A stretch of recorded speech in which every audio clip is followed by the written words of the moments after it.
This is Audible. Tantor Audio, a division of Recorded Books, presents The Diva Cooks Up a Storm by Krista Davis, narrated by Hillary Huber. Chapter 1. Dear Sophie, I met a very cute guy recently. We went out once, and now he has invited me to an underground dinner. He doesn't know where it will be, what will be served, or who else will be there. This sounds very suspicious. I don't want to end up under the ground. Is this a real thing? Trepidatious, in Lick Fork, Virginia. Dear Trepidatious, underground dinners, also known as pop-up dinners, are all the rage right now.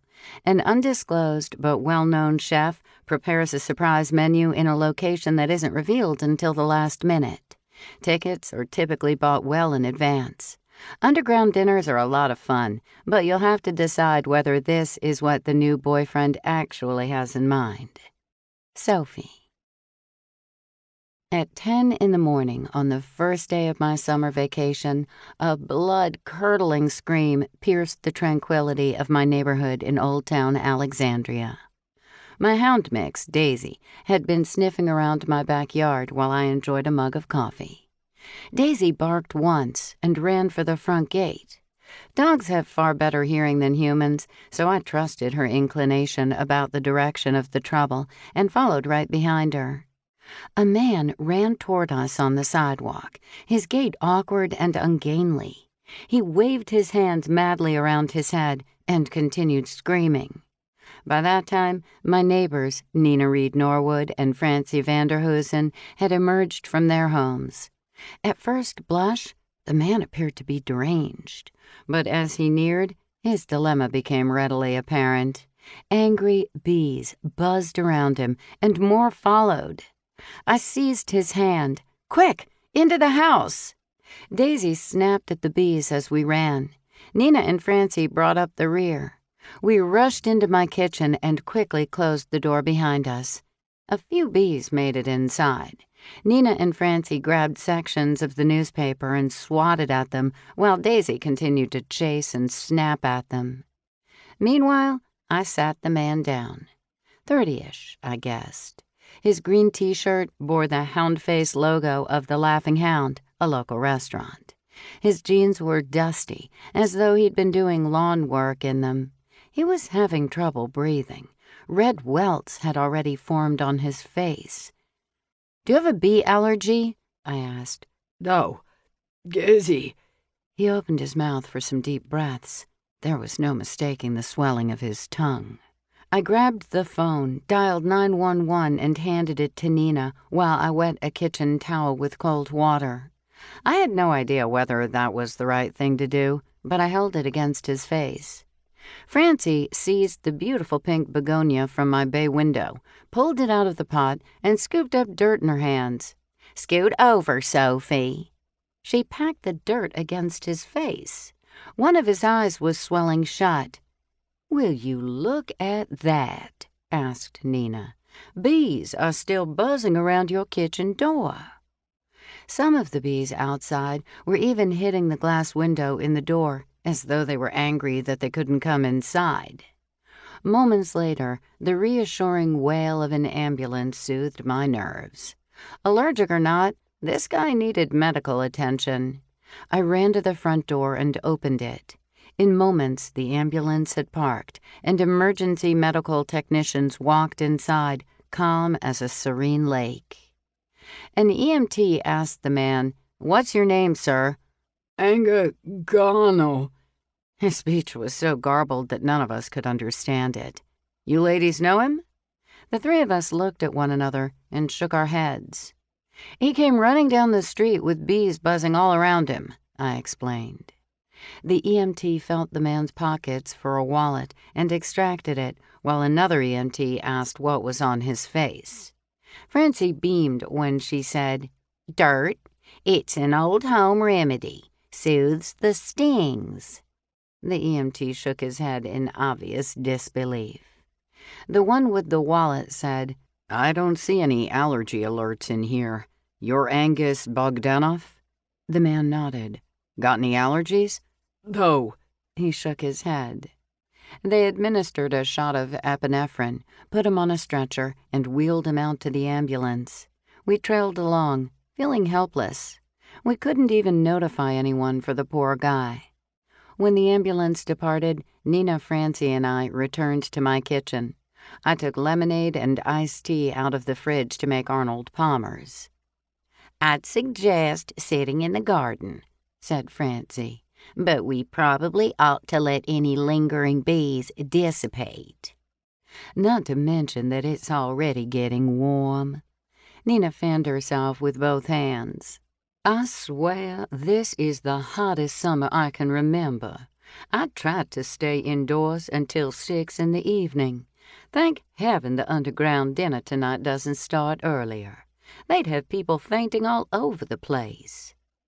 "Everyone is too pampered these days. We didn't have air conditioning when I was growing up." Francie sipped her Arnold Palmer. "I remember my daddy sitting outside to read at 10 o'clock at night because it was too stuffy in the house. And no one had air conditioning in their cars either. We kids sat in the back with the windows rolled down and hung our heads out like dogs. Mom and Dad made ice cream with an old crank machine and cream. Can you imagine?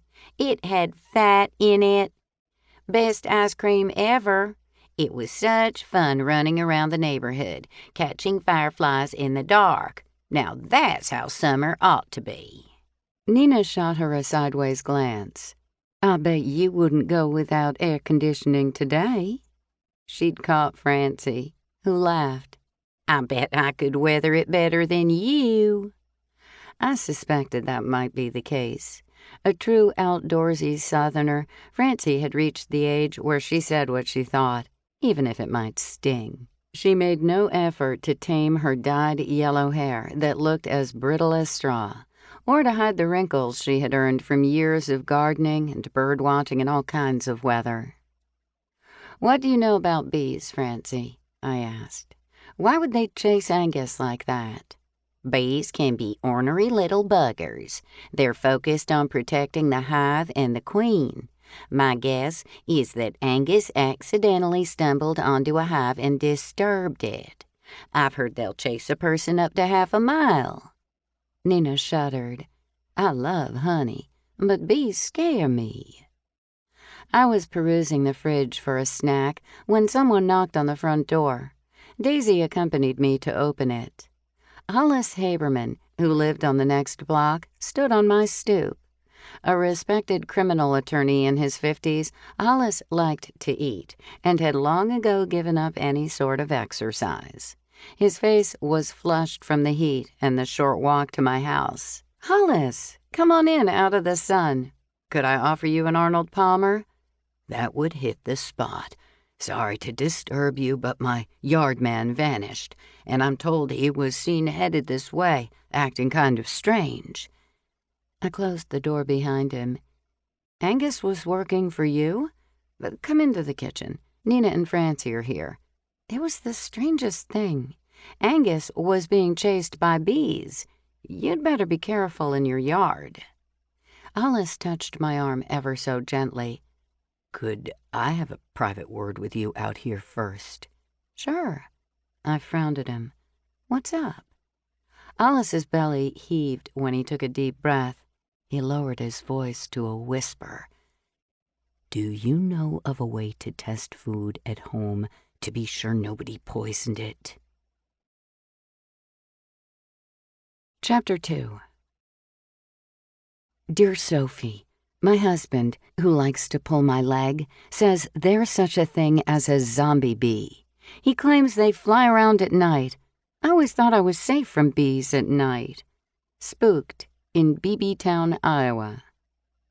Dear Spooked, alas, while the name zombie bee sounds humorous, the situation is not. A parasitic fly injects eggs into the bee. The baby flies feed off the bee, killing it.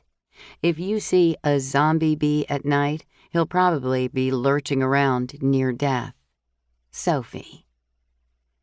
My first thought was of Hollis's new and much younger wife. "Hollis, if you suspect someone is poisoning you, then you need to talk to the police." His lips bunched together. I'm not quite ready to do that. What if I'm wrong? I'd like to keep this on the QT. I understood the problem. It would destroy his marriage. The Haberman divorce had been the talk of the town. Rumor had it that Hollis's lawyer buddies had chewed up his wife Cindy's lawyers like a wood chipper, leaving her with a tiny pile of shredded mulch. As an event planner, I had seen Cindy frequently at local society affairs in the past. Sadly, the divorce had put an end to her life on the party circuit. The new wife, Kelsey, a woman barely touching 30 with long blonde hair, too much eye makeup, and a knockout figure, had replaced Cindy. Hollis hadn't been married to Kelsey very long. "You think Kelsey is trying to poison you?" I did not say that. Hollis's face was purple. Poor guy. He probably suspected her of poisoning him, but wasn't ready to admit it. "My friend Humphrey Brown is a mortician with a lot of connections. I can check with him." I would be very grateful, Sophie. I don't mean to push you on this, but obviously, the sooner the better. In the meantime, I believe I'd only eat takeout. Sophie, please don't breathe a word of this to anyone. No mentioning my name, okay? That's why I came to you. I know I can trust you to keep this under your hat. I took a deep breath. "Hollis, I still think you should speak to a cop. I don't want to see anything happen to you." Hollis smiled at me. I appreciate that. Now, how about that Arnold Palmer? I'm parched. Think the hospital would give me an update on Angus? He accompanied me into the kitchen. Good morning, ladies. I hear you helped rescue poor Angus. After a brief exchange, he asked us to which hospital the ambulance had taken Angus and called from my kitchen phone. The three of us listened shamelessly while I poured him a cold drink. The hospital confirmed that Angus was being treated there, but had no information regarding his condition. Hollis hung up. Those aggravating HIPAA laws. Well, if you don't mind, I'll enjoy your hospitality for a few minutes, then head over to the hospital to see him. "Does he have any family to notify?" asked Nina. Not that I know of. I believe he's single. Nice young fella. Hollis took a seat on the banquette with Francie and Nina. I handed him an Arnold Palmer. "Will we be seeing you at the underground dinner tonight?" Wouldn't miss it. He eyed me. Have you got the inside scoop? Know what they'll be serving? "I don't know anything more than you do." "Don't believe her," cautioned Nina. "I sent them to Sophie when they couldn't find a location. But do you think she would tell me where it was going to be? She kept that secret for 6 months. I couldn't get it out of her." That's one of the things we all admire about Sophie. She knows how to keep a secret. Hollis winked at me. I felt a little sick. Hollis's secret wasn't the kind I liked to know. I excused myself for a moment and hustled back to my tiny home office to phone Humphrey. I punched in his number. Humphrey Brown had had a crush on me when we were children. At the time, I had been too self-absorbed in my own childhood insecurities to even notice him. Pale, with white blonde hair, Humphrey was bone-thin. He didn't frequent a gym or work out. In fact, he reminded me of the old advertisements about 90-pound weaklings who had sand kicked in their faces. Oddly enough, we had become fast friends as adults. When he answered the phone, I said, "Hi, Humphrey. A couple years back, I think you helped us test some food that had been poisoned. Could I impose on you to do that again?" Who died? No one. I worry about you, Sophie. It's not for me. How do you get mixed up in things like this? Asked Humphrey. I'm just doing a favor for a friend. There was a short silence. Bring a sample on ice to the underground dinner tonight, and I'll get my buddy to check it out. I'll need to know what he's supposed to look for. Okay. He couldn't test for every poison in the world. I understood that. Thanks, Humphrey. I'll see you tonight. When I returned to the kitchen, Hollis was saying goodbye to Francie and Nina. I saw him to the front door and whispered, "Bring food samples to the dinner tonight. They should be on ice.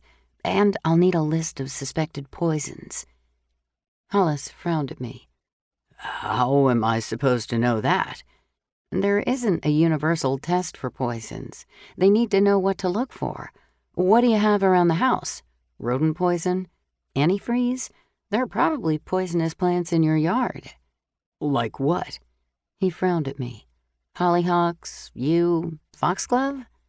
Hollis took a deep breath. This isn't going to be as easy as I had hoped. See you tonight, Sophie.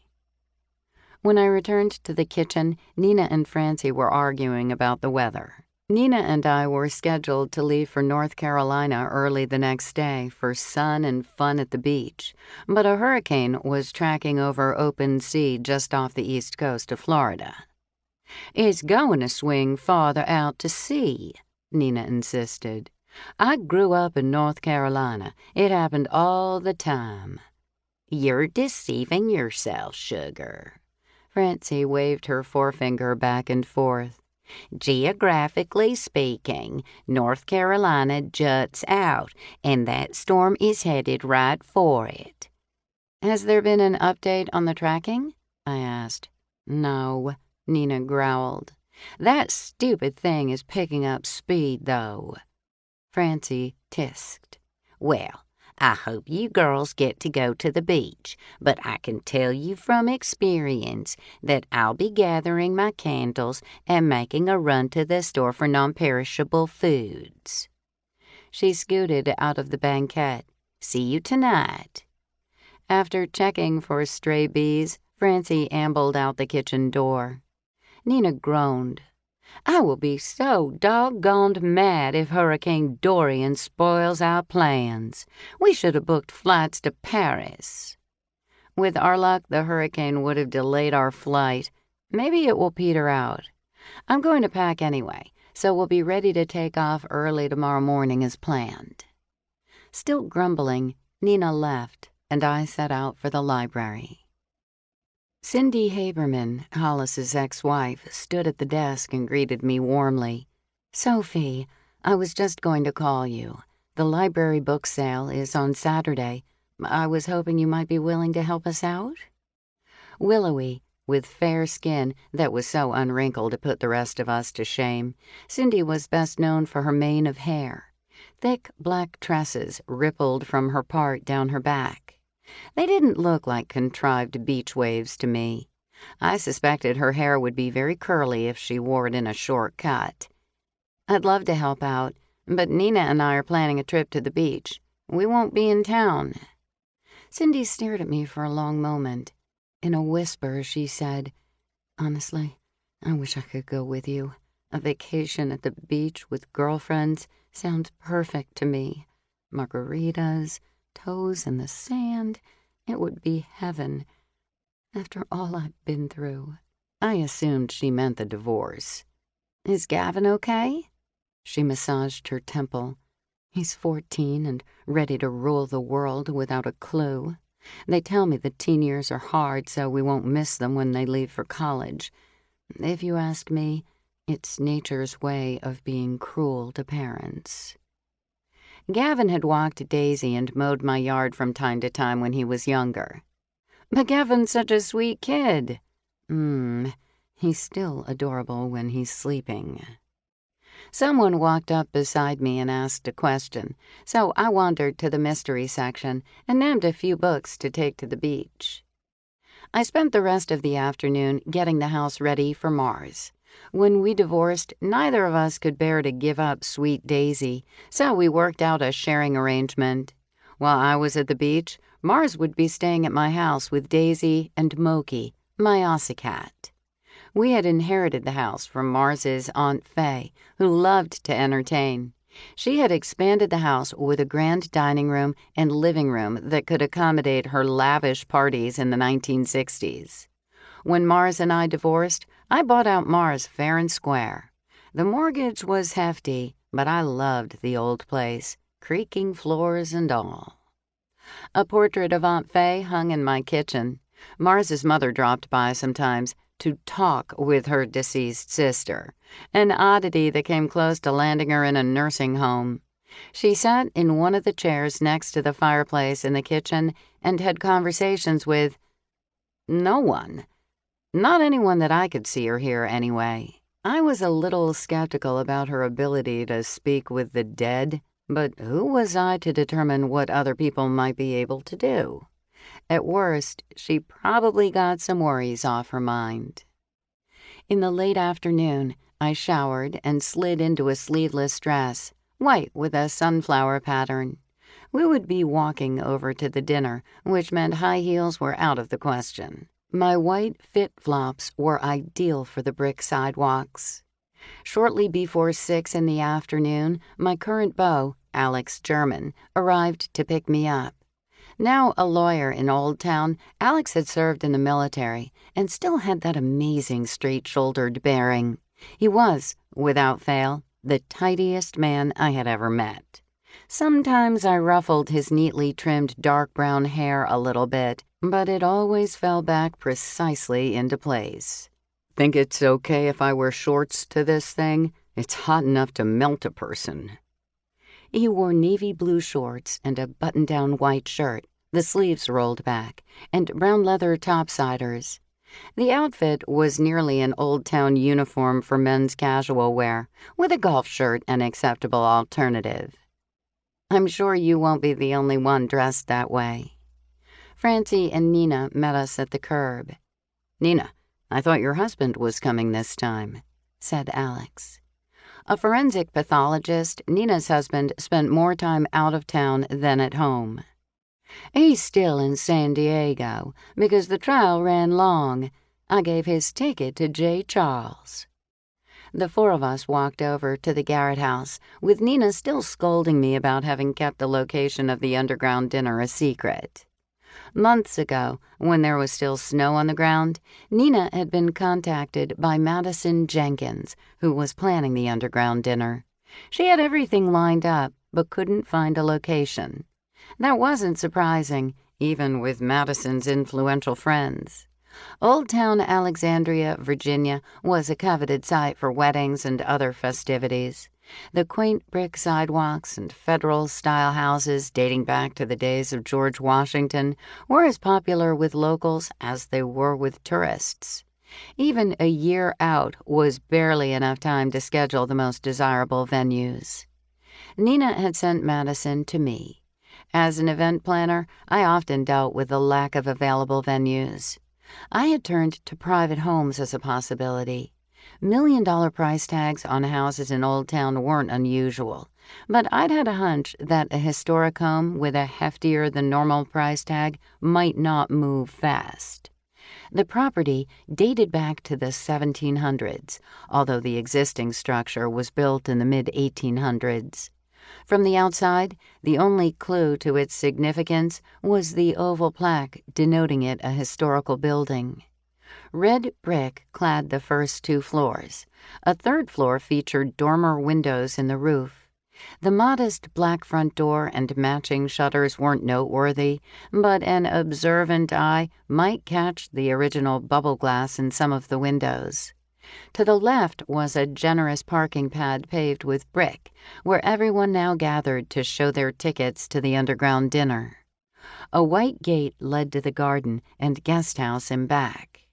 A teenager stood alone on the parking pad, out of his element. At $200 a plate, no one else had brought kids. He held a phone in one hand, a book in the other, and stared shamelessly at Kelsey Haberman. Chapter 3.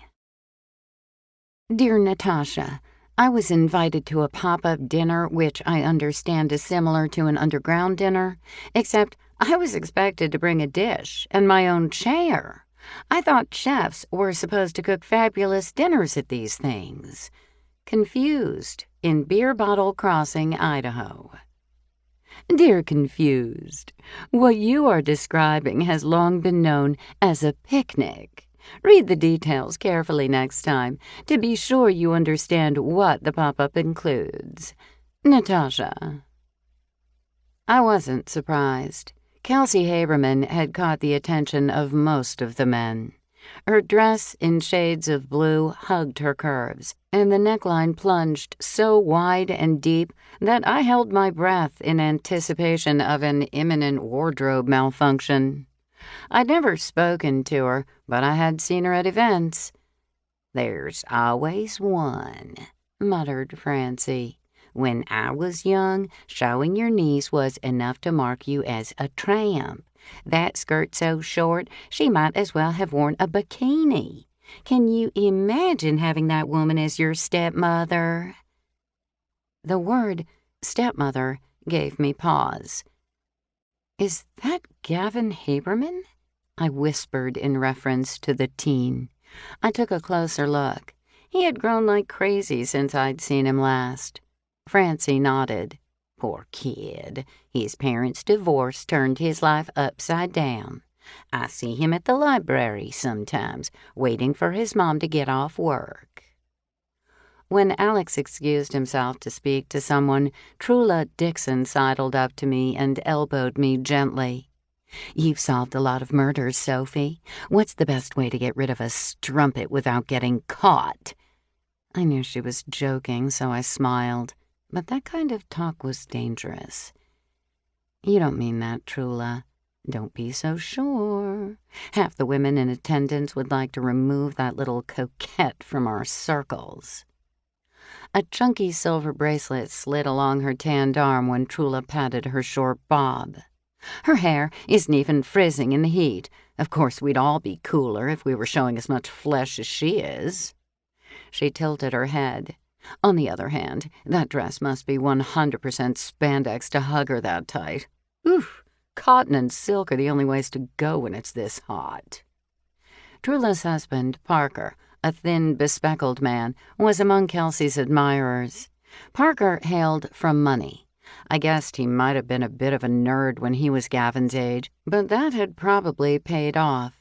He was a founding partner in the law firm of Dixon, Haberman, and Jenkins. He was lean, but his golf shirt and gray shorts revealed an unathletic physique without well-defined muscles in his arms and legs. He sat on several boards, including that of the local library. I didn't think Trula had anything to worry about. But then Cindy Haberman probably hadn't been concerned when Kelsey entered the scene either. I did note, though, that not a single woman was chatting with Kelsey, not even those her age. "We'll be sitting down to eat soon," I said. "I guess the trick is to find a seat far away from her. If Kelsey keels over, I guarantee a wife will be the villain," muttered Trula. We showed our tickets to a man at the gate. He gestured for us to enter. The sheer size of the garden was amazing, especially for Old Town, where lots tended to the small size. The current occupant, one Gilmer Garrett, was a gardening aficionado.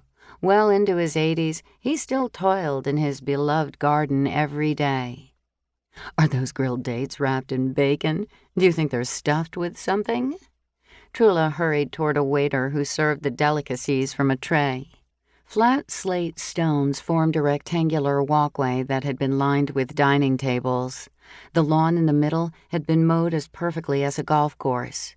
Beyond the walkway, a tall fence peeked through conifers, bushes, and aged trees. Purple hollyhocks, pink foxglove, golden sunflowers, brilliant red cardinal flowers, and masses of zinnias in reds, pinks, and yellows lined the outer edge of the walkway. Unlike the modest front, the rear of the house boasted modern glass walls that looked out on the stunning garden. Happily, the house also featured a chef's kitchen. Doors were open on the detached guest house. A discreet sign directed people to use the restroom there. Gilmer had been thrilled with the idea of entertaining as long as someone else did all of the work. He didn't get much company anymore, which meant he had few opportunities to share his beautiful garden. His realtor had been delighted by the opportunity to show off the house to the well-heeled locals who would no doubt be in attendance. It had been a win-win situation. I had arranged for a backup location in case the house sold before the day of the dinner, but luck had been with us. My involvement had been limited to finding the site. For once, I was a guest, just like the rest of my friends. A pretty waitress in her 20s presented a tray of olives to Francie and me. A tiny bit of orange on one end of each black olive had been carefully crafted to look like a flower. Francie and I each eagerly plucked one off the tray to sample. Not knowing exactly what it was, I bit into it with the slightest hesitation. The olive had been stuffed with smoked salmon in a tangy cream. The flower peeking out at the end was thinly sliced smoked salmon. It was delicious. Francie paused to catch up with a friend, and I walked over to Gavin. "Gavin, you're so grown up that I didn't recognize you." "Hi, Mrs. Winston. Mom says I'm finally getting a big growth spurt. How's Daisy?" "She's doing great. She misses seeing you, though." "I'd like to get a dog, but we're renting a place now, and the lease doesn't permit dogs. You're welcome to come by and take Daisy for a walk anytime you like." "Thanks." An odd expression came over his face. Excuse me. Nice talking to you." He hurried off. Just then, Hollis ambled up to me and handed me a small white cooler. "It's all in there." I let out a nervous breath at the sight of him, glad to see him still alive. "Do you feel sick?" "Nah, I'm relieved I can eat dinner tonight without worrying about it. If I'm right, it's being done very slowly. Death by 1,000 little drops." "Hollis, you need to go to the police. This is nothing to joke about." "I have my reasons, Sophie." He handed me the cooler. "Now remember, not a word to anyone. You know how quickly it would get around." I had agreed to do this. Nevertheless, I scowled at him. "If anything turns up and you don't report it, then I'm going to do it myself." Hollis grinned at me. "Fair enough." I felt a little bit better about it. In a way, I did understand where he was coming from. Being married to someone 20 years his junior had to be somewhat stressful. I hoped the samples would turn up clean and ease his mind. Hollis shook his head. "I don't know what's wrong with the women around here." "What do you mean?" "Look at Kelsey. Only men will talk to her." I was slightly amused by his interpretation of Kelsey's admirers. "She told me she feels like Rudolph." "The reindeer? Or Valentino?" I asked. "The reindeer. You know, he wasn't allowed to play reindeer games. She feels like she's not accepted by the wives of my friends. I'm sure they'll grow to like her as they get to know her better, if they ever give her a chance. Excuse me, Sophie." I watched as Hollis headed toward Parker. Humphrey and I spotted each other at the same time. We walked along the garden path to meet. "Sophie, feels like forever since I've seen you." I leaned forward and kissed his cheek. "Same here." I handed him the cooler. "Thanks for doing this." "No problem." He squinted at me. "Sophie, please tell me that you're not the one being—" He gazed around and whispered, "Poisoned." "Definitely not." Humphrey opened the cooler. "Oh, good. It's on ice. If you'll excuse me, I'll stash it in my car before we start to eat." "Of course. Hurry back." I made my way to the bar, where 3 drink combinations were being served. Francie opted for red wine sangria with peaches and berries. I chose mango iced tea. Our friend, Bernie Frey, manager of the hottest restaurant in town, joined us and selected an Italian spritz. "We've started serving these at the Laughing Hound. Apparently they're all the rage in cocktails." Bernie's English accent made him sound like an authority no matter what he said. The best man at my wedding, Bernie had traveled the world and surprised us all when he settled in Old Town. His sandy hair always looked like he'd just rolled out of bed, and his nose had a kink in it from being punched, probably more than once. No one had expected him to turn a restaurant into a gold mine for the absentee owner, but it turned out he had a knack for the business. As the three of us clinked our glasses in a toast, a door flew open in the back of the house. Someone shouted, "Out! Out! Out! Out!"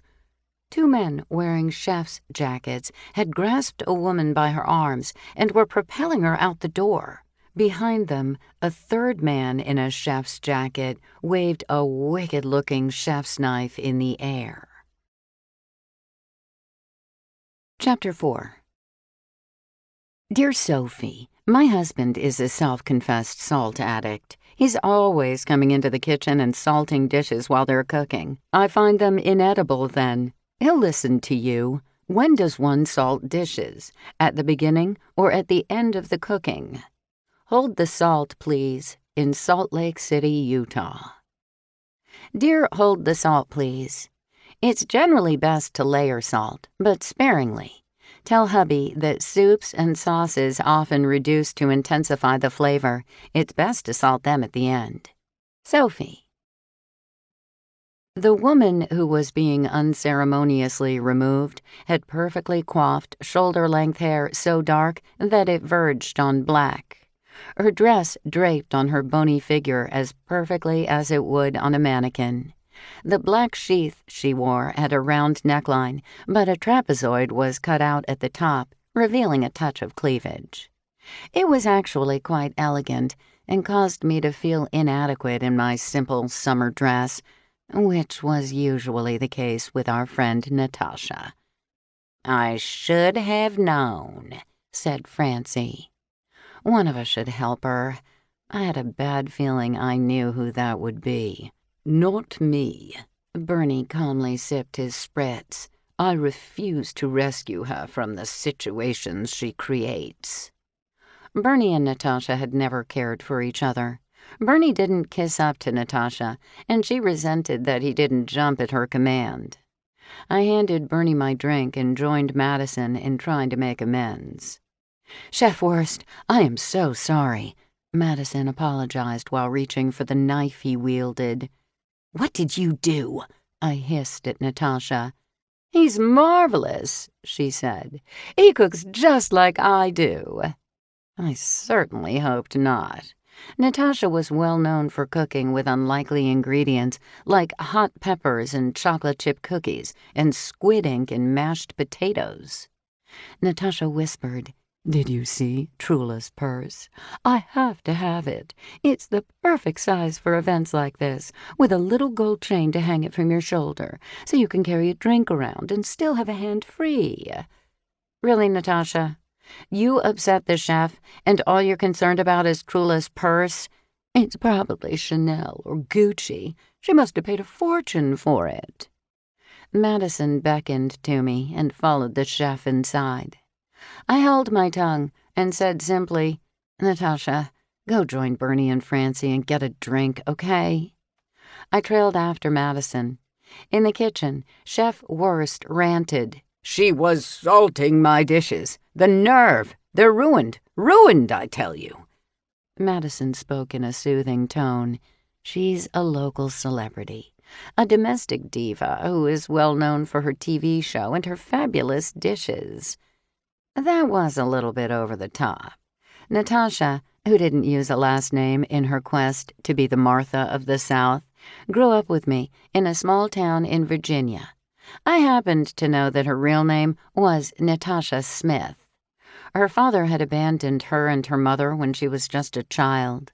My mother was certain that was the event that drove Natasha to seek perfection and set lofty goals for herself. As children, we had competed at everything, except the beauty pageants she had loved. Natasha saw our domestic diva advice columns as more competition. I wasn't really the competitive type, so half the time, she just annoyed me. For several years, she had lived with my ex-husband, Mars, which was even more cause for annoyance. They had separated, much to her chagrin and his delight. Nevertheless, I had to admit that she had doting fans who loved her show and followed her ideas for the perfect domestic life. "Everything smells wonderful," I said, hoping to calm the irate chef.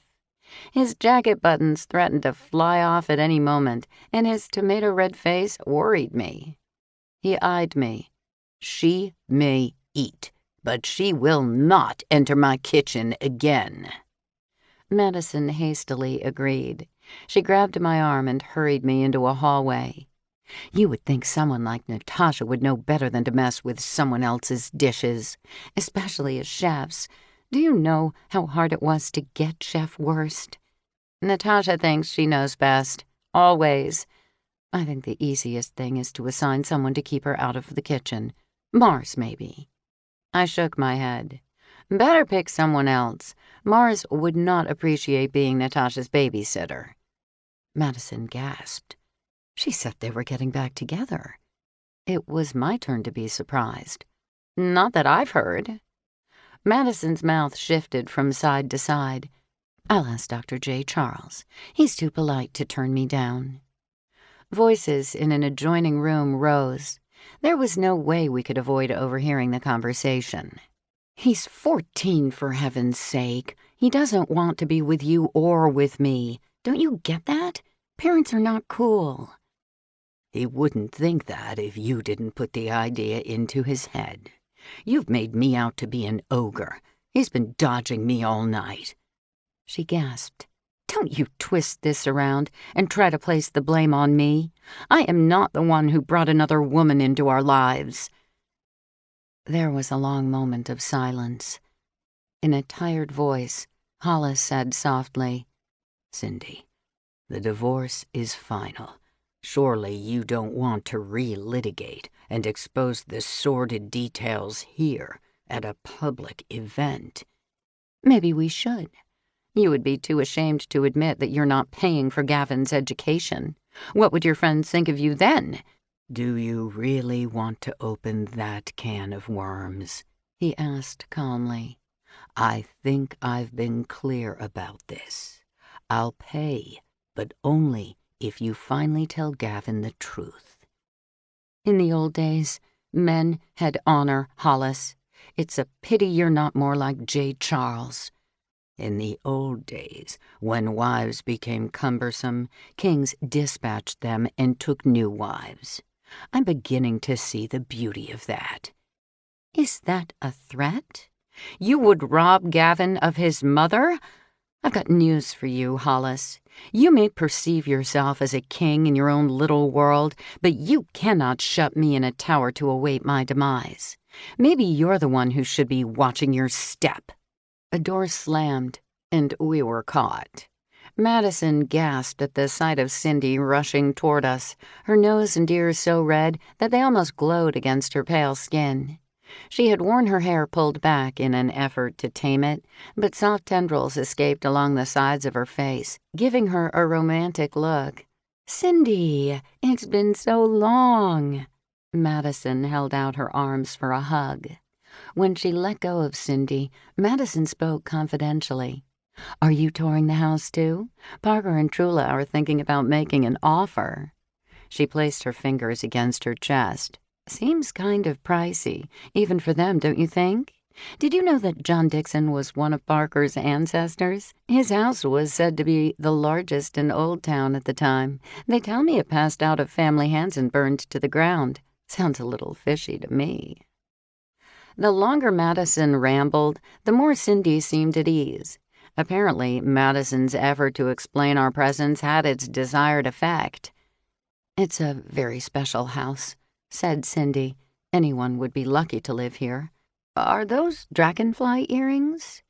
Madison reached up to her right ear and touched her earring, a dragonfly with a gold body and iridescent purple, blue, and green enameled wings. "They were a gift from Gage about a month before he died. I wore them tonight so I would feel like he was here with me, giving me the strength to pull off this dinner." Cindy reached out and touched Madison's arm, as if she meant to prevent her from babbling again. "I miss Gage, too. If you'll excuse me, I need to find Gavin to check on him." Cindy hurried outside. Madison turned toward me, her eyes huge. I had no idea they were still squabbling. It breaks my heart. We were good friends once. I always thought they were such a happy couple. Of course, I never see them anymore now. She sucked in a deep breath. Divorce and death, the two instant killers of a social life. Madison's husband, Gage, had died less than a year before. I sought something reassuring to say, but she continued speaking, almost like she had to get it out of her system. In the beginning, everyone was so thoughtful and kind. There were days when I was surrounded by so many people that I couldn't hear myself think. They just buzz all around you, asking what you need, asking questions about caskets and hymns, and pushing casseroles in your face. And then one day, they're gone, and all you can do is cry. As the months go on, you realize that you're not being invited to the things you did as a couple, and then your married women friends begin to forget about you when they plan parties and luncheons and a bridge. And one day, you realize that the phone hasn't rung in a week, that no one is texting you except your kids who need money, and that you haven't showered or left the house in 3 days. Madison gazed at me with sad brown eyes. It's almost like I died when Gage did. I wrapped my arm around her. "Is that why you planned this dinner?" I nearly quit. I was in the beginning stages of planning the underground dinner when Gage died. For a while, my life was pure craziness, trying to take care of the kids and figuring out the finances. On the rare occasions when people talked to me, they asked me about the dinner. Maybe it was just to talk about something other than Gage's death, but I decided it would give me a goal and something to focus on while I got used to my new normal. I hate that phrase, new normal. When your husband passes away, nothing will ever be normal again. How are your kids holding up? It was devastating for them, and embarrassing. I overheard one of them telling friends that Gage had been racing a speedboat that overturned. I winced. The truth was that Gage had far too much to drink at the local bar. He tried to walk home in his inebriated state, fell into the Potomac River, and drowned. I am so sorry. You know, Sophie, in a way, I envy my children. They have college to keep them busy. Between classes and Greek life and football games, they don't have time to dwell on it. I'm the one who goes home to an empty house, where Gage's absence smacks me in the face around every corner. I've thought about putting the house on the market. The kids don't want me to because we have so many memories there, which is the exact reason I want to sell. I've always heard it's best to wait a year after losing a spouse before making big changes, I said. Poor Cindy didn't have that luxury. Madison paused and gasped. What's wrong? Here I am moaning about my troubles when she's been going through the same thing. Hollis didn't die, but once Kelsey was on the scene, Cindy was excluded from all of the law firm socializing. I hated seeing Kelsey at those events. I have to apologize to Cindy. Excuse me, Sophie. Madison raised her chin defiantly, shook her hair and fluffed it, and marched out into the crowd. I hadn't realized how lucky I was to keep my group of friends after my divorce from Mars. I wasn't as involved with Mars's political socializing anymore, but I hadn't missed that. Besides, he had asked me to arrange a few events for him, so I hadn't been totally out of the loop. I had turned to leave when a door banged open. Kelsey was looking back over her shoulder. In her rush, she plowed into me sideways. It happened in a split second. "Oh, no, I didn't see you there." Kelsey reached a hand down to me. I suspected she couldn't bend over. Her skin-tight dress barely contained her generous cleavage. One wrong move, and her assets would be exposed. I scrambled to my feet, taking in the scent of an abundance of Chanel No. 5. Her blonde hair tumbled over her shoulders. Her dress was way too daring for me, and positively gutsy for most women. "I hope you're not hurt." She waved her hands near her face. "I just had to get away for a breath of air. It's so crowded out there." I was a little confused by her explanation, but I assured her, "I'm fine, thanks." She went on her way, walking hesitantly, as though she wasn't sure where she wanted to be. I returned to the lawn and spied Nina, Francie, and Bernie waving me over to a table. But before I could get there, a gaunt woman in her 70s nabbed me and hissed, "Leave my son alone." Chapter 5.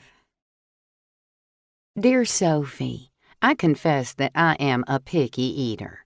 There are lots of things I just don't like. How do I politely say no at a dinner party when offered something revolting? Cheese Lover, in Cheddar, South Carolina.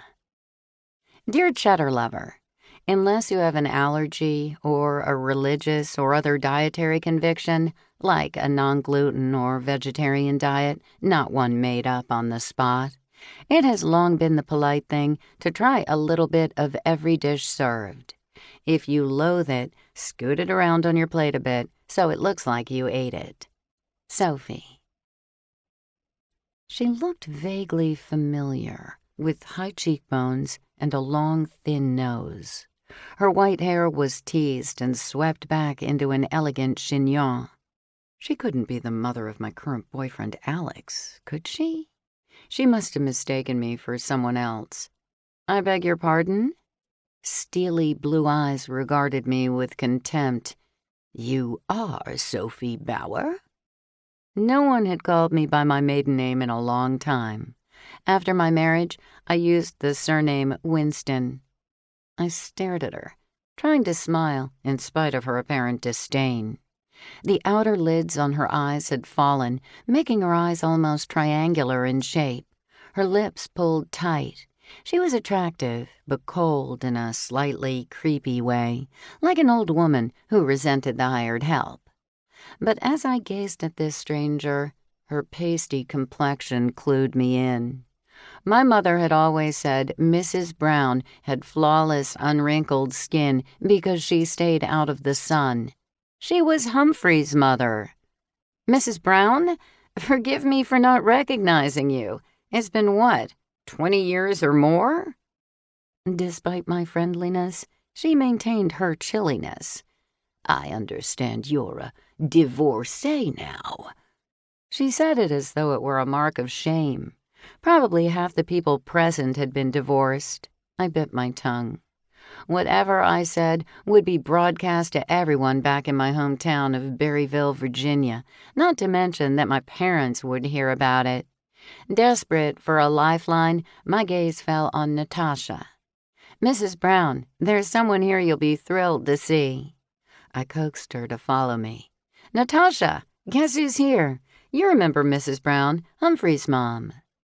Mrs. Brown's expression changed to one of curiosity. Who knew she liked Natasha? And why wouldn't she like me? "I hear you're some kind of television star now," she murmured. Natasha beamed. "Who'd have thought a little girl from Berryville would grow up to be a celebrity?" While Natasha blathered, I realized that Mrs. Brown was looking past Natasha. She wasn't paying attention to Natasha at all. I stepped aside to see what she was looking at. Apparently, Dr. J. Charles had caught her eye. I interrupted Natasha. "Mrs. Brown, it was lovely seeing you," I lied. "I need to get to my seat, but maybe Natasha can introduce you to Dr. Charles." It was as though one word clicked through and caught her attention. "Doctor?" she asked, arching one eyebrow. Dr. Charles went by the name Jay, though I had heard that his real name might be John. Unfailingly polite, J. Charles was the epitome of a Southern gentleman. In spite of the heat, he wore a bright red bow tie with a navy blue suit. Medium height, he was slender, possibly a runner. He smiled graciously and spoke softly with a distinct Southern accent. Jay's wife had passed away 5 years ago, making him a popular target of single women in Old Town. He tolerated and might have even enjoyed the attention, but hadn't dated as far as anyone knew. A professor of pathology at a local medical school, Jay led a quiet life in the massive house next door to Hollis Haberman. I tried not to appear to be running away from them, but I hurried to my seat at a table with Nina, Francie, and Bernie. My ex-husband Mars had shown up and joined them at the table. A political consultant, Mars was as attractive as most of his clients. He'd been blessed with boyish looks and laughing eyes that made people immediately comfortable with him. In spite of our divorce, we remained good friends. The first time I had dinner with my beau Alex and my ex-husband Mars, I admit I was a bit uncomfortable, but we had shared meals often enough that it was no longer an issue. Alice and Kelsey sat at the table to our right, while Cindy and Gavin were at the table to our left.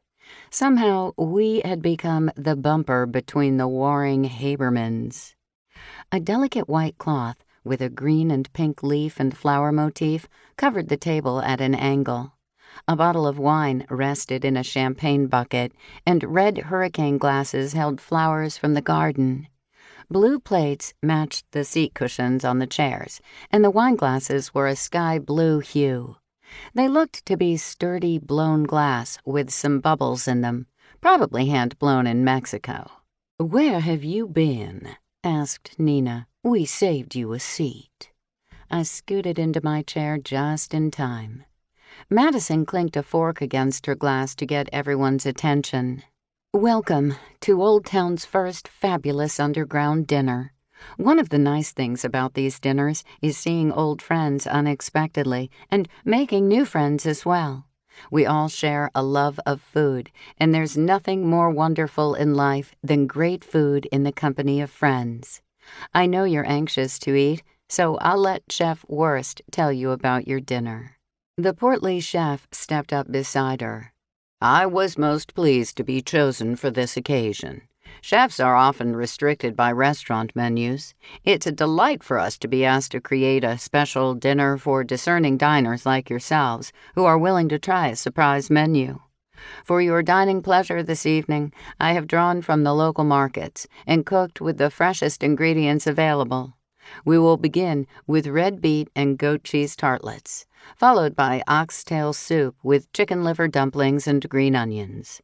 Our fish course tonight will be pinecone smoked trout with a peach gastrique, which is so representative of the flavors of Virginia. Tonight's entree will be roast rack of lamb with French lentil salad, roasted asparagus, and pureed eggplant. I'm told the dessert should remain a surprise. Enjoy your dinner." He nodded his head and was off to the kitchen. Nina stuck out her tongue. "Who wants my soup? I'm never going to eat liver dumplings. I can't think of anything more disgusting." "My grandmother used to make them and add them to a chicken broth," I said. "They're not bad at all." "Blech." Nina turned the corners of her mouth down. "The lamb sounds good, though." Francie elbowed me and nodded toward Gavin. I turned to look at him. Seated next to his mother, Cindy, he held a book and read instead of joining the conversation at their table. But he raised his eyes every few seconds to gaze past us, probably watching his father and Kelsey. The fact that he wasn't engaged with the other diners didn't surprise me one bit. What I found interesting was that he tried to concentrate on a book instead of a phone or tablet. The appetizer arrived quickly. I couldn't recall having eaten beets and cheese together, but they were an interesting combination of sweet and salty. At our table, we ate every last morsel. The mood was light and cheery as a gentle breeze kicked up and the air finally began to cool. Bernie remarked on the number of empty dishes the waiters returned to the kitchen. The food was a success, even the liver dumplings, which we had fought over. Before dessert, I excused myself and headed for the ladies' room in the guest house, where I met Kelsey Haberman a second time. She stood alone in the kitchen with her back to me. The voices of two women drifted to us from the next room. "I can't imagine what she's thinking. Can you say tacky?" I knew the woman who was speaking. She wasn't exactly a fashionista herself. "I know what every man in the room is thinking," the other woman prattled. As she spoke, I recognized the voice as belonging to Trula. Why would she wear a dress that practically dips down to her navel? And that big hair? Hello, the 80s are calling. Kelsey and I both knew whom they were talking about. I was willing to bet it wasn't the first time she had heard that sort of thing. It was the grown-up equivalent of Mean Girls in high school. Kelsey swallowed hard. She turned and saw me in the doorway, where I had stopped. The only way to the bathroom was through the room where Trula and the other woman were talking. With her back to me again, Kelsey sucked in a deep breath and positioned her head high, as though bracing herself for hostility. She had to walk by them. She flashed a desperate glance my way, and my heart went out to her. It was like 4th grade all over again. I winked at her and said in a loud voice, "Oh my gosh, is that a rat?" The place cleared out immediately. Kelsey bestowed a smile on me. Her eyes glistened, though I wasn't sure if they were tears of sadness or joy. For the second time, she held out her hand. "Kelsey Haberman." I shook her extended hand. "Sophie Winston." "I owe you one, Sophie. That was really nice of you." They deserved it. Worry lines in her forehead, she asked, "Do you think this dress is too risky?" Oh no. I searched for something to say that wouldn't offend her. "It's a nice dress." "Then what's their problem?" Oh, great. I pondered for a moment and decided I could save her a lot of trouble if I told her the truth. Old Town has always been somewhat conservative. "You mean politically?" "No, I mean in the way people dress." She examined my dress. "Like what you're wearing, a flower print." Kelsey said it dully, as though she was disappointed. "It doesn't have to be floral." She nodded. "I'm not sophisticated like the women around here. I'm just a country girl, and they treat me like roadkill. I wish I could be more like Natasha. I watch her show every day." I laughed aloud. Most of them weren't born here. Natasha and I are from a little town in Virginia, and I happen to know that one of the women who was being catty grew up on a farm in a forgotten corner of Alabama. Just cover up a little more. She blinked hard, like she was having trouble comprehending what I meant. "Thanks for rescuing me." "Who were you running from earlier?" "Just a guy I wanted to avoid. Thanks for the advice, Sophie." When I left the guest house, J. Charles approached me. "Are you enjoying the dinner?" "I am. Wasn't the lamb fabulous?" "Perfectly cooked. So juicy and tender." Jay gazed down at the ground for a second as though he was uncomfortable. "Mars tells me you have a ghost in your house?" "Mars's mother thinks so." "You don't believe in ghosts?" Memories of a Halloween that challenged my beliefs raced through my head. I chose my words carefully. Unlike Mars's mother, I have never spoken to a ghost, but I have experienced some unusual things. He perked up. "Do you hear whispering?" "No, I can't say that I do. But the portrait of Mars's Aunt Faye tilts a little bit almost every time Natasha enters my kitchen and criticizes it. I have always tried to attribute that to a draft from the ancient fireplace. And frankly, I think most of the things that move are helped by my cat Moki. But there are a lot of ghost stories in Old Town. Jay motioned for me to follow him to a distant spot in the garden. He leaned toward me and spoke in a low voice. I am a man of science. I do not fall for every new trend or half-baked theory. The trouble is that I hear voices. They're not in my head. When I cover my ears, I can't hear them. But I can't account for them either. I don't recall hearing them before. Now I fear I'm losing my grasp on reality. I don't think you're alone. A lot of Old Town residences have a ghost. But you have never heard your ghost? He asked. No, but I don't think you need to worry about your sanity. Inexplicable things do happen. There was a house in Old Town with a corpse hidden in the cellar.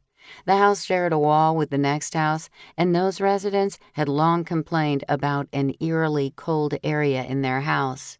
Once the corpse was removed and buried, it went away. That makes no logical sense, but that's what they experienced. He lifted his forefinger. That's exactly the problem. There is no scientific basis for this. That's why I am troubled. I've been researching my house to learn more about the previous inhabitants, but I haven't turned up anything unusual so far.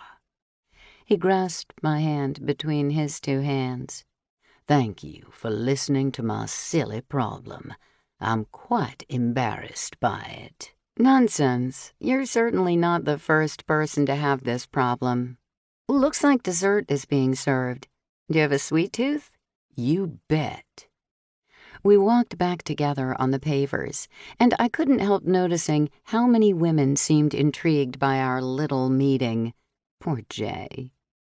As I slid into my seat, Alex asked, "What was that about?" Everyone at my table looked at me expectantly, except for Mars, who made a production of examining his chocolate mousse. I sidestepped the truth a little to save Jay from embarrassment, since he had clearly drawn me aside to discuss ghosts in Old Town privately.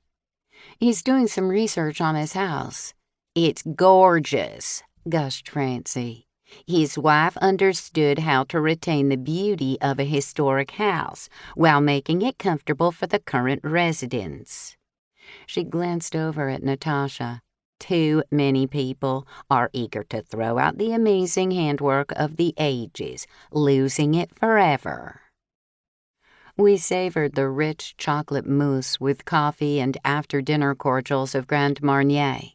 During the dessert, the crowd broke into applause for the chef and Madison.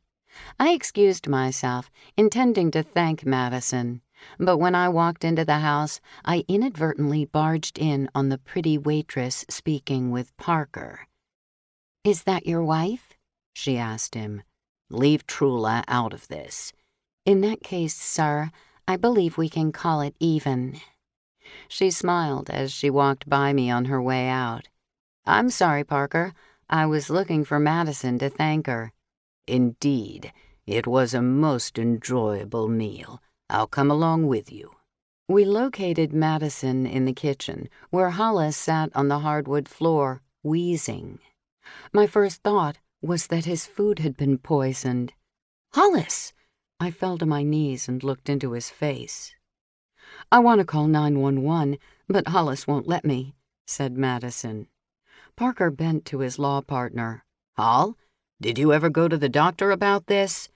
"It's happened before?" I asked. Hollis held up his palms as though he wanted us all to go away. "I'm fine," he wheezed. "Just a little short of breath. Don't go making a fuss." Parker stood up straight. "Stubborn mule. Hollis, you can't keep ignoring this. It'll be the death of you." "Asthma," Madison opined. Hollis struggled to suck in air. "There's nothing wrong with me." A line of people was forming, all eager to thank Madison. "Get me out of here, Parker," Hollis growled. Parker leaned over and helped Hollis to his feet. Despite his condition, Hollis paused, It was a splendid evening, Madison. Well done. I hope you'll arrange more of these dinners. I hope you'll do this again too, Madison, I said. Parker bestowed a kiss on her cheek. It was wonderful to see you. You must have dinner with Trula and me sometime soon. Parker steered Hollis toward the door, and I followed. As I was leaving the house, Natasha pulled me aside. "Sophie, you're my very dearest friend in the world. I hope you won't mind if I ask you a question that's quite personal." I braced myself. She waved at Jay as he walked out. "First, what do you know about Dr. Charles?" "Jay? Not much. He seems to be a very nice man. He lives on our street, just 1 block down." "No, I had no idea. Which house is his?"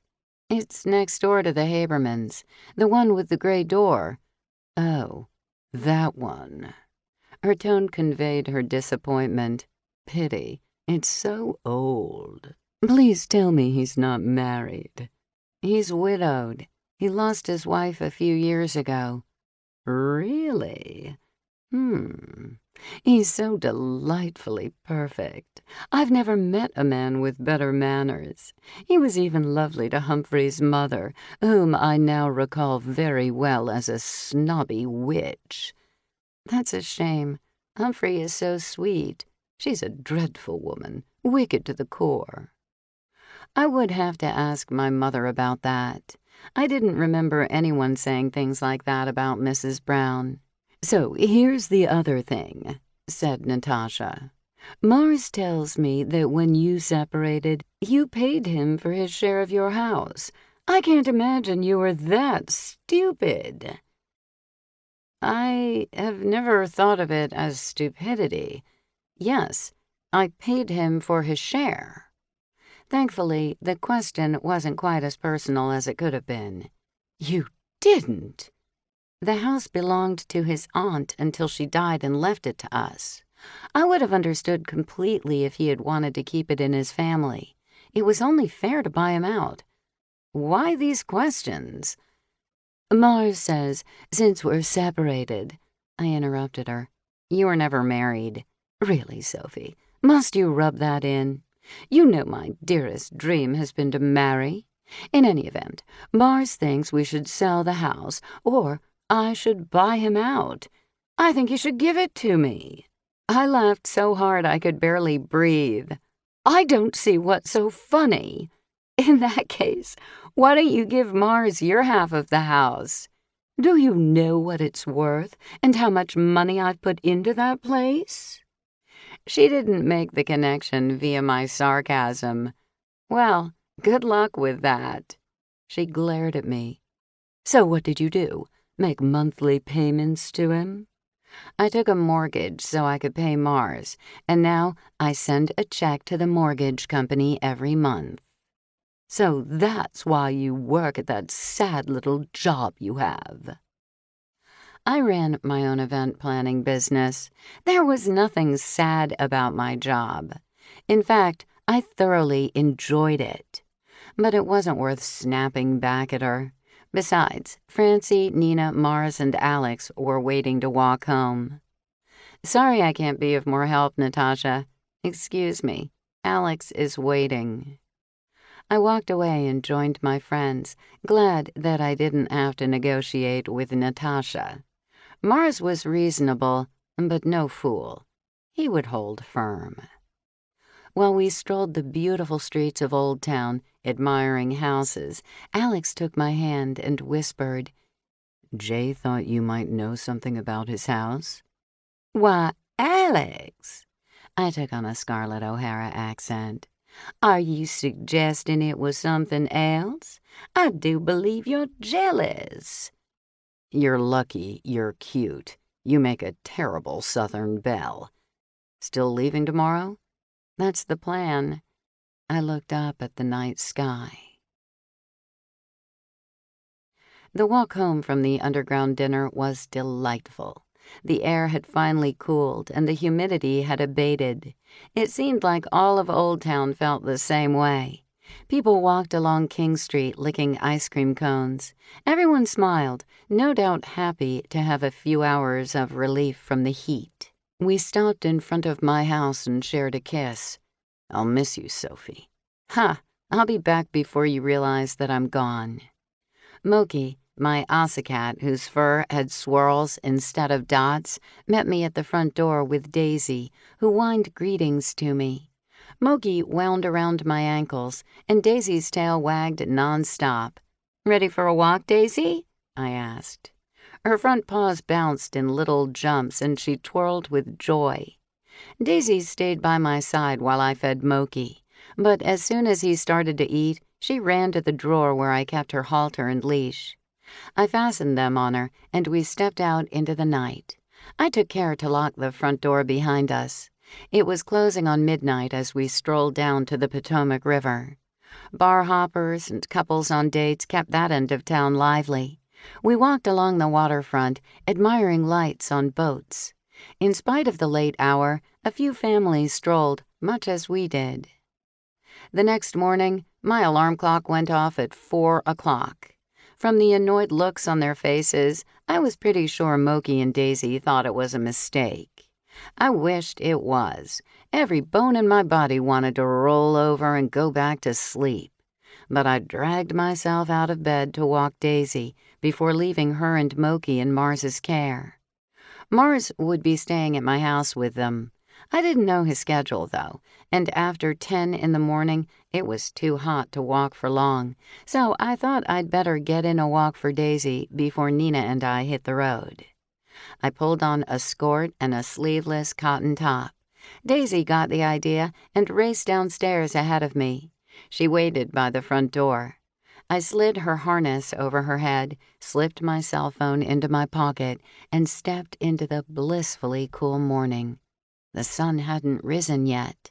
A few cars drove through Old Town, and a jogger darted across the street, but for the most part, the town still slept. We strolled over to King Street and down to the river. I couldn't help thinking of Madison's husband, Gage. I didn't know where he had fallen into the river, but it would have been easy enough for someone who was stumbling or not thinking straight. What a shame that a night of drinking ended tragically when he had so much to live for. Daisy and I turned back and headed home. As we neared J. Charles's house, I made out someone staggering toward the sidewalk. Daisy growled and backed up cautiously. To be on the safe side, Daisy and I crossed the empty street and walked on the other sidewalk. When we drew closer, it appeared the person had come from Hollis's house. Not someone else stung by bees. Arms outstretched, Hollis lurched into the street and collapsed. Chapter 6. Dear Natasha, is it true that nighttime is the best time to knock down a wasp nest? Allergic, in B, Nebraska. Dear Allergic, bees and wasps are less likely to sting at night because they are less active.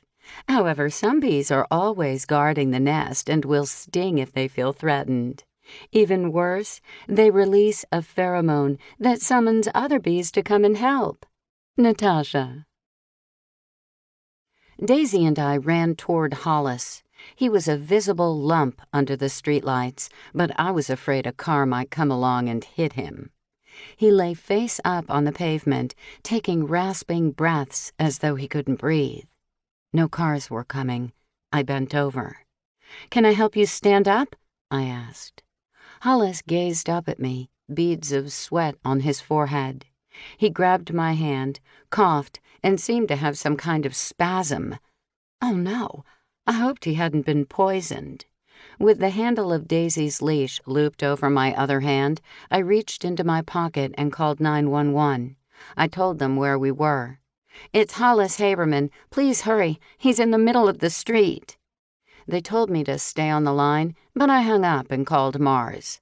He was renting a room from Bernie, just a few houses away.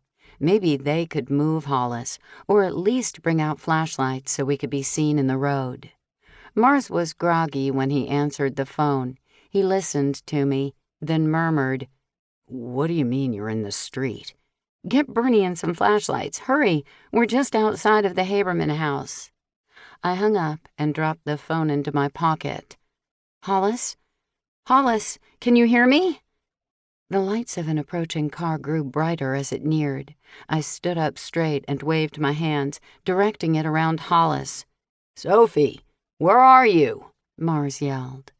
I hated to wake everyone on the block, but I shouted back, "Over here!" Actually, I hoped I might wake Jay. We could use a doctor right now. I glanced at his house. His front drapes were closed. As close as our houses were to the sidewalk and the street, that wasn't terribly surprising. Mars and Bernie sprinted toward Hollis and me. "What happened?" asked Mars. "I have no idea. He staggered out here and collapsed." Bernie was on his knees. "Hollis! Hollis! We're going to try to move you. Can you hold on to us?" "Let's see if he can sit up first," Mars suggested. Mars knelt on Hollis's other side. Each of them took an arm and tried to hoist him. It seemed to me that Hollis didn't have the strength to sit. His head lolled back, which made breathing even more difficult for him. "Guys, I think we'd better leave him on the road," I said. "The ambulance should be here soon." They lowered him to the asphalt. "Hollis!" shouted Mars. "Can you speak? What happened? Are you asthmatic?" asked Bernie. "Do you need an inhaler?" "He had an attack like this last night," I said. Mars shone a flashlight near Hollis's face so we could get a better look at him. None of us said a word. He was deathly pale, with beads of perspiration clinging to his face. He hadn't looked that bad the evening before. He blinked at us. "I feel nauseous," he wheezed. My stomach lurched. Poison. A police car slowed and stopped just short of us. Officer Wong stepped out and walked over. She shone her flashlight at us. "What's going on here?" African-American, Wong credited her last name to having married the wrong by a long shot man, but she liked surprising those who expected her to be Asian. She wore her hair short, with a sassy curl falling onto her forehead. Her uniform was always a little too tight on her curves, thanks to her fondness for cupcakes and other sweets. I told her what had happened, and in case it was somehow related, I told her about Angus and the bee stings. Her forehead wrinkled. "Was Angus sweating like this?" "No, and it was already hot outside." I frowned. "Do bees fly around at night? Seems to me my dad always knocked down wasp nests early in the morning while they were sleeping." Wong bent over. "Hollis, can you tell me what happened?" His voice was weak. "Don't know. Went to bed and woke up feeling dizzy and sick." "Dizzy?" I said. "Angus was dizzy." "And you ran out into the street?" Wong asked. Hollis wheezed, seeming unable to breathe. "Needed air." Fortunately, the ambulance arrived and the professionals took over. Wong and I told them what little we knew. And then I broke my promise to Hollis. Under the circumstances, I had no choice. He was afraid someone might be poisoning his food. All of the emergency medical technicians stared at me. "He's having some food tested. I don't know anything more than that." It wasn't until one of them asked if Hollis lived alone that I remembered Kelsey. "He's married, but I haven't seen his wife." I started for the house, but an EMT stopped me. "Ma'am, wait here, please. We'll check on his wife." I stopped short, but I was worried about Kelsey. Why hadn't she appeared yet? I hoped she was okay. The EMT had just reached the front door when it opened. Kelsey stepped out in a flowing silk bathrobe and coughed. "What's going on out here? Did a car hit someone?" "Are you Mrs. Haberman?" he asked. I walked closer. "Kelsey, Hollis is ill." She turned to gaze at me for a second, surprise and confusion mingling on her face as she took in the situation. She darted toward the street, crying, "Hollis! Hollis!" Wong intercepted her. I couldn't hear what she was saying, but Kelsey tore away from her, covering her mouth with a fist as she coughed. The EMTs were loading Hollis on a gurney. He had a clear mask over his nose and mouth, no doubt to help him breathe. Kelsey picked up Hollis's hand. "What's wrong with him? Is it a heart attack?" "Doesn't look that way," said an EMT. "Ma'am, how do you feel? You seem to be coughing a lot." "I'm fine. I don't know why I'm coughing." "Maybe you should come along with us." Terrified, Kelsey took a step back. "You mean I could have the same thing?" Chapter 7. Dear Sophie, I love fried eggs with soft yolks, but when I try to make them, crunchy edges form on the whites. Is there a secret I don't know? Softy, in 2 Eggs, Florida. Dear Softy, there is a little trick. Put a lid on the eggs and turn the heat to medium-low. When the whites have cooked, remove the pan from the stove, but leave the lid on for about 1 more minute. Don't forget that you run the risk of salmonella poisoning from eating soft yolks. Sophie. "We don't know what he has yet," said the EMT. "But if you were with him, that's certainly possible." "I don't have my phone or my makeup. I'm not dressed." The EMT must have heard that kind of argument often.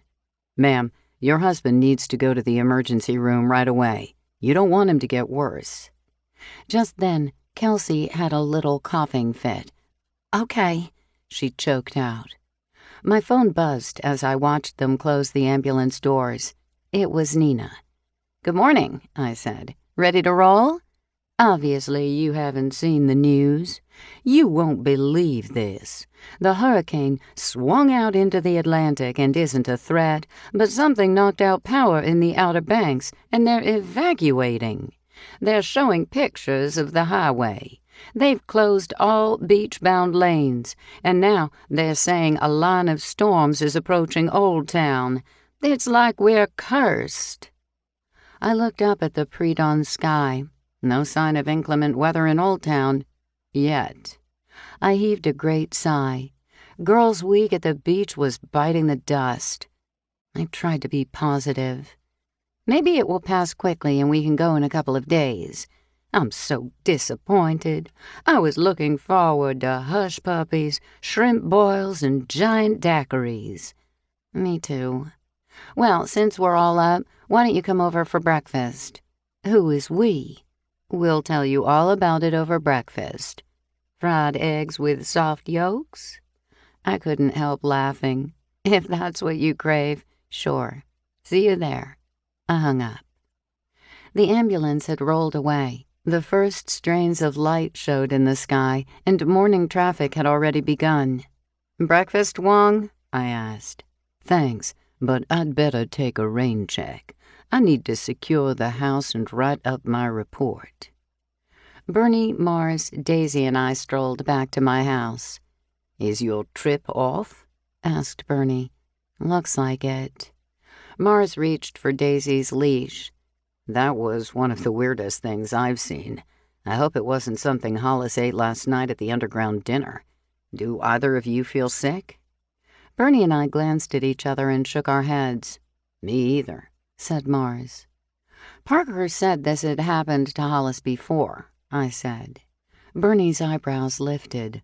"Odd that Kelsey appears to have it too."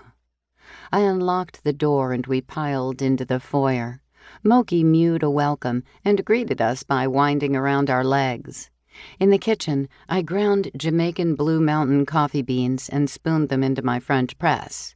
After preheating the oven, I pulled out 2 large frying pans for the eggs. Mars went straight for his old favorite, the oversized Fiesta-ware coffee cups. I was amused when he selected 4 different colors. The jumbo cups in tangerine, turquoise, poppy red, and bright sunflower yellow would make for a happy breakfast table. In preparation for his stay at my house, I had thrown a French print tablecloth of blues and yellows on the kitchen table the night before. Mars opened a can of kitty tuna for Moki and fed Daisy one of her favorite dog cookies. Bernie opened the kitchen door for Nina, who carried a box from Big Daddy's bakery. I thought we'd munch on these during the drive. They'll be stale tomorrow, so we might as well enjoy them now. She opened the box and arranged the contents on a poppy-colored platter. Chocolate croissants, ham croissants, cherry Danish, cinnamon rolls with vanilla icing, and bear claws threatened to tumble off the platter. "I thought it was just the two of you going to the beach," said Mars, biting into a ham croissant. "It was." Nina selected a bear claw. I sprinkled medium grind pepper over bacon and slid it into a hot oven. "Are you kidding? You thought the two of you would eat all of these?" teased Bernie. "It's a long drive. There are a lot of Krispy Kremes in North Carolina, but when you whip by one on the highway, it can be hard to turn around and find the side road that leads to it." "You don't really care about the beach, do you?" Mars bantered. It was a foodie road trip in disguise. Nina, who lived catty-corner across the street from me, loved to eat, but never cooked. Her idea of the perfect kitchen utensil was the telephone for takeout. One memorable holiday, she had food delivered to my house, where she transferred it to pots and pans so her mother-in-law wouldn't know she hadn't cooked it. She even lit candles scented like turkey and stuffing, pumpkin pie, and roasted sweet potatoes to complete her little cover-up. Nina insisted no one was the wiser, though I found that hard to believe. I took the bacon out of the oven and placed it on a platter covered with paper towels. Mars whisked it to the table, where the three of them chowed down like they were famished. I cracked the eggs into the frying pans, then salted and peppered them. With the lids on the pans, I lowered the heat. Over coffee and bacon, Mars and Bernie told Nina about Hollis and Kelsey. I kept an eye on the eggs, waiting for the whites to cook. If my attention drifted for even a minute, the yolks would be cooked through. Nina was horrified.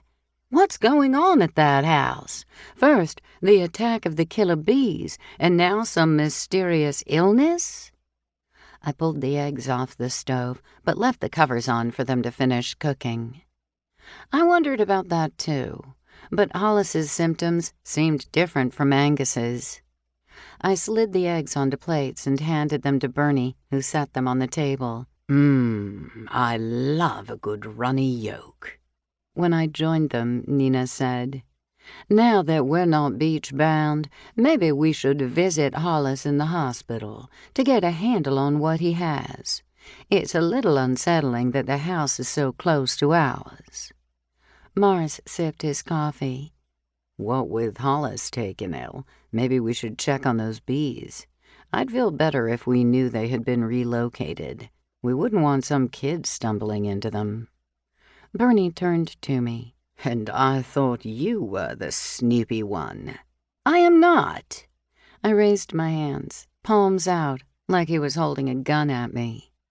"I haven't been involved in any murder investigations in over a year." "Shh. Don't say that out loud. It's like you're inviting the fates," Mars joked. "Count me out." Nina reached for a chocolate croissant.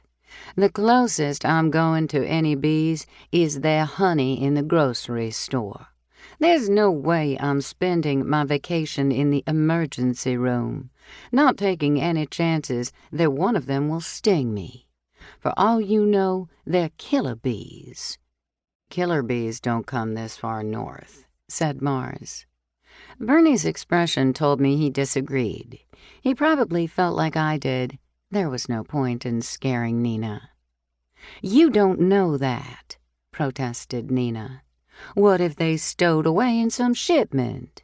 I'm always reading about tropical snakes that hid in a shipment to a big box store." "Unlikely," said Mars. "There's always a first time." Nina licked her fingers. You couldn't pay me to go over there." She pulled out her iPhone, looked at it, and moaned. Bernie gazed at it over her shoulder. He spoke calmly. "We'd better batten down the hatches. A line of severe storms is on the way." Mars switched on the TV, where a local station was issuing warnings to stock up on batteries and water in case of power outages. Our peaceful breakfast ended rather hastily after that. I thought we had plenty of time to prepare, but it wasn't the way I had hoped to spend my vacation. Mars took Daisy with him, which always left the house feeling empty. After cleaning up the kitchen, I found Moki in the sunroom washing his fur. Promising to be back soon, I walked to King Street and hit the stores for supplies. I stocked up on water and wine, uncertain which would be in more demand, then perused the offerings of my favorite butcher. Inspired by the dinner the previous night, I was eager to try a few different flavor combinations. But I thought I'd better keep some things simple in case we lost power. Bread, tuna, and peanut butter had already disappeared, leaving those shelves bare. I had plenty of veggies growing in my backyard garden, but I bought chicken, red and green cabbage, a couple of crisp apples, farm-fresh eggs, strawberries, blackberries, and blueberries. The store was offering a new delivery service, which delighted me. No lugging heavy water and wine bottles anymore. I stopped by the hardware store to stock up on batteries, certain that the mere act of buying them would mean I wouldn't need them. On the walk home, I passed the Habermans' house. It was quiet and peaceful. No one would ever suspect that something terrible had happened there only hours ago. The groceries were delivered after lunch. I had just finished putting them away when someone banged the door knocker on my front door. It took my breath away a little bit to see Wolf Fleischman, a criminal investigator in the Alexandria Police Department, on my doorstep. I hadn't seen him in ages. My first instinct was to hug him, but I knew I shouldn't and resisted the impulse. Wolf and I had dated for a few years. A strange twist of life had interfered, and our relationship had ended somewhat abruptly. Nevertheless, I still considered him a dear friend. He carried a sport coat hitched on his thumb over his shoulder, and I could tell he had lost a little weight. Wolf liked to eat, and, like me, he often fought creeping pounds. The silver hair at his temples gleamed in the sun, and I thought there might be a little more silver than the last time I saw him. "Hi, Sophie." Wolf bent immediately to pick up Moki, who didn't feel any awkwardness about seeing him and was simply joyful about his presence. I had met Wolf on the same day that I rescued Moki, and Wolf had even been present when Moki was named. "I didn't expect to see you. Could I offer you a cold drink?" "That would be great." He followed me into the kitchen, still carrying Moki, whose purrs were loud enough for me to hear. I poured both of us iced tea. "It's been a while," I said. Wolf tossed his jacket over a chair and studied me. "Feels like it was just yesterday that I was here in your kitchen." He gulped the iced tea like he was parched. "You can imagine my surprise when they told me that one Sophie Winston reported that Hollis Haberman thought he was being poisoned." We migrated to the kitchen table and sat down. My smile faded as I realized what Wolf's presence meant. He wouldn't have come around if he wasn't investigating, and he wouldn't be investigating unless they had called him in on a case. My spirits plummeted. "Hollis didn't make it?" "I'm sorry, Sophie. Was he a friend of yours?" The news knocked the stuffing out of me. I hadn't thought Hollis would die. A long stay in the hospital, maybe, but not this. "Not really. He was a neighbor, but we weren't particularly close." Wolf raised his eyebrows. "Yet he confided in you that he was worried about being poisoned?" I nodded. He thought I might know how to test food for poison. That didn't worry you? Well, of course it did. I told him he should go to the police. Told him that at least twice, maybe 3 times as a matter of fact. He didn't want to. Hollis said he had his reasons. Now, I wish I hadn't agreed to his request. If he had contacted the police, he might be alive today. I winced and took a moment to collect myself. Why had I done that? Why had I agreed to keep his concerns quiet? I should have taken him by the arm and dragged him to see Wolf, or at least Wong. I looked up at Wolf, who calmly poured himself another glass of tea. I assumed he didn't want to throw a wrench in his marriage to Kelsey. Can you imagine if he had gone to the police and said he thought she was poisoning him? That would have been a fast track to divorce. Wolf leaned back in his chair. It might have been at that, but it begs the question why he would want to remain in the marriage if he suspected his wife of poisoning him. Chapter 8. Dear Sophie, at the last funeral I attended, a woman's cell phone rang, and she had the nerve to answer it. We're still talking about this. Do we have to put up a sign that says, cell phone free zone? Is that what we have come to? Appalled in Transylvania County, North Carolina. Dear Appalled, alas, such signs have become commonplace at weddings and parties. There is simply no excuse for taking a phone call at a funeral. Leave the phone in the car.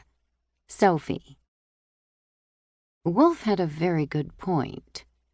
It does suggest that the marriage might have been on a downward trajectory, I said. I can't imagine suspecting my spouse of wanting to harm me. It must be terrible to live that way. I guess he wanted to be sure. He could have just separated from her. Did he have any food tested? Asked Wolf. I gave the food to Humphrey. He has a pal who is testing it. Wolf nodded. Thanks. I'll check with him. He definitely died from poisoning. It seemed like he had a respiratory problem. It certainly sounded that way, but I had to ask. I felt as though I'd had a hand in it by keeping Hollis's secret for him.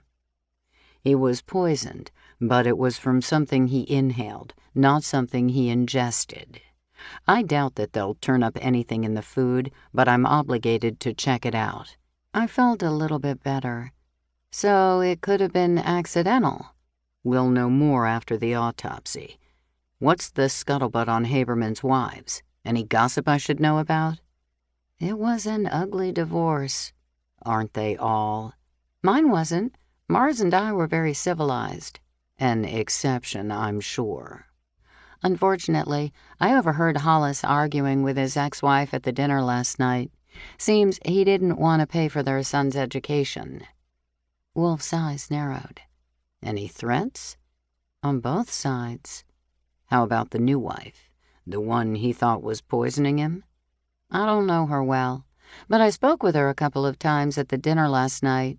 She's young and insecure, but in a way she was very sweet. I wouldn't have thought her capable of poisoning anyone, much less her husband. Wolf grinned. Aw, come on, Soph. You know better than that. Murderers come in every shape and size. He was right, of course. Still, some little part of me wanted to believe that Kelsey hadn't meant to kill Hollis. Wolf gazed around my kitchen. I miss coming here. You ready for the big storm? I tried to toss it off lightly, as though I wasn't concerned. Oh, sure. It ruined my beach plans, but this house has been around since the 1800s. I don't think a few storms are going to blow it away. Wolf stood up. I'm sorry to have been the bearer of bad news. Wolf, is there any possibility that Hollis's death could have been related to a bee sting? He shrugged. I think they're concentrating on his respiratory system. I guess that could be the case with a bee sting, but it seems unlikely unless it was an anaphylactic reaction. Wolf gazed at me like he could see right into my thoughts. "Don't kick yourself about this, Sophie. You were doing what you thought was right." "But I was dead wrong." He laid a reassuring hand on my shoulder. "None of us have crystal balls. You can't begin to imagine how many times I wish I had handled something differently. Besides, chances are very good that he didn't die of poisoned food." I appreciated his kind words, but I still felt enormously guilty. I walked him to the front door and opened it. Wolf stepped outside. "The wind has kicked up." The two of us watched tree leaves twist in the air. The sky was still blue, but a band of clouds was filtering in, like cream mixing in a sauce. "Will Mars or Alex be here with you?" asked Wolf. "I have no idea. I'll be fine." He nodded. "Call me if you need help." It was a generous offer. I watched him walk away, knowing full well that I would never take him up on it. "Never say never, Sophie," I reminded myself. But deep in my heart, I knew I would have to be desperate to make that call to Wolf. I closed the door and was thinking about the fact that Nina and Francie would probably rely on me for meals if the power went out. The phone rang, interrupting my thoughts. I answered it, and Humphrey said, "Please tell me that my friend isn't testing food for a Mr. Hollis Haberman." "I'm afraid so." "In that case, I think we should turn the samples of food over to the cops. Are you okay with that?" "Absolutely. You may get a visit from Wolf. He was just here asking me about Hollis. You don't have any results yet, do you?" I held my breath. "No. I was just over at the morgue, and everyone is talking about Haberman. There's a lot of speculation about what happened to him." "Oh?" I said, afraid to hear what they might suspect. "Conflicting symptoms. It will be interesting to hear what caused his death. One thing's for sure, no one expects it to be natural causes." "Keep me posted, okay?" "Sure." I hung up, feeling miserable, and wondering what I should have done that could have prevented Hollis's death. Still thinking about him, I pulled out tapioca, lemon, sugar, and fresh blueberries to make a blueberry pie.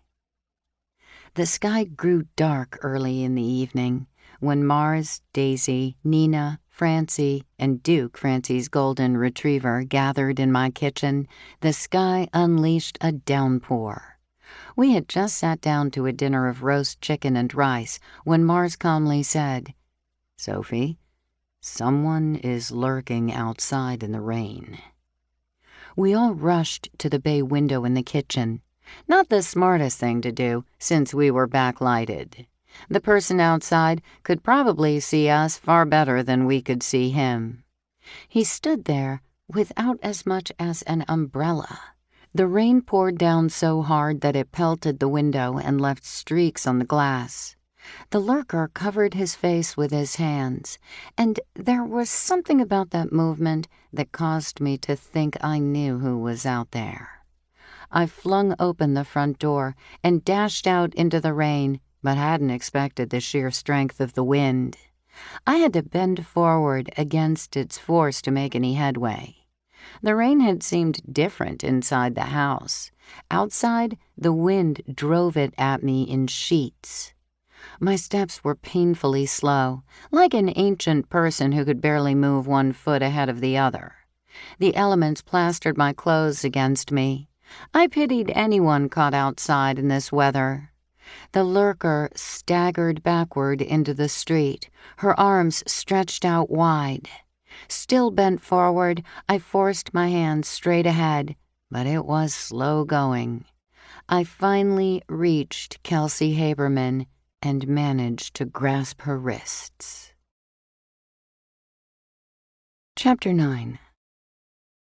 Dear Sophie, I have spent so much money on cutting boards, but after a while they look terrible, and I end up throwing them out. What am I doing wrong? Not making the cut in Oak Brook, Illinois. Dear Not Making the Cut, Wood does not like water. Never put them in the dishwasher. Wash them by hand and be sure to dry them thoroughly. You should also oil your wood cutting boards. Food-safe mineral oil is favored, but a refined coconut oil made specially for cutting boards is also popular. Rub the oil on the wood and allow it to be absorbed. Sophie. I hooked my arm into Kelsey's and held tight. Together, we ducked and leaned forward to combat the forces that threatened to slam us into the house. We finally approached the front door, where Mars and Nina reached out to us. We blew right past them into the foyer. The door slammed behind us, as if some unknown force had shut it against the evil waging war outdoors. Kelsey Haberman was a far cry from the flirting bombshell she'd been only the day before. Her beautiful blonde tresses were matted to her head. The wind and rain had driven her dark eye makeup into bizarre streaks. Her eyes would have faded into her pale face had it not been for the red rims from crying. Her summer dress was drenched and glued to her body. She had lost her shoes somewhere along the way and stood in my foyer barefoot and dripping wet. I was certain that I looked equally pathetic. Nina handed each of us a towel. Daisy wagged her tail and sniffed Kelsey curiously. Kelsey fell to her knees and buried her face in Daisy's fur. Kelsey's body racked as she sobbed. Daisy stood very still and let her cry, as if she understood that something was wrong with this stranger. Kelsey raised her head and whispered, "Hollis is dead." We heard Kelsey. "I'm so sorry." Francie shuffled toward her. "Child, we'd better get some dry clothes on you. I'm sure Sophie has something you can wear." "Of course I do." Francie, Nina, and I escorted Kelsey upstairs. Nina pawed through my closet. "Honestly, Sophie, why are you so short?" At best, she was an entire 3 inches taller than me. "Ha! You say that as though you're a towering willow." In spite of that, she dug up a jean skirt from my thinner days. I hadn't worn it in years. Armed with clothes, she led Kelsey to the bathroom to change. I dried off, pulled my wet hair back into a ponytail, and dressed in a short skirt and a cotton V-neck tee. I hurried downstairs to dry the hardwood floor in the foyer. Looking very young and vulnerable, Kelsey walked down the stairs with Francie and Nina. I wrapped an arm around Kelsey and guided her into the kitchen. She buried her face in my shoulder and bawled. There was nothing I could do except pat her back. When she let go of me and wiped tears off her face with the backs of her hands, I asked, "Have you eaten anything today?" She sniffled. "No, I was at the hospital most of the day, and then the police questioned me." "Hot tea or iced?" I asked. "Hot, I think. I feel like I'll never be warm again." Nina had given her a fluffy sweater to wear. Kelsey held her arms crossed against her chest as though she was freezing. I put the kettle on while Duke and Daisy vied for Kelsey's attention. I watched her from the stove, wondering why she had come to my house. It wasn't as though I was close with her or Hollis. His death saddened me greatly, but I wasn't a confidant of theirs. "How are you feeling?" Mars asked. "Physically, I mean. You don't seem to be coughing anymore." "Crying hasn't been helping. It gets me all congested, and then I end up coughing again." "They released you from the hospital, so that must be a good sign," said Nina. I poured boiling water over black tea, which helps calm the nerves. I set her mug on the table with sugar and a little pitcher of milk.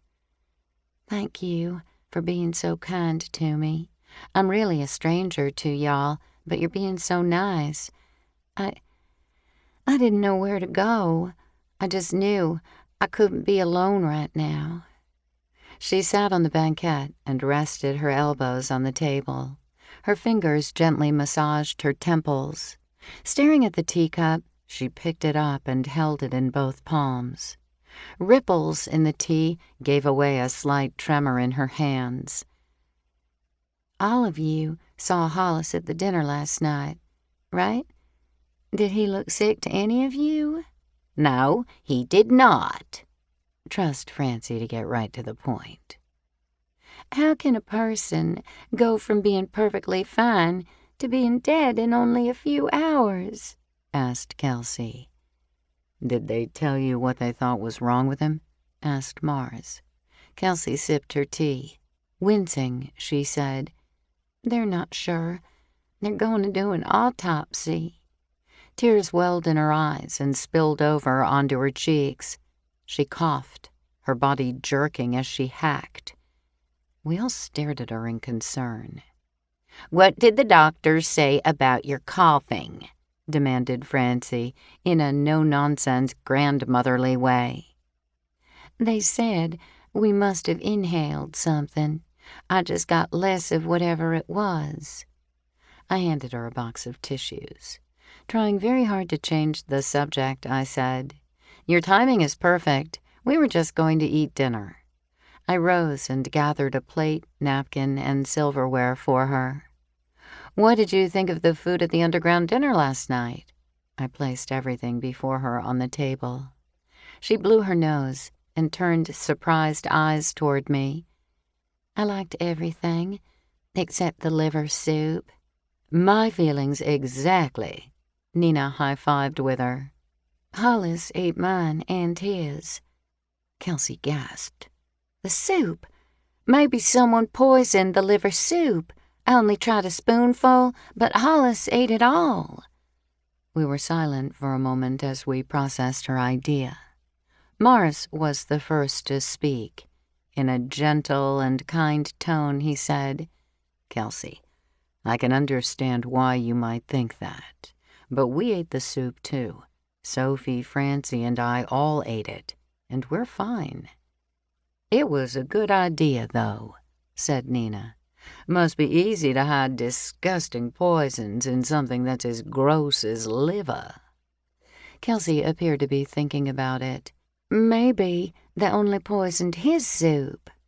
Francie patted her hand. "I don't think so, dear. Didn't you say it was inhaled?" I stopped in the middle of passing a platter of sliced and salted pink Brandywine heirloom tomatoes from my garden. I wanted to like Kelsey, especially the Kelsey seated at my table. The one without cleavage showing. The one looking so helpless and weary. Consequently, I was more than a little ashamed when the thought that she might be playing us drifted through my head. I'd had a murderer as a guest at my dinner table before. Of course, I didn't know which guest it was at the time, but this was a new twist for me. I couldn't recall being in a situation where I was trying to comfort the very person whom the victim suspected of poisoning him. If Kelsey had intentionally poisoned Hollis, then she had a lot of moxie to come to my house seeking comfort. If that was the case, she was putting on a very good act as the bereaved. I hoped I was wrong, and that Kelsey was the clueless and distressed young widow she appeared to be. "Kelsey," said Francie, "where are you from?" "Mostly the South." "You moved around a lot?" asked Mars. She nodded. "So where's your hometown?" asked Nina. "I don't believe I ever had one." "Your parents were in the military?" guessed Francie. "I wish." Kelsey heaved a big sigh and helped herself to chicken. "My parents were real young when they had me in South Carolina, still in high school, actually. When I was a toddler, they died in a car accident." "Oh, no. Were you in the car?" asked Nina. "My baby sister and I were at the sitter's house. Nobody wanted us, I guess, so my father's great aunt in West Virginia took us in. She was a sweet woman, chubby and smiling and warm. When she wasn't knitting, she was gardening or canning." Nina clapped a hand against her chest. I'm so glad you landed in a good home." "She died when I was 6. "Why, you poor thing," Francie gasped.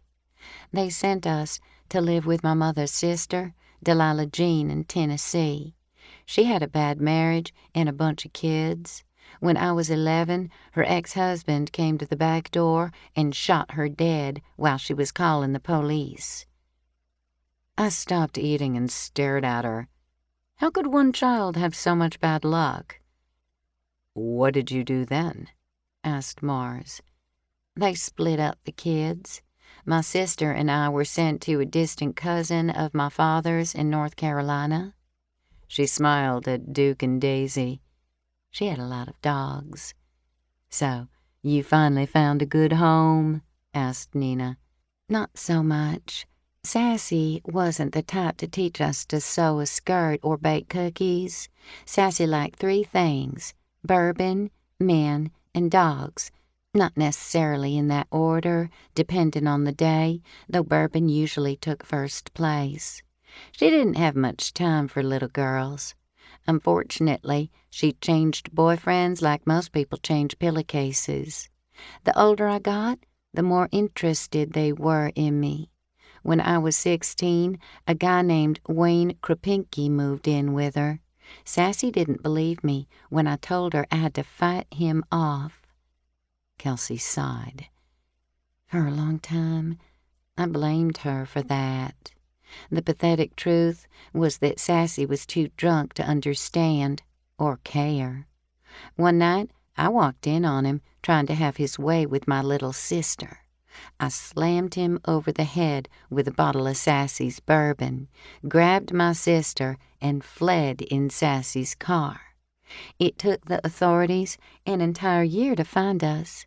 I put on a lot of makeup, lied about my age, and served drinks in a scuzzy joint where I figured no one would care enough to ask questions about the new girl. It worked out pretty well. Living with Sassy had taught me how to deal with drunks. One afternoon, I came back from the grocery store. There was a cop car in front of our apartment, and I saw them placing my sister in it. I kept driving. I knew I couldn't help her if I was in custody, too. They took her straight back to Sassy's. She gazed at us, one at a time, as though she was assessing our reaction. "Wayne murdered her that night. She never had a chance. Sassy drank herself into a grave the next year. I never went back, but I saw her obituary online." "Good heavens, child," Francie shook her head. "It's a wonder you can walk and talk. I've never heard of such a terrible childhood." "It's like I'm cursed. I overheard some relatives talking about me when I was little. They didn't want me living with them because they thought I brought bad luck. And now my husband is dead." Silence fell over us. Francie was the first to speak. "That's utter nonsense. You had a terrible start in life, but none of that was your fault. You didn't make Sassy drink. You didn't shoot your mother's sister. Those things were completely out of your control. My goodness, you were just a child. I'm sorry I didn't know you. I would have taken you in." "How did you meet Hollis?" asked Nina. "I had a car accident and met him at his law firm." That one sentence quickly reminded us that Cindy Haberman accused Kelsey of ruining her marriage. I hurried to change the subject. "What did you think of the chocolate mousse last night?" Kelsey put down her fork. "I'm so sorry. I didn't mean to barge in on your dinner." "You're not barging in at all. You're a neighbor. Now eat something, young lady." Francie pointed at her. "I'd like to hear more about your interesting life." Rain pounded at the windows while we ate. I found it interesting that Kelsey passed on the wine. Maybe Sassy's drinking put her off alcohol. We were clearing the dishes from the table to make room for dessert when the lights went out. Chapter 10. Dear Natasha, I'm putting together power outage kits for each member of my family. Other than the obvious flashlight, batteries, and first aid kit, what should they contain? Worried Mom, in Rough and Ready, California. Dear Worried Mom, cash. Banks won't be open, and in a power outage, the ATMs won't function either. Natasha. Mars jumped up and peered out the bay window. Everybody's out, even the streetlights.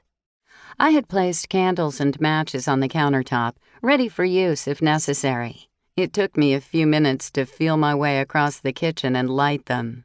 I set candles on the windowsill over the sink, while Mars placed some in the bay window and on the fireplace mantel. Wow, I don't remember seeing the streetlights out, said Nina.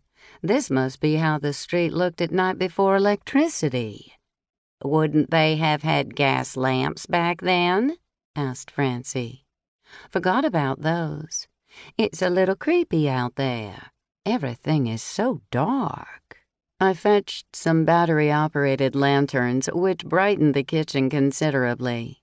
I called dibs on Sophie's second-floor guest room, Nina announced. I'm not sleeping alone without lights. I grinned, so like Nina. I didn't tease her, though, because I welcomed the company. There was something a little spooky about being home alone in pitch-black darkness. Francie snorted. What's to be scared of? Good thing you didn't live 100 years ago, Nina. Thank heaven, said Nina. I like my creature comforts. What's for dessert? I set the blueberry pie on the table. It's times like this when I'm very glad I have a gas stove. Would anyone like coffee or hot tea? Everyone except Kelsey and I voted for an after-dinner drink. Carrying candles, Nina and I retrieved cordial glasses from the dining room, along with a bottle of raspberry liqueur. In the shadowy light, I observed Kelsey and wondered how she felt about being alone in the dark. If, heaven forbid, it had been Mars who died, I would have wanted to be alone with my sorrow. I wouldn't have cared about the driving rain and darkness around me. I might have even felt they reflected my mood. But I suspected that not everyone would react that way. Kelsey, will you be okay by yourself tonight? I asked. She looked up from her pie. I think so. Nina pulled out her cell phone and poked around on it. Maybe the power won't be out for long. I'll see if I can pull up any information. Francie sipped her liqueur. Have you notified Hollis's relatives yet? Kelsey released a faint gasp. Cindy, she hissed. She hates me. I guess it would be impolite to text her, but their son needs to know about his dad. I could just imagine what a nightmare that call would be. Did Hollis have any siblings? They came to the wedding and were very nice to me. She covered her eyes with her fingers for a few seconds. I was so self-absorbed and in shock, I guess, that I didn't even think about anyone else. His parents are deceased. I have to call Parker at the law firm, too, to let them know. I don't know what to do first. I jotted down Humphrey's name and the name of the funeral home where he worked. You should probably contact Humphrey as soon as possible. That way, when the autopsy is over, you'll be ready. Even in the dim light of the candles, I saw her blanch. Given the way news traveled in Old Town, I had a feeling Parker and Cindy already knew. But maybe the storm had distracted people and slowed the news of Hollis's demise. I can walk you home, offered Mars. Maybe Sophie will lend us some umbrellas. Nina looked up from her phone. I'm trying to get the electric company website, but nothing's happening. I can't even get Google. It's like we've been cut off from the world. Francie guffawed. I concede that I do appreciate electricity, but there's something very peaceful about reading a book by lantern. It's so quiet. It's as though the rest of the world vanishes and one merges into the story. You can do the same with an electric light, Nina pointed out, sounding a bit testy. Francie insisted on going to her own home next door and acted offended when I offered to walk with her. I insisted she call me as soon as she was in her house. What she didn't know was that I grabbed an umbrella and stood outside in the driving rain until I saw her safely step inside her own home. Kelsey agreed to Mars seeing her home. The two of them borrowed umbrellas and set out into the night. I lent Nina an oversized t-shirt to sleep in and gave her a fresh toothbrush. Except for one more after-dinner drink, that was all she needed. In the morning, we woke to a mess. Tree limbs littered the streets. Chainsaws screamed in the distance. The sun shone brightly in a blue sky, as though nothing had happened. The only difference was slightly cooler air. Our block appeared to have fared well, but no one had electricity. Neighbors gathered in the street, checking for damage and telling tales about their night. I hustled back inside and made 2 pots of strong coffee, while Nina loaded trays with cream and sugar. Mars and Bernie showed up and carried lawn chairs out into the street. No cars could pass for the time being because of the branches, and what could have been a horrible morning quickly changed into a block party breakfast. I made bowl after bowl of pancake batter, and Bernie acted like a short-order cook, flipping pancakes as fast as he could. Mars carried them outside, where neighbors had donated maple, blueberry, and blackberry syrups. Someone emptied her refrigerator of yogurt, another brought pints of fresh blueberries, and Nina offered the pastries we hadn't consumed the day before. Even slightly stale, they were a welcome addition. Alex came by to see how we had fared. "Good grief, Sophie, you turn everything into a party." He kissed me lightly. "Please, it's not as though I planned this.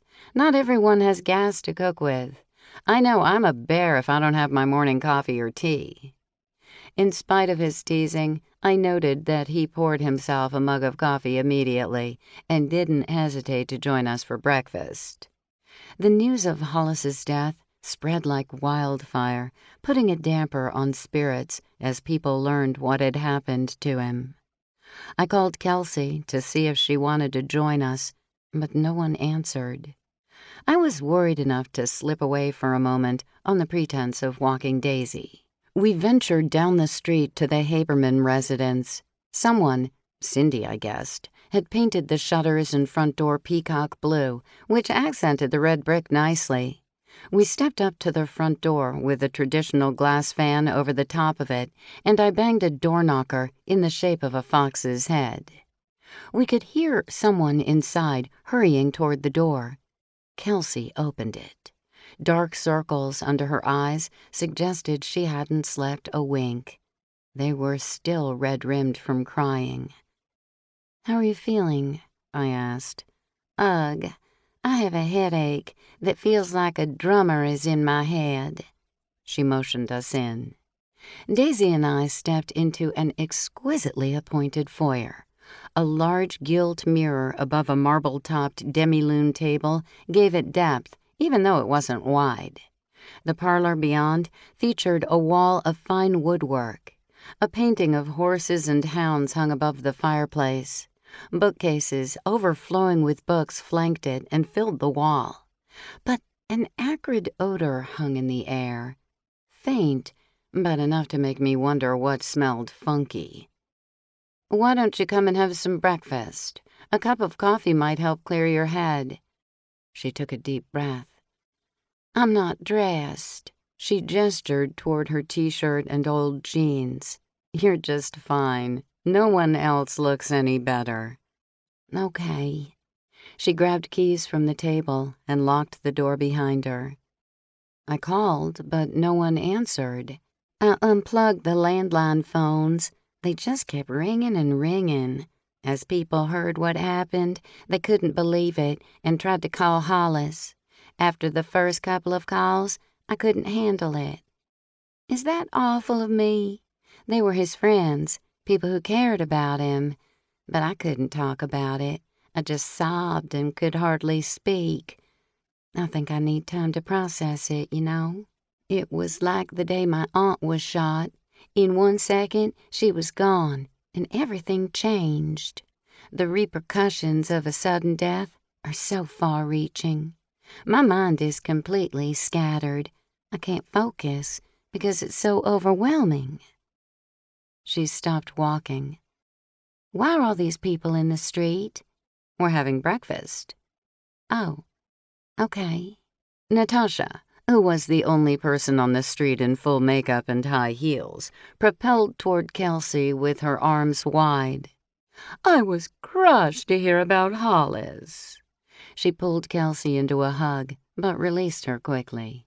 He was such a lovely man. I'm simply heartbroken. Natasha linked her arm through Kelsey's and steered her away from me, but turned back long enough to hiss at me. Dibs on Coca-Cola cake. As she walked with Kelsey, she asked, Have you made the arrangements yet? I would be happy to help you. Nina scooted up beside me. Oh, no. How could you let Kelsey fall into her clutches? This is one time when it might work out. Kelsey could use some guidance, and it would keep Natasha busy. Francie ambled over. I really put my foot in it this time. You will not believe what happened. I was supposed to work as a volunteer at the library sale today. Early this morning, I called Cindy to see if it was still on. I thought they would cancel because there's no electricity, and Cindy's ex-husband had died. She didn't know. I was the one who broke the news to her about Hollis's death.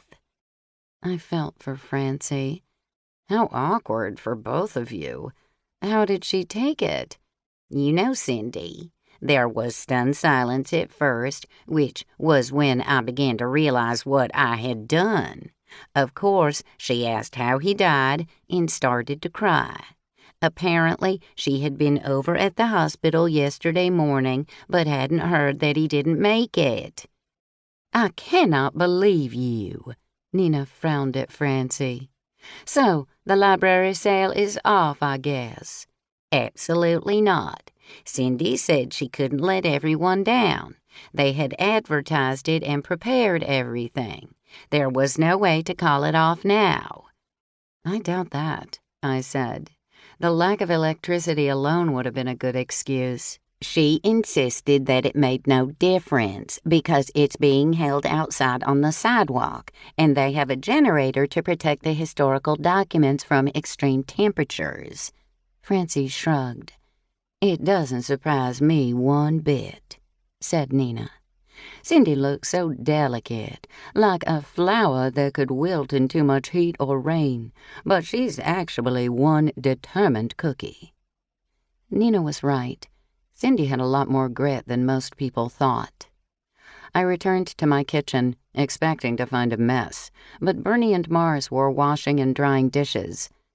I must be dreaming, I said. The water is cold, but we heated some in the kettle for washing. Mars turned to Bernie and high-fived him. Pioneermen. We also wrestle bears. I couldn't help giggling. You're very cheerful in spite of the lack of electricity. Almost everything is closed, said Mars. They're asking people not to drive because traffic will slow down the cleanup crews. Bernie handed him a coffee mug to dry. The Laughing Hound is closed until further notice. We have gas for cooking, but without lights we can't bring the public inside. Mind if I take Daisy since I have a day off? Asked Mars. I was supposed to have her this week anyway. Sure, go ahead. After they left, I wandered into my sunroom. It would be too hot in there soon without any air conditioning. Through the windows, I had a perfect view of the mess in my backyard. I ought to pick up the branches from the storm before the heat returned, but before I got started, the phone rang. Francie was calling from the library book sale. We need extra hands down here. What with the stores and restaurants closed, they have a crazy crowd. Think you and Nina could come help us out? Of course, we'll be there soon. I phoned Nina, who was game to help out. After all, we had planned to be away and didn't have anything scheduled. Wearing a white sleeveless cotton top, a sky blue skirt, white sandals, and a sun hat, I walked over to Nina's house. The two of us strolled down to the library. Cindy Haberman rushed us the minute we arrived. "Thank you for coming," she said in her gentle voice. Although she had pinned up her long locks, a few tendrils had worked their way loose around her face, giving her an angelic appearance. "Sophie, can you replenish books as they're sold? And, Nina, maybe you could assist Francie under the tent where people pay. I think the crowd is a little overwhelming for her." I placed my hand on her slender arm, which was surprisingly cool. "I'm so sorry about Hollis." "Me too," said Nina. "He was far too young to die." Cindy spoke softly. "Thank you. I'm in shock, of course. I was terribly ugly to him at the underground dinner. I'll always regret that we fought to the bitter end." "Don't beat yourself up about it," said Nina. "I'm sure we would all act differently if we knew what fate had in store for us." Cindy gazed away, and I realized that she was looking at Gavin. "I'm putting all my energy into this sale. Work is the best therapy, don't you think?" I agreed, but wondered why she hadn't put Gavin to work. He had settled away from the sale, his back to the brick building, his knees drawn up, looking very much the petulant teenager. A bearded gentleman interrupted to haggle about the price of a $1 book. Nina and I hustled to our assigned jobs. The tables were labeled according to the type of book, so it wasn't difficult to pick up a stack and fill empty spots on the tables. Browsers whisked them away with amazing speed. Cindy was kept busy overseeing everything, but I felt awful for Gavin. After an hour, I grabbed 2 drinks from a cooler and walked over to him. I sat down on the ground next to him, glad I'd worn a skirt, and handed him a drink. "Thanks." "I'm sorry about your dad." He fidgeted with the bottle in his hands. "It's okay. I never saw him anyway. It's not like it will be any different." "I guess both of you were busy." "Yeah. I feel kind of bad about that now." I listened, waiting for him to say more. "I never wanted to do stuff with him, especially not if she was there. And now I'll never have a chance to make up for that." "It's rough. I'm sure Hollis understood." "If he understood, he never would have ditched my mom and me in the first place." Ouch. I didn't know enough about their situation to refute anything he was saying, but I tried. "He divorced your mom, not you." "It doesn't matter." He flicked a blade of grass away. "It was like he died when he left us. Nothing would have changed if he had lived longer." Gavin was breaking my heart. Unfortunately, he was probably right. The divorce had cut deep in Gavin's soul. "Mrs. Winston, do you think she killed him?" Chapter 11. Dear Natasha, my uncle died yesterday. I just came from my aunt's home, where the bereaved family and friends are gathering. I dutifully brought a funeral casserole that I had baked for the occasion. I was horrified to see people bringing store-bought foods. Is it just me? I thought if it wasn't homemade, it didn't count. Raised Right, in Tombstone, Arizona. Dear Raised Right, the mourners probably claimed they were too upset to prepare a proper dish. You were indeed raised right. One can only hope that fast food will be served at the funerals of the mourners who brought store-bought foods. Natasha. Gavin, why would you ask that? I stared at him, trying to read his expression. Why else would she have married him? I wondered if he was repeating something Cindy had said, or if he had come up with that conclusion on his own. It probably wasn't the best time to talk about the possibility that Kelsey had loved Hollis. I chose my words carefully. Do you have any evidence of that? That's what I would need, isn't it? I'll come up with something. Gavin, I playfully pushed his thin upper arm. Don't do anything stupid. He laughed at me, a truly lovely, genuine laugh, like the one I'd heard often when he was a kid. I'm a teenager, Mrs. Winston. I do stupid stuff all the time. Cindy was watching us with a frown on her face. I scrambled to my feet. I'd better get back to work. Promise me you won't go snooping around for evidence. Not a chance. I wasn't sure whether he meant not a chance that he would make such a promise, or not a chance that he would snoop. Behave yourself, I warned as I walked away. Cindy caught up to me. Thanks for taking the time to talk to Gavin. He's been in an awful funk. They tell me all teenagers are like this, but he was such a sweet little boy that I have trouble accepting his moodiness. Was she kidding? He just lost his father. I think I'd be melancholy, too. Oh, that's not what's making him crabby. He's grounded. He's not speaking to me at the moment to convey how terribly unfair I am. But I don't dare give in. It hurts me to see him this way, but I have to be firm. I drew in a sharp breath and tried not to appear shocked. Was she really trying to pass off his father's death as inconsequential? Gavin could put on a brave face and pretend that nothing had changed now that his father was dead, but Cindy knew better than that. Teens were an enigma to me, but a parent's death was life-changing and crushing, no matter what age a person was. A bit wimpishly, I uttered, "He'll get over being grounded. We all did." He would never get over the way he had treated his dad after the divorce, though. Some wounds never healed. What did he do to earn that punishment? He has this friend named Chadwick, who is actually a great kid. Polite, good student, relatively sane for a teenager. But Chadwick now has a girlfriend, and unfortunately, he's in the habit of sneaking out at night to meet up with her. She brings a friend, and Chadwick drags Gavin along. I shouldn't say drags. Gavin goes all too willingly. He punches up pillows on his bed and covers them with a blanket. Seriously, Sophie, it's not even original. My brother did the same thing when we were kids.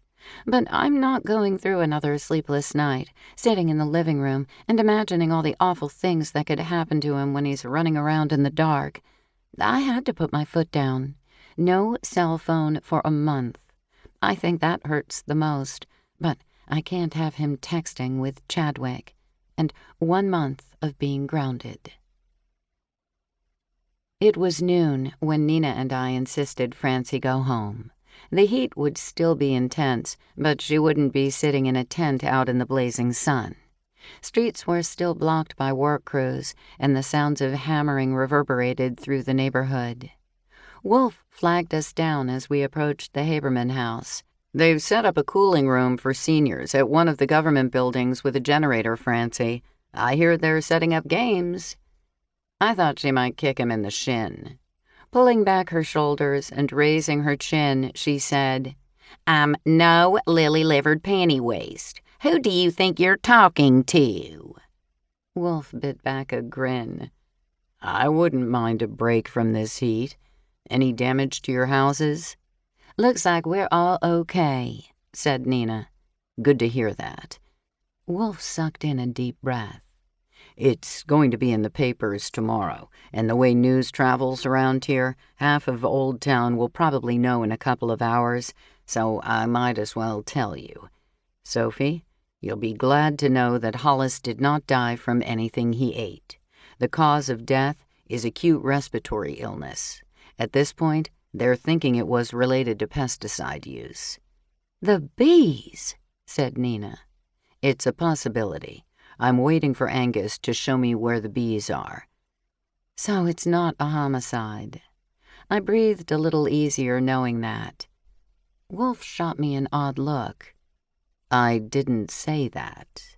but it's possible that Hollis sprayed the bees and inhaled the poison, which triggered some underlying respiratory problem. That made sense. It explained the previous episodes of breathing issues. Angus strolled up, yawning as if he'd just gotten out of bed. "You ready to see the bees?" "Not me." Nina took Francie's arm. "I'd better get Francie home and out of this heat." The two of them strode away, with Francie protesting, "Stop treating me like a melting popsicle." "Are you coming with us?" Wolf asked me. I was torn. Part of me itched to see the bees, while another part of me did not want to be stung. I'll hang back a little bit, but I admit that I'm curious about these bees. Angus led the way along the side of the house to the back. A lovely but quite old white porch spanned the rear of the home. On the side of the house, a small treehouse was almost hidden in foliage, a vestige of young Gavin's residence there. Angus pointed up at an interior corner of the porch. "They're right up there." None of us walked any closer. We didn't have to. Bees swarmed in a corner of the blue ceiling. I had never seen so many bees. Wolf held out his arm to prevent me from nearing the bees. It was completely unnecessary. I was more likely to bolt and run away than to get any closer. "Does it look to you like they've gotten inside the house?" I asked. "Can that happen?" asked Angus. "I don't know why not," said Wolf. "They wouldn't need much of a crack to enter and exit easily. Did you call someone about this?" Angus ran a hand through his hair. "Not me. Hollis came to the hospital after I was stung and told me he was going to take care of the bees." Wolf checked his watch. "Looks like Hollis took it upon himself to spray them, but he inhaled more than the bees. I'll talk to Kelsey about getting someone over here today. We don't want them attacking anyone else." We walked around to the front of the house. Wolf knocked the fox door knocker. Natasha opened the front door. She was dressed in a tight black dress that screamed Halloween costume, except without the peaked hat. She wore a flat-topped hat with a double black veil rimmed with a black satin ribbon. Kelsey was right behind her in a sleek black suit. I couldn't help wondering if Natasha had dressed her that way. In this heat? I had trouble imagining that Kelsey just happened to have a black pillbox hat with a net-style veil. In a low voice, Natasha said, "How kind of you to come." She stepped aside so we could enter. Natasha gasped. Her gaze swept over us. "Not a one of you brought food? Sophie Winston, I know you were brought up better than that." "This isn't a social call, Natasha," I said. Wolf did an excellent job at hiding what he thought of their attire. "I'd like to have a word with Kelsey, please." Like a prim housekeeper, Natasha said, "Then you will have to return later. Mrs. Haberman is receiving at the moment." I glanced into the living room. If she was receiving, no one had arrived. It was all I could do not to laugh. She's receiving? I felt for Kelsey and sympathized with her grief. But Natasha seemed to have drawn a page out of a 1920s movie. Wolf wasn't laughing. In a dead serious tone, he growled, "Mrs. Haberman, we need to talk." Kelsey stepped past Natasha and gazed at him with big eyes. "We've had a look at the bees. I think it would be advisable to get someone over here as soon as possible, maybe even today." "But we have to select Hollis's coffin this afternoon," protested Natasha. "I'm sorry to intrude on your grief, Mrs. Haberman."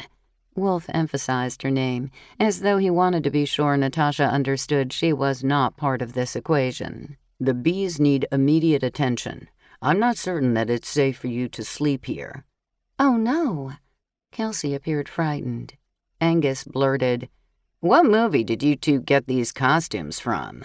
Kelsey shot Natasha an annoyed look. "I told you." "Really? You take your etiquette cues from him?"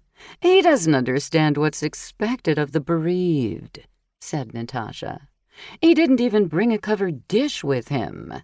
"We'll put off the trip to the funeral home while I line up a bee person. Gosh, I don't even know what to look for. A beekeeper? An exterminator?" asked Kelsey. She disappeared with Wolf and Angus, presumably to locate the appropriate person, leaving me alone in the foyer with Natasha. "Well, don't just stand there. There's work to do." Natasha crooked her finger at me. Not that I minded pitching in, but I followed her out of curiosity more than anything else. She walked into the elegant dining room, slid on gloves, and proceeded to polish silver in her witchy black getup. It was one of the funniest things I had ever seen. "Can you imagine?" she asked. "The silver is tarnished. Hollis has been dead for an entire day, and Kelsey hasn't even bothered to clean the silver." "Oh, the horror of it. Her husband died. She herself was in the emergency room and then was questioned by police. How could she possibly have overlooked cleaning the silver? Are you going to help me or not?" I suspected not wasn't going to go over well. "See if you can find the good china. We can't have people eating off paper plates. And if you run across cloth napkins, we'll need those too. Honestly, Sophie, she hasn't done a thing. Oh, and when you're done with that, clean out the refrigerator. People will be bringing food by the tons." I had nothing else to do. It took me all of 2 seconds to open the hutch in the dining room and find the good china. Ironically, it was Lennox's Opal Innocence, a tone-on-tone pattern of white and off-white dots and vines, accented by a platinum band. When Natasha wasn't paying attention, I swiped her black tablecloth and replaced it with a luxurious white damask tablecloth with vines reminiscent of the china. After stacking teacups, saucers, luncheon plates, and dessert plates on the table, I poked around in drawers of the sideboard in search of napkins. Kelsey probably received them as wedding gifts. I laid them out in a tight semicircle. That taken care of, I wandered into the kitchen and peered in the fridge. Given Hollis's fear of being poisoned, I considered the contents with interest. Yogurt, difficult to poison, probably because it wouldn't hide a bitter taste. Sticks of butter, low-fat cheese, a package of chicken tenders, salmon, fresh peaches and blueberries, cottage cheese, eggs, bottles of water, salad and spinach, beets, carrots, and a whole host of unsalted nuts. I glanced around the kitchen counters. They were spotless. Not a bag of bread, a donut, or anything sinful. Surely they had ice cream in the freezer. I peeked inside. Frozen green beans and corn, chicken legs, lima beans. The Habermans ate a very healthy diet. Odd, considering Hollis's rather beefy figure. Or had Kelsey thrown out all of Hollis's favorites after his death because they had been poisoned? As much as I liked her, I had to consider that possibility. There really wasn't much to throw out. I moved a few things around to make room for the casseroles and cakes that would soon arrive. Reluctantly, I returned to the dining room, where Natasha buffed fish forks, which were highly unlikely to be needed. I watched her, wondering how to politely suggest that her outfit might be over the top, when I heard Bernie's voice in the foyer. "Sophie!" I hurried out to him. Natasha followed me. When Bernie caught sight of Natasha, he muttered a polite hello before turning his attention to me. "I've been calling you all morning." "Cell phones aren't working," said Natasha. "2 towers were damaged in the storm." "Is that the problem? No wonder everyone is complaining about their cell phones." But Sophie wasn't answering her landline either. "Soph, since I can't open the restaurant, I have a ton of food that needs to be used. The freezers will keep some of it good for a few days, but I have meat that has to be used or tossed tomorrow. How about a neighborhood party in your backyard tonight? Mars and I can get the grill going, and we can serve sort of a charcuterie." "Great idea. I'm game. It's unseemly to celebrate when Hollis is dead. Natasha glared at Bernie. We still have to eat. Besides, Hollis would be the first to belly up to the grill, said Bernie. In that case, I shall bring my famous chipotle kale cake for dessert, Natasha declared. Oh, joy. Bernie shot me a look of desperation. I thought we'd have an ice cream board. It makes so much sense given the situation. There's a lot of ice cream that's going to melt if it's not eaten today. Maybe that's a better idea, Natasha. Besides, unless you have a generator, your mixer won't work, I pointed out. I keep forgetting that the electricity is out. Perhaps I'll bring appetizers. That's very nice of you. There was no telling what she would bring, but it was only polite to accept her contribution, whatever it might be. Spread the word among our neighbors, okay? Kelsey, Wolf, and Angus returned. All three of them were smiling. Some guy who calls himself the Bee-Man is coming in an hour. Natasha, I called the funeral home and canceled the appointment. If you'll excuse me, I'd better change clothes. Kelsey hurried up the stairs. Well, she better take me with her when she selects Hollis's coffin. She didn't even know enough to wear black. God love her, the girl is clueless. Tell her to call me when she's ready to deal with reality. It won't be long before she realizes that she needs me. Natasha stalked out the door, clearly offended. Bernie and I left too. The bees had been interesting to see, but I didn't need to stick around for their removal. I spent the next couple of hours gathering lights. In the attic, I located some battery-operated strings of white Christmas lights and ran them along the fence to the backyard to help people see as they entered and exited. In the garage, I dug up 24 wrought iron lanterns in a bird and pinecone pattern that I had used at several parties I had arranged. We didn't need them all, but as I set them around, I was glad I had so many. Between my garage and my house was a covered porch. I'd had plenty of parties out there, but had relied on electricity for lights. I pushed 2 long tables together and set to work laying short, cream-colored runners across the tables. Each would serve as a placemat for 2 people sitting opposite each other. Then I unrolled long, festive turquoise runners lengthwise along the middle of each table. That way, small areas of bare wood showed, bringing a more casual feel to the upscale setting. When it was done, I stepped back and eyed it. I set the lanterns on the tables along the middle, leaving room for the boards with meat. Chunky and bronze, the lanterns had a weathered patina, which added to the rustic elegance of the tablescape. I wandered the house, collecting an assortment of candles, which I added along the length of the table and on top of the mantel. I ran more battery-operated lights around the base of the porch so people could see to step on and off of it. I carried out trays of glasses and set up a table for drinks where people could help themselves. After hauling plates, cutlery, and paper napkins outside, I cut zinnias from my garden and popped them into vases that I placed around the porch.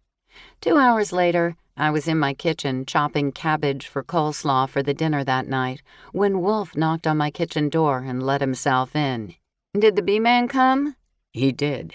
He really knew his stuff. It's called a swarm removal.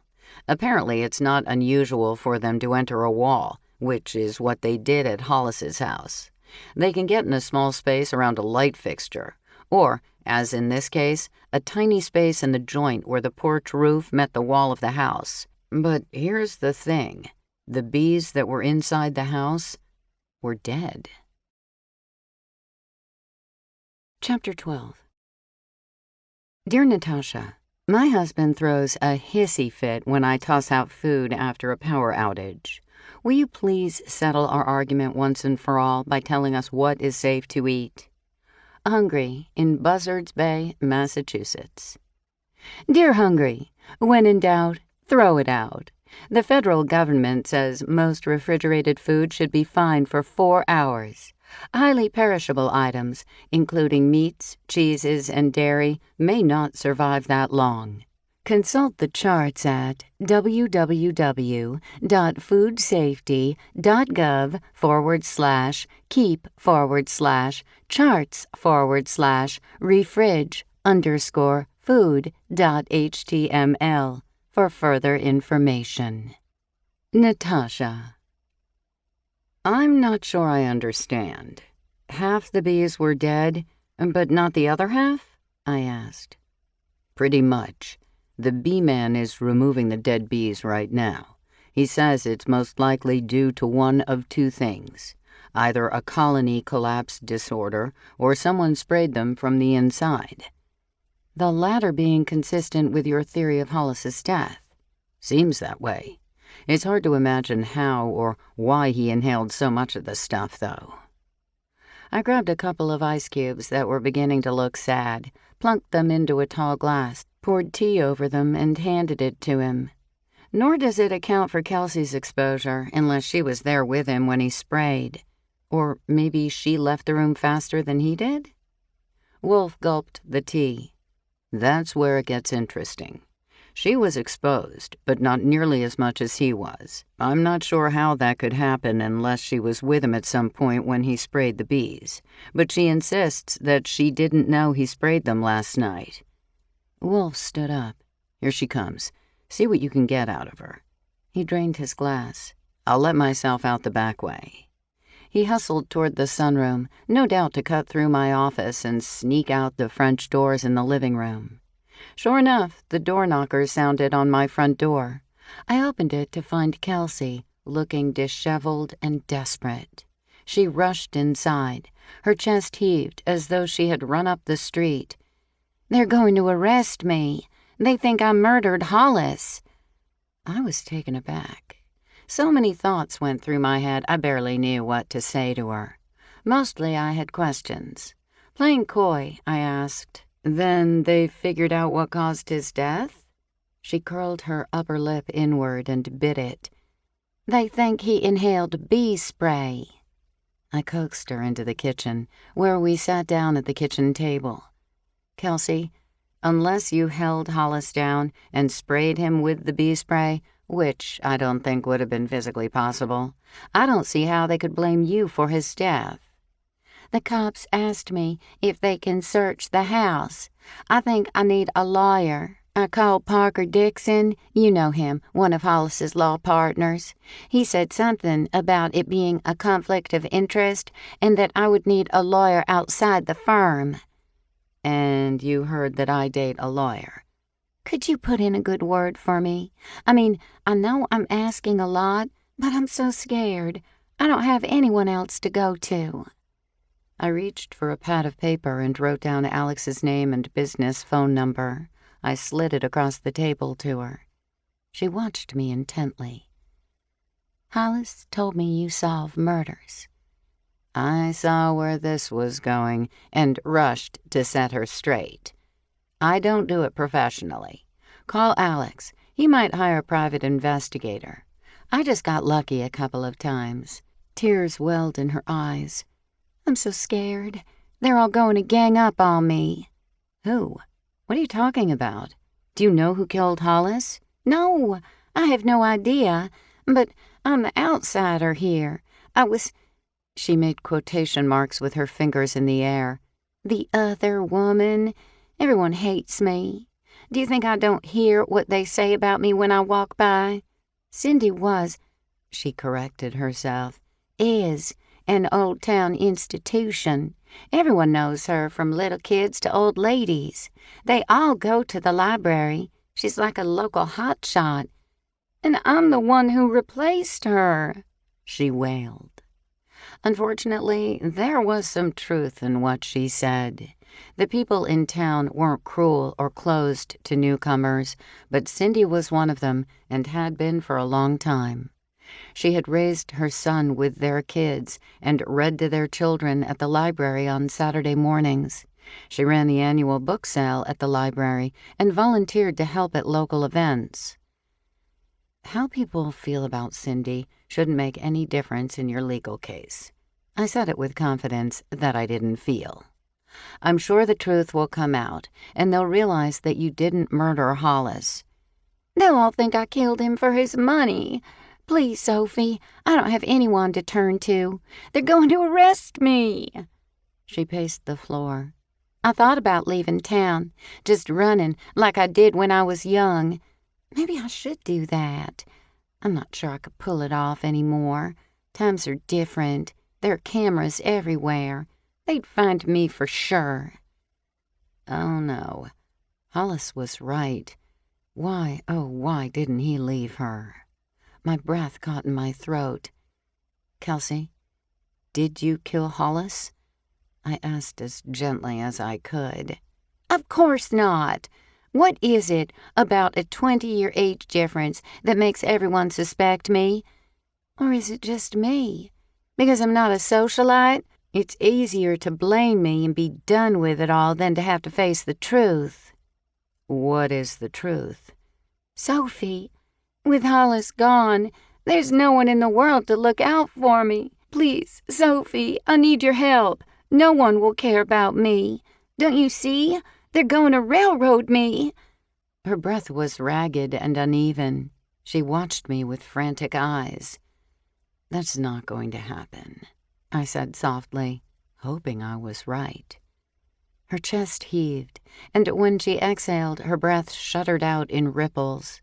She gasped for air and began to cough. She bent forward and sucked in great gasps of air.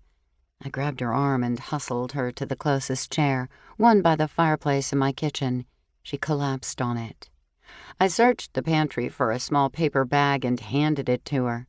She placed the opening over her nose and mouth. The bag reminded me of a third lung, the way it inflated and deflated. With the bag still over her mouth, she said, Sophie, something weird is happening. I gave her some time to recover and returned to chopping cabbage. I tossed it all into a giant bowl and started to peel carrots. After a short hacking fit, she seemed to be able to breathe more normally again. Would you like something to drink? I'm sorry to bother you. A glass of water? I popped one of the sad ice cubes into a glass and added water. When I brought it to her, she held it to her cheek first. Since the food processor wasn't available, I shredded carrots with the vegetable peeler, hoping that if I worked calmly, she would relax. I tossed the carrots into the bowl, then chopped 2 sweet onions and 4 crisp apples and added them to the bowl as well. I pulled out a 4-cup measuring glass, added sugar, dark brown sugar, bright yellow mustard, delicious smoked paprika, celery seeds, apple cider vinegar, and a hefty helping of creamy mayonnaise, and whisked it all together. Kelsey watched quietly as I poured it over the cabbage and turned it all several times. I stashed it in a cooler on ice cubes, then turned my attention to her. I walked over and perched on the other fireside chair, my body positioned toward her. Do you want to talk? Or do you want me to call Alex and arrange for you to speak with him? Both. Her voice was so faint, I had a hard time hearing her. Okay, I'll call Alex first. I figured his office wasn't open, so I called his cell phone and explained the situation. He promised to come right over. I hung up the phone and smiled at Kelsey. He's on his way. I had mixed feelings about prying. While I was itching to know what was going on, I didn't relish the idea of being a spy for Wolf or having to testify against her. I rose and put on water to make big batches of tea for dinner. I opened a cabinet and pulled out giant pitchers. We're all having dinner here tonight. You'll come, won't you?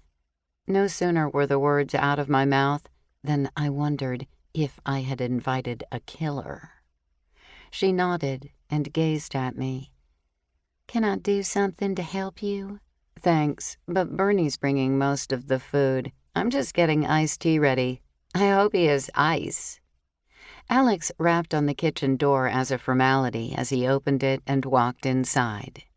I made quick introductions and was fascinated by the fact that Kelsey sat up straight and wiped her face with her fingers. There was no doubt that Alex was good-looking, and since she had married Hollis, she clearly didn't have an issue with older men. Not that he was old, just older than Kelsey.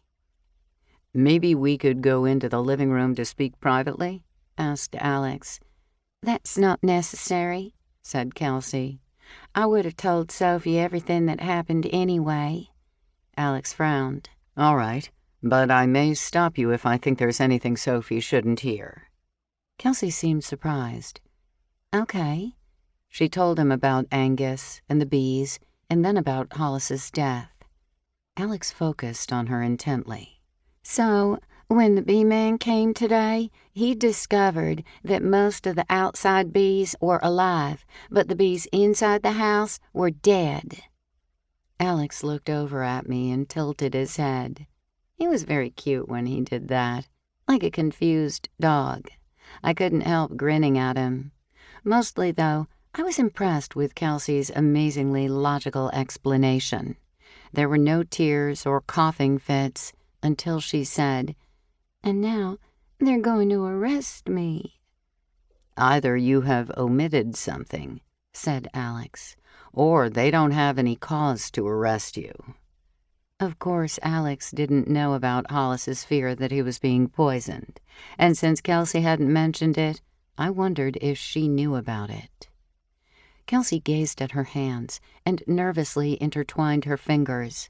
Sparkling flecks in her blue nail polish flashed as her fingers moved. "The cops asked if they can search the house. They said they can get a search warrant if I say no." "Alex," I said, "the police think that Hollis must have sprayed the bees and somehow inhaled too much of the pesticide."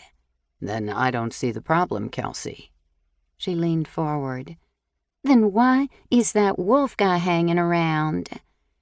A furrow formed between Alex's eyes. "Wolf, huh? Maybe it's because he has a thing for Sophie."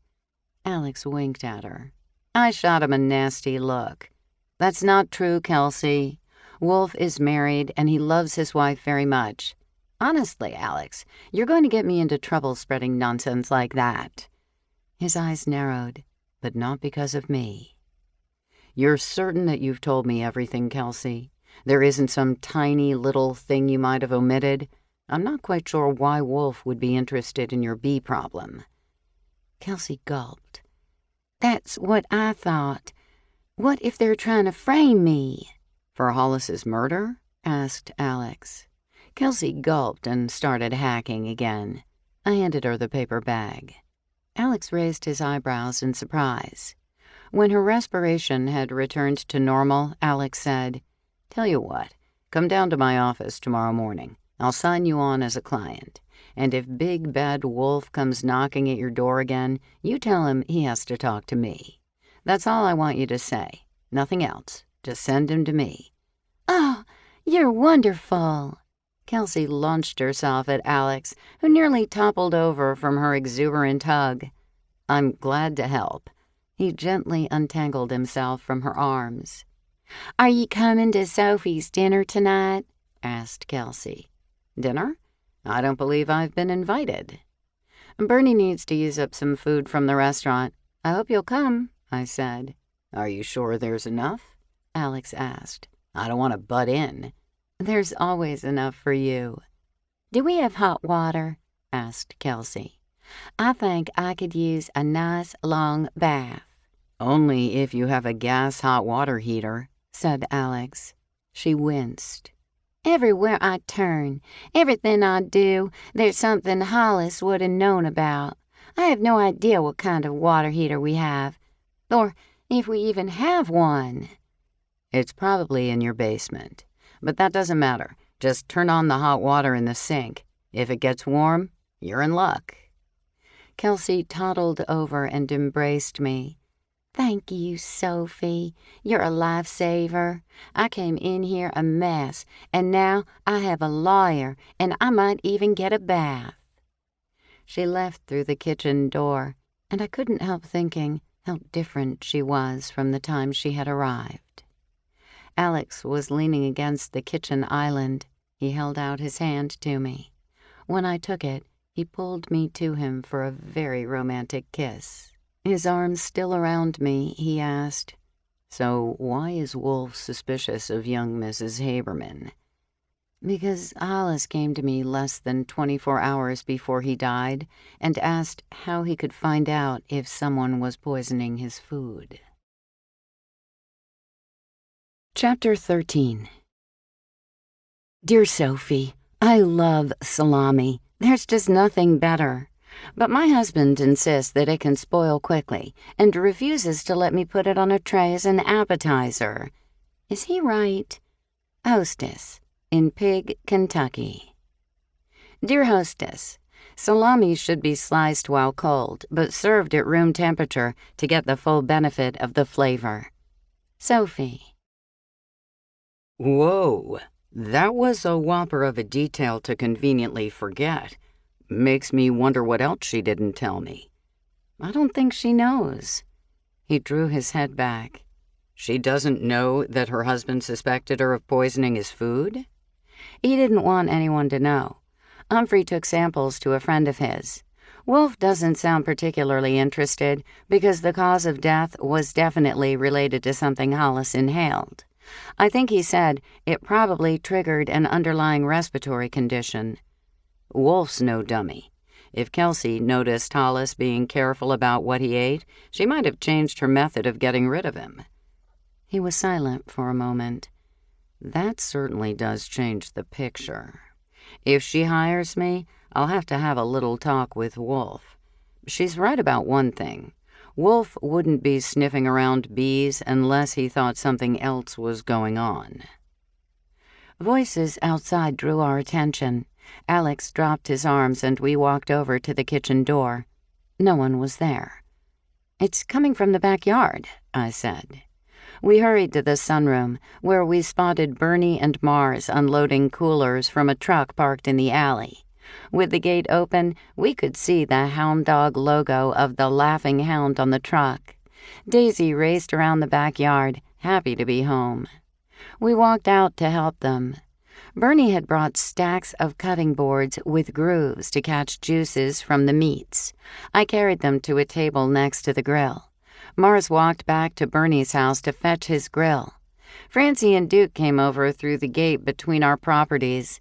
Nina heard Mars rolling Bernie's grill along the street and came back with him, loaded down with pitchers of some kind of cocktail. I hurried back inside to slice pineapples to throw on the grill. I cut off the tops and the bottoms, then attacked the sides and removed the little brown eyes that remained on the pineapples. I cut them into lovely slices and tossed them into a bowl so Bernie could add them to the grill. In my opinion, they didn't need any seasoning because the heat would intensify the yummy sweetness. As I brought them out to the grill, Parker and Trula showed up, carrying platters of cheeses and crackers, followed closely by Humphrey, carrying a big pot of macaroni and cheese. His not-so-charming mother accompanied him. "Humphrey," I said, "you must have a gas stove. Hello, Mrs. Brown." Her nostrils flared in disgust, and she muttered, "Good evening, Sophie." "Actually, my house is entirely electric," said Humphrey. "But for obvious reasons, the funeral home has a generator, so I cooked this there." Nina overheard him. She whispered to me, "I am not eating anything cooked in a funeral home." "Good idea," I whispered back. "He probably baked it in the crematorium." From the look on her face, she did not appreciate my sarcasm. Other neighbors began to arrive with their dogs, and before we knew it, a party was in full swing, with everyone pitching in. Trula joined me at the beverage table. "Thank you so much for hosting this, Sophie. It's a brilliant way to use up the food that will spoil. Parker is a nut for cheese. He thinks cheese is a food group. We kept these in a cooler to be sure they'd be good, but I'm thrilled to get rid of them." "It looks like quite an exotic assortment." "It is." She lowered her voice. "I'm glad we have an alternative to Natasha's appetizer." I didn't see her arrive. What did she bring? I tried to sound upbeat, but was almost afraid to find out what she had concocted. Well, she glided in with J. Charles on her arm. She winked at me. But you meant the food. She went to a lot of trouble to cut up a watermelon like a basket. Those are cute. Not when they're filled with a watermelon, olive, and mushroom salad. My eyes met hers. No one will eat it. Ugh. At least she didn't add anchovies. One of us will have to distract her, while the other one spoons it into a little trash bag so she'll think it was eaten. That's probably best. Her voice trailed off. At that very moment, I heard someone cry out in pain. From where we were standing, we had a perfect view of the little drama that unfolded when Lavinia Brown twisted her ankle and grabbed J. Charles as she fell to the grass. "Lavinia!" he cried. She gazed up at him. "How silly of me. I fear I have broken my ankle." Jay immediately knelt next to her and palpated her ankle. Natasha edged up to Trula and me and hissed, "Did you see that? The nerve of that woman. She did that on purpose. Broken ankle, my Fanny. He came with me."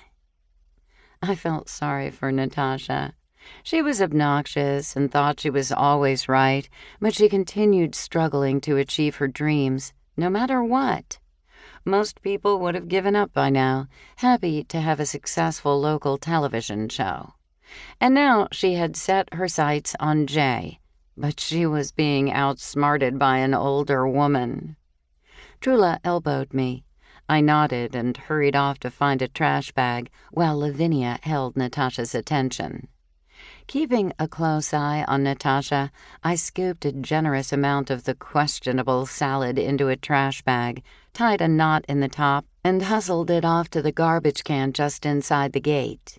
When I returned, Lavinia was seated in a chair with her ankle up. J. Charles attended her solicitously, while Natasha stood over her like a vulture, saying, "It's not swelling." I returned to Trula, who was stifling giggles. "Can you believe the two of them are fighting over Jay?" she asked. "He's quite a catch, of course, but who would be that obvious?" I hope Natasha won't pull a stunt now to draw Jay's attention to her. At least I managed to consume some of her salad. Trula's gaze shifted. "I'm surprised that Kelsey has the nerve to be here. So tragic about Hollis. Parker and I are shaken to the core." "I invited Kelsey." "You did? She's had a very tragic life. You wouldn't believe what she has been through." "Oh, I doubt that. She's even more of a threat now that she's a wealthy widow." Why did Trula have to be such a snob? I couldn't help myself. "I'm single." Trula snorted. "You're not chasing my husband, sweetheart." Kelsey had the nerve to call Parker and to ask him to represent her. At least she's dressed decently tonight. I guess I'm overly sensitive because I've been spending a lot of time at the library. It breaks my heart every time I see Cindy there. She does a good job of hiding her feelings and keeping a stiff upper lip, but when I think how that young woman came into her life and ousted her like last week's leftovers, well, all I can say is that I hope some young Twinkie does the same to Kelsey someday, so she'll know how it feels. When she put it that way, I understood why she disliked Kelsey so much. "I guess you spent a lot of time with Cindy?" Parker, Hollis, and Gage were law partners for a long time.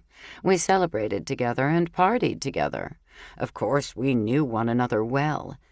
Now, it's down to poor Parker. I don't know how he'll manage to handle their caseload all by himself. Trula whispered, "He's talking about bringing Alex on board." I didn't know if Alex would like that. He seemed to enjoy being his own boss and calling the shots. But maybe I was wrong about that. "Are you still volunteering at the library?" "On Wednesdays. Promise you won't breathe a word of this, but I'm doing genealogical research into Parker's family. It's so hard to find a great gift for him. He's related to the Revolutionary War spy John Dixon. I thought it would be a wonderful gift to have his family tree painted by a local artist." The name John Dixon sounded familiar to me. "Parker will love that. Who was John Dixon? The only one I know is the ghost on Prince Street." "That's him. Can you imagine being related to someone who was so brave? Parker would fall apart on his first day as a spy.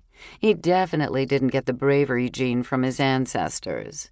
I haven't found the genealogical link between them yet, but I still have some digging to do. I've gotten to know Jay a lot better, too. He's often there with me, searching for information on his house." She paused and watched her husband talking with Kelsey. "Now, tell me why we're calling these charcuterie boards. If I recall my French correctly, and I think I do, charcuterie means processed meats like salamis and pâtés. I'm no French expert, but I believe you're right. We could call them storm boards if you like that better." Trula laughed.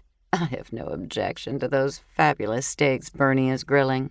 And it looks like he has some lovely sausages and chicken on the grill, too.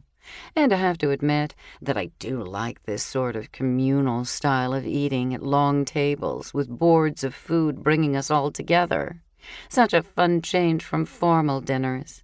It's sort of a pop-up dinner, isn't it? No one knows what will be served or who will be there."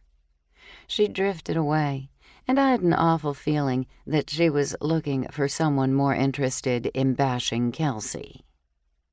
Madison sidled over to me and murmured, "Can you believe a woman Lavinia's age pulling that kind of stunt? I swear I would die before I did something like that to get a man's attention. I'm glad to see that Kelsey is appropriately dressed tonight.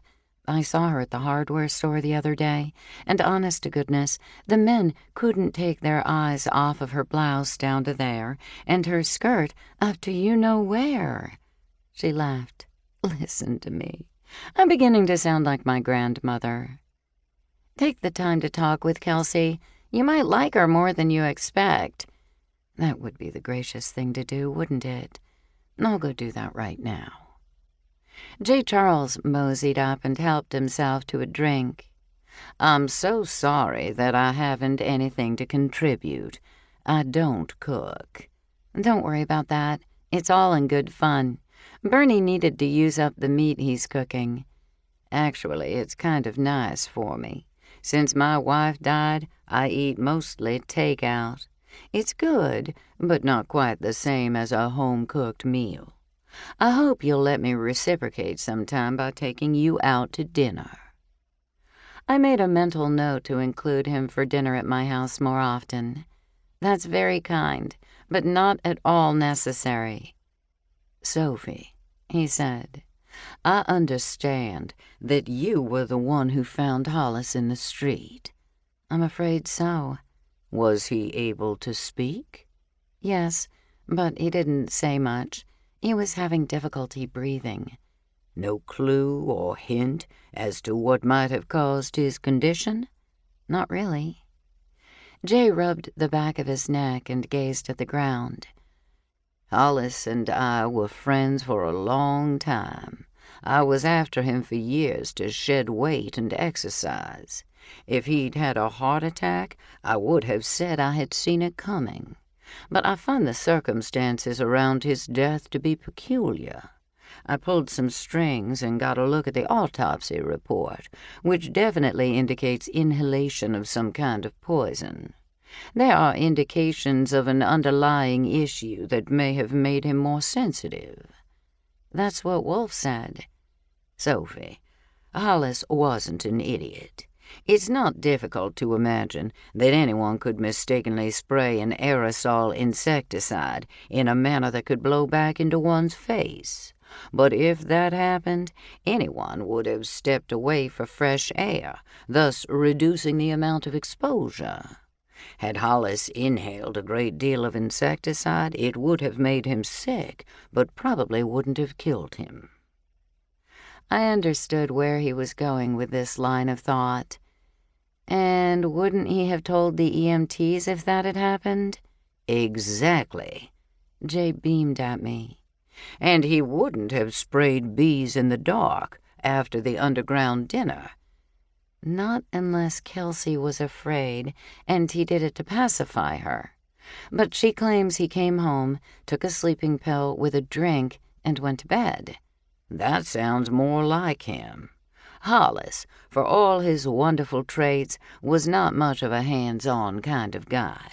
He was a pick-up-the-phone type.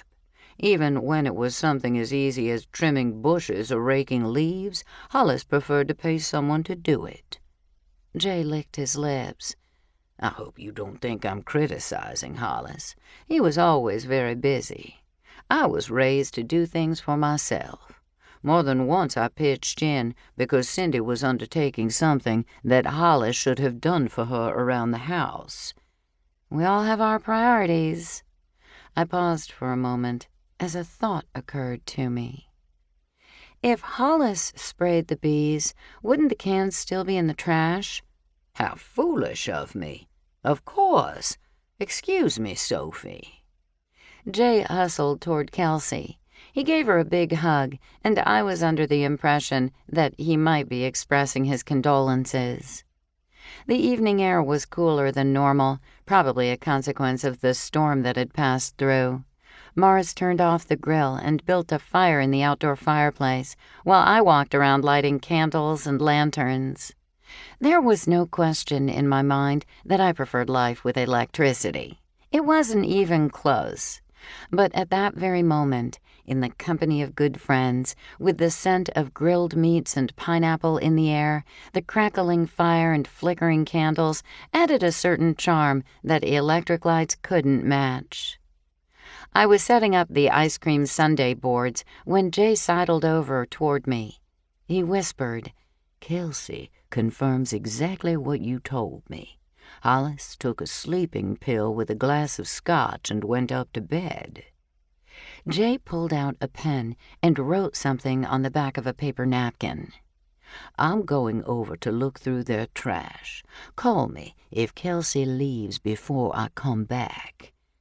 Maybe you should take someone with you. I'll be fine. Mars, I called. Could you give me a hand? He ambled over with a tall, icy drink in his hand. What do you think? I like the fire, even though it's the middle of the summer. Sort of like a campfire. It adds ambiance. Could you serve dessert? I asked. I'll be right back. Where are you going? Shh. We don't want to draw any attention. As soon as the words came out of my mouth, I regretted them.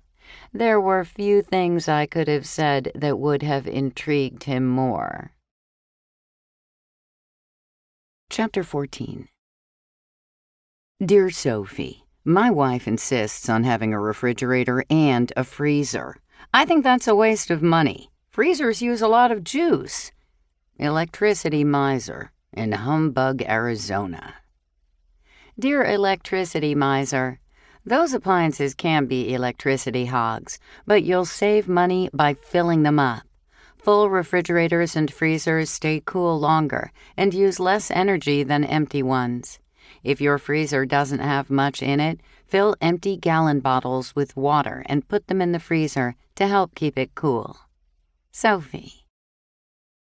Jay whispered, We're going to paw through the Haberman's trash. Mars's head snapped up like someone lit a firecracker behind him. I'm in. Nina can serve the dessert. Hey, Bernie. Good heavens. Before I knew it, everyone except Kelsey would be digging through her trash. Shh. Mars whispered to Bernie, and I knew I was licked. Mars handed me his drink. No one touches this. It's too good to throw out. Armed with a lantern and flashlights, Jay, Mars, Bernie, and Daisy not so subtly left the dinner. Nina joined me. I handed her a board. Could you set this on the table, please? The large cutting board contained salted caramel ice cream, chocolate chip ice cream, and vanilla bean ice cream in good-sized bowls, along with hot fudge sauce, strawberries, blueberries, chopped pecans, almond cookies, chocolate sandwich cookies with a creamy middle, and hazelnut-filled wafers. "Thanks for helping me serve. I love that everyone can take what they want, sort of like an ice cream bar, but it's at the table." "I'm not serving unless you tell me what's going on." Why did I have such nosy friends? I motioned her closer and told her what was happening. Nina shuddered. "And I wasn't invited?" "Really?" I whispered. "You want to dig through trash?" In the glow of the lantern, I saw her wrinkle her nose. "Maybe not." She took the tray and brought it to the table where I heard oohs and ahs. On the next large cutting board, I placed bowls of dulce de leche ice cream, mango sorbet, and hazelnut gelato. To that, I added chopped walnuts and a bowl of caramel sauce. I placed handfuls of chocolate chip cookies, soft oatmeal cookies, and peanut butter cookies in between the bowls. I scattered banana and kiwi slices, as well as strawberries in the remaining space. Nina plucked a peanut butter cookie from the tray and noshed on it. "Nothing better than peanut butter," she muttered with a mouthful. I was making the rounds with after-dinner decaf coffee and tea when Natasha stood up, raised a hand against her forehead like an overly dramatic star in an old movie, and said, in a fake Southern accent, "Oh my, I feel faint." And with that, she crumpled to the floor. Everyone moved their chairs away from her. She lay still as death. Humphrey raced around the long table, wedged his hand under her neck, and started mouth-to-mouth resuscitation. On the other side of the table, away from the fire, they were lit mostly by the light of the lanterns. The crowd had stopped chattering. We waited in silence for Humphrey to revive her. Suddenly, Natasha lifted her right hand and slid it along Humphrey's head, almost as though she were holding him in a romantic moment. "Are they kissing?" asked Nina. Humphrey had stopped taking breaths. I heard a chuckle or two. Humphrey finally pulled away, but remained kneeling beside her. Her eyes were still closed when she murmured, "Oh, Jay." "Can you sit up now, Natasha?" asked Humphrey. She opened her eyes, looked straight at Humphrey in horror, and sucked in air. Natasha sat up and said, loud as could be, "I believe I passed out. What happened?" Humphrey helped her stand, but I couldn't help notice that she brushed his helpful hand off her arm the second she was on her feet. She ambled over to me, leaned toward my ear, and said, "Please tell me I didn't just kiss Humphrey." I didn't have to tell her, because at that moment, Jay and his entourage returned. Natasha looked seriously queasy. Holding a pot of coffee, I walked over and sniffed them, but didn't pick up any stinky garbage odors. "Well?" "Surprisingly little trash," said Mars. "What about the bee spray?" Jay shook his head. "Not a single can." I stared at the three of them for a long moment. "Then what did he inhale?" "The cans could still be inside the house," said Mars. Bernie shot me a look. "Or she could have gotten rid of them elsewhere." I hated what they were thinking. Was Kelsey the poor young woman who seemed clueless and helpless, or the calculating vixen that Trula and the others thought? I had always imagined myself as a pretty good judge of character, but Kelsey had me confused.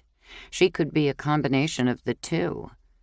Softly, I said, "Or someone else killed him." Jay appeared skeptical.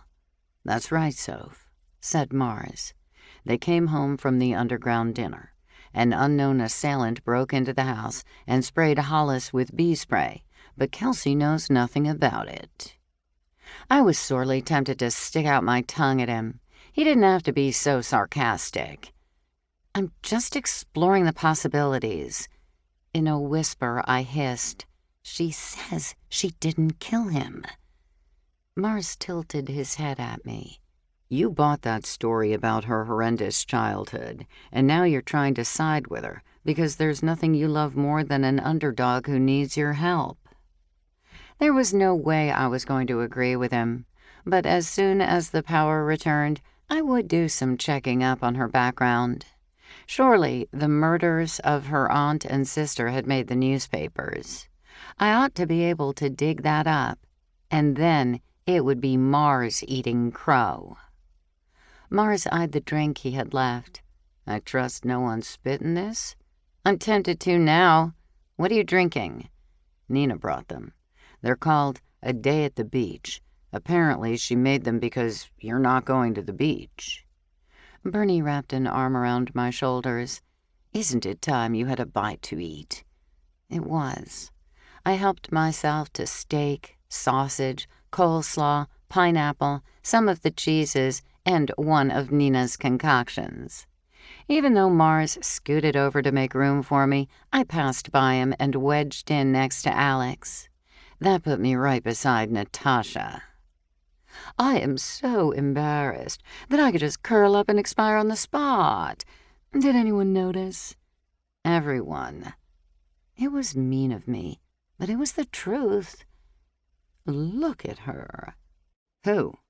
Humphrey's mother. Didn't you see that, "Oh, I twisted my ankle" stunt she pulled earlier to get Jay's attention? Is that why you suddenly crumpled to the floor? You thought you'd one-up her and seduce him with a kiss right in front of everyone? You don't know how hard it is to get a man's attention these days. I'm as perfect as a woman can be, but I can't compete with someone like Kelsey. Look at Parker drooling over her. Blech. Why, Natasha Smith. Shh. You know I hate it when you use my last name. Seriously, though, wouldn't Jay and I make the perfect couple? I love those bow ties he wears, and he's just so gentlemanly, with the most exquisite manners. She paused. Sophie, I have finally figured it out. That Jay is perfect for you? Natasha tossed her hair over her shoulder. That too, but I meant that I cannot believe I overlooked the obvious for so long. I suppose I've sort of been doing it all along with my show, but I always thought it was about being a domestic diva. It's not? I tried the drink Nina had mixed and understood why Mars liked it so much. In a manner of speaking, I saw a book this morning by a nobody, just a complete nobody. It's basically a picture book about entertaining. She sets up a glamorous photo of a tablescape for various events like holidays or a romantic dinner for two, and provides recipes for the food and the proper etiquette. I could do it in my sleep, Sophie, and I realized that books on how to entertain are how Martha got started. She frowned at me. Now don't go stealing this idea from me. Aren't you stealing it from Martha and the complete nobody? No, that's entirely different. She sounded annoyed. So, you're going to become a photographer? Don't be ridiculous. It's about etiquette and lifestyle. Not just about recipes or entertaining, but that's part of it. It's bigger, though. It's about how you live your life. For instance, I notice that you still haven't dropped off a dish at Kelsey's. Very bad manners, Sophie. I swallowed a melt-in-your-mouth tender bite of beef. I presume you have already delivered your Coca-Cola cake? Sophie, there was no electricity. Why had I sat down next to Natasha? You see, she said, etiquette and manners are part of it, too. For instance, just like you, people don't know what to do when someone dies. I can tell them. I have the gorgeous house. All I have to do is show people how to live like me. At that very moment, I sorely wanted to tell her off. "Excuse me, Natasha." I took my plate and drink and whispered to Alex, "Scoot over, please." He didn't even ask why. I sat on the other side of him and planted a big smooch on his cheek. If the light had been better, I suspect I might have seen him blush. He wasn't much for public affection. Neighbors lingered, laughing and chatting. Kelsey probably felt it was too light-hearted for what she was going through, but I noticed that Francie had taken Kelsey under her wing. Slowly, our ranks diminished as neighbors headed home. At midnight, when Alex offered to walk Kelsey to her house, Nina jumped up and said she'd go with them. She tugged at me.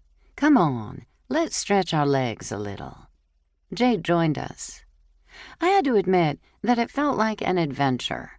The moon offered the most light. When a cloud passed over it, our world turned pitch dark. Only a few houses on our street still had gas lanterns by their front doors. While they were charming, they didn't offer much light, and the flickering took us back a century. It was like walking the streets in an old movie set. Inside the houses, we saw an occasional flashlight beam sweep past a window. It was totally creepy. "Are you sure you're okay staying by yourself?" I asked Kelsey. "You'll think I'm a total sap, but sitting alone with a solitary candle sort of matches my mood.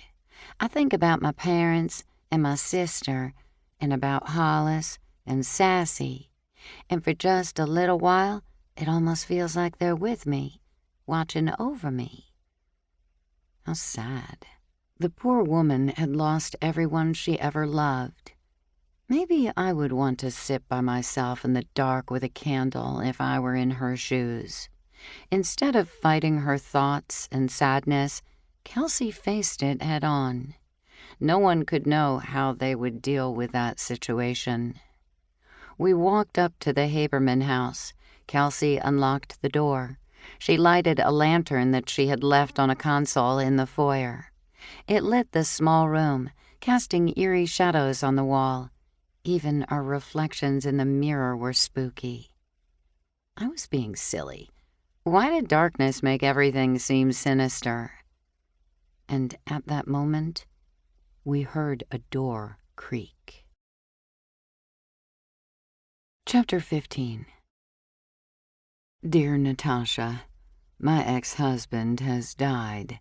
I'm not friends with his new wife, but I spent more years with my husband than she has. Much as I hate the old buzzard now, I did once love him and am devastated by his death. Is it appropriate for me to go to the funeral? Old Buzzard's ex, in Dead Man's Crossing, Indiana.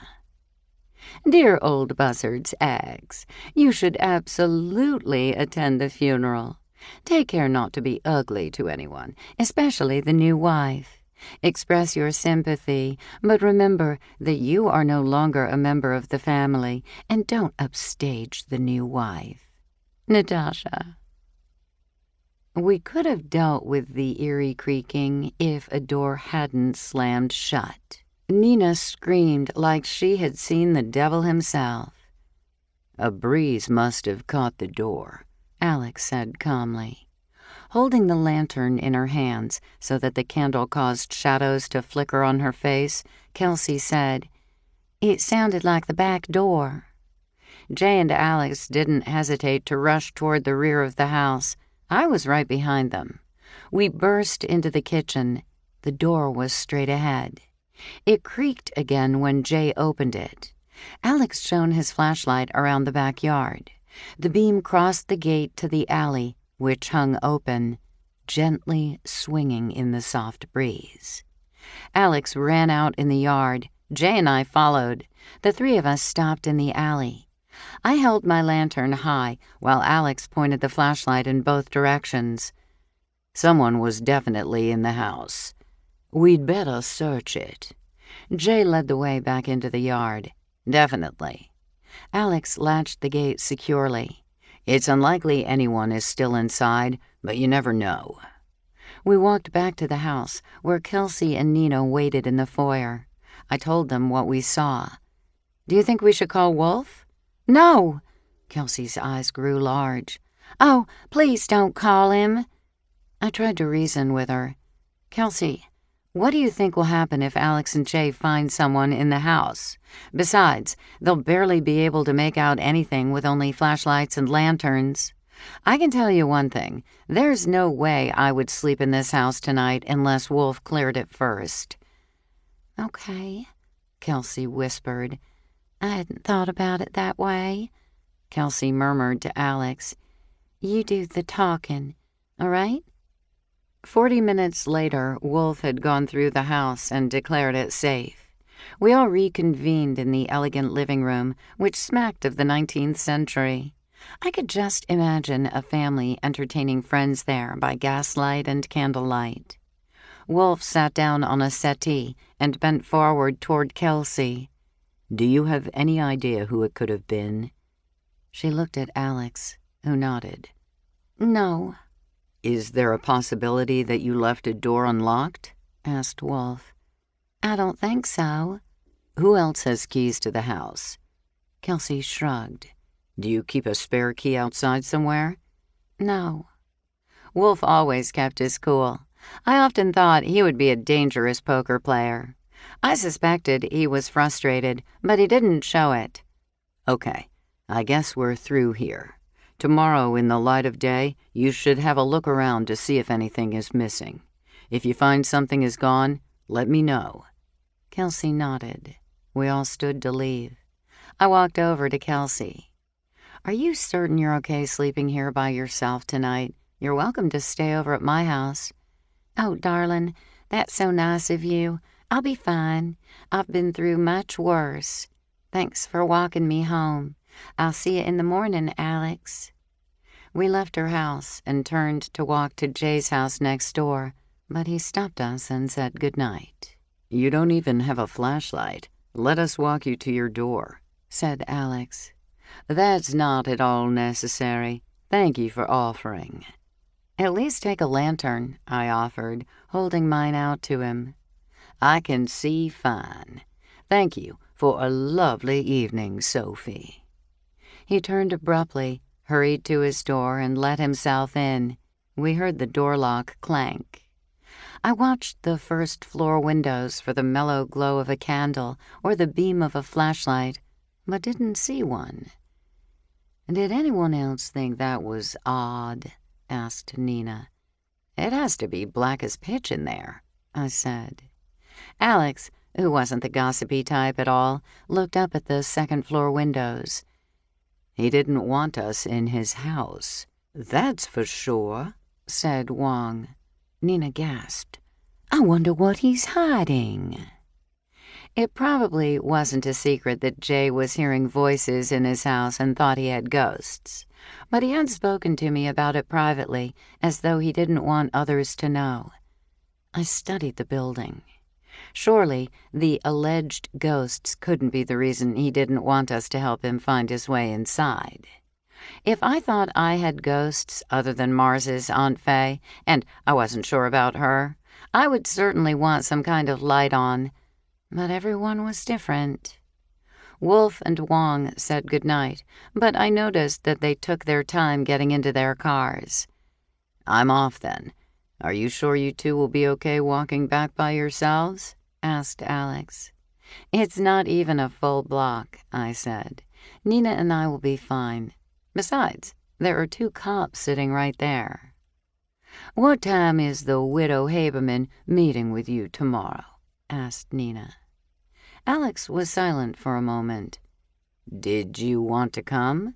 "Yes. Could I?" Nina asked enthusiastically. Alex planted a kiss on her cheek. "No." He kissed me as well, but on the lips. "Thanks for dinner, Sophie. See you tomorrow."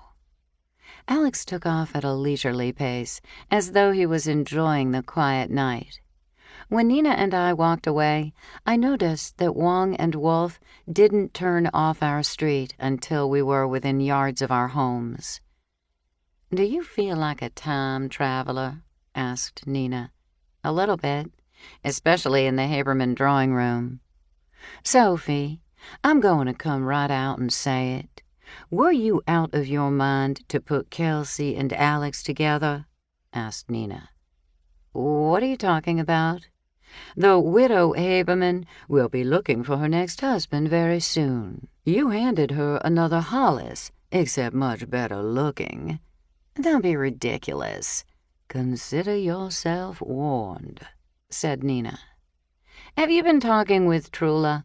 She's very bitter about Kelsey marrying Hollis. For heaven's sake, Sophie, no one likes a husband thief. No, they don't. You're right about that. And on the surface, at least, that's the way it appears. But don't you feel just a little bit sorry for her? I do. She's had an awful life, assuming that any of that wild story is true.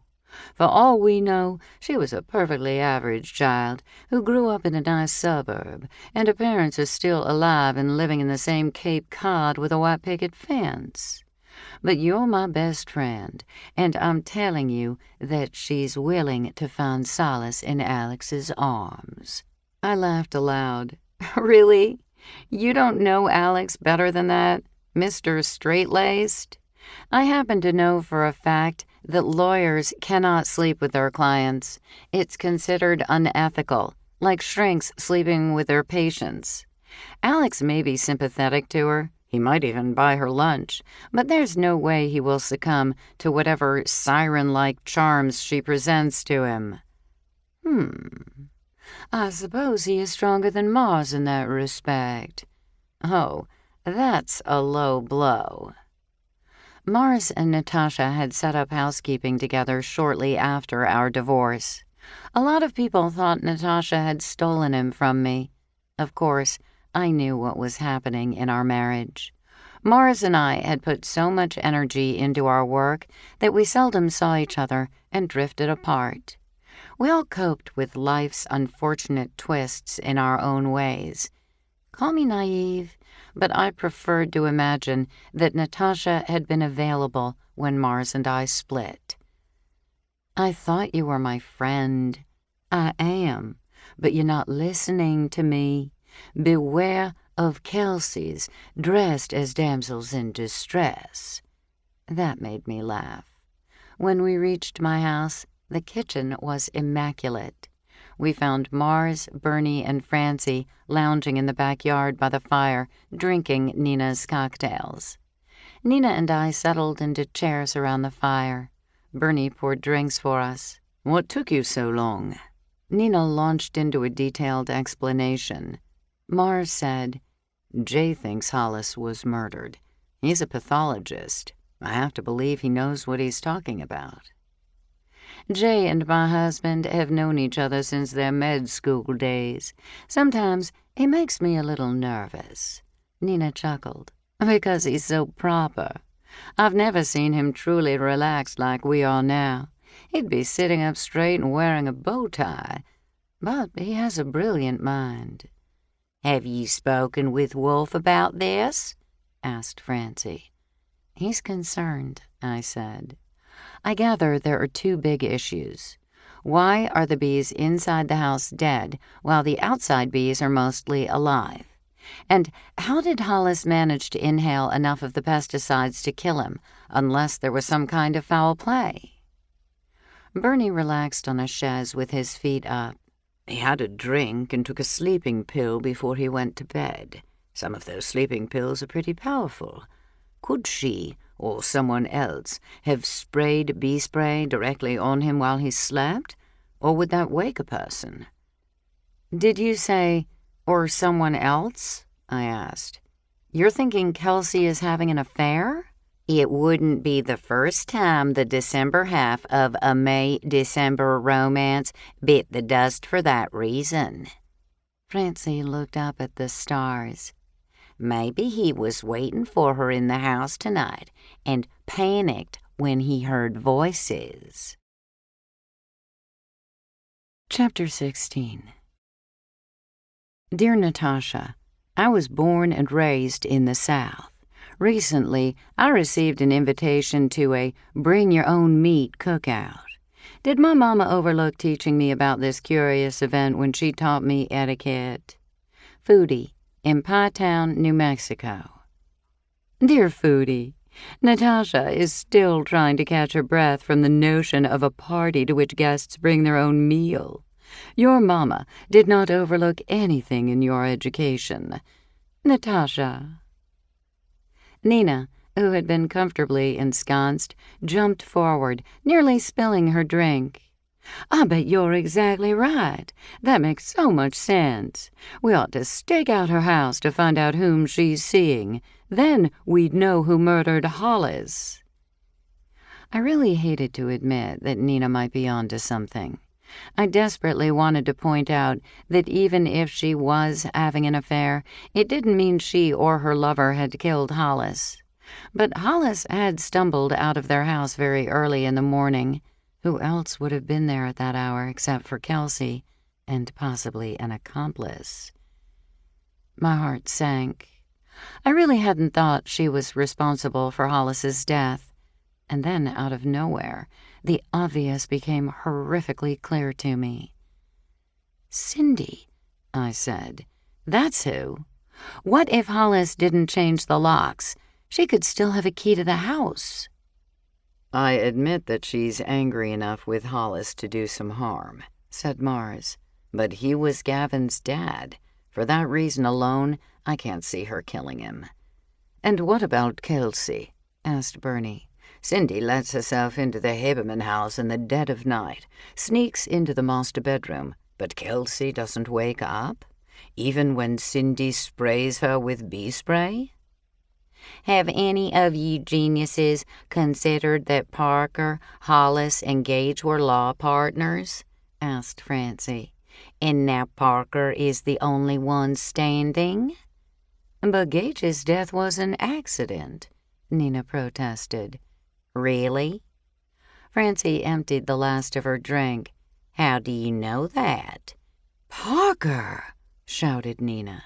Kelsey's lover is Parker. Bernie, Mars, and I broke into laughter. Stayed old Parker? Chuckled Mars.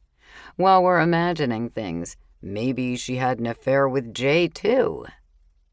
It was closing in on 2 in the morning, and we were too tired to think straight. On that note, Mars put out the fire, and we all headed for our beds.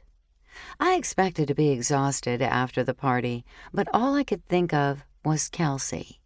Some part of me just couldn't accept Kelsey as the Black Widow, swooping in on men to kill them and collect their estates. It happened, but surely Hollis hadn't been so susceptible that he fell for a scam like that, and I couldn't imagine Kelsey being that wicked. Nina's theory made sense. In fact, it was the only theory that made any sense, so far. I made up my mind to sleuth a little deeper. Like it or not, I believed Kelsey. I drifted off, only to be awakened at just past 3 in the morning when bells rang, machines jumped back to life, and the lights came on again. I turned over and slept, secure in the knowledge that life would be normal again when I woke. In the morning, Nina and I slept late. When we rose, I fed Moki salmon and made lattes for Nina and myself.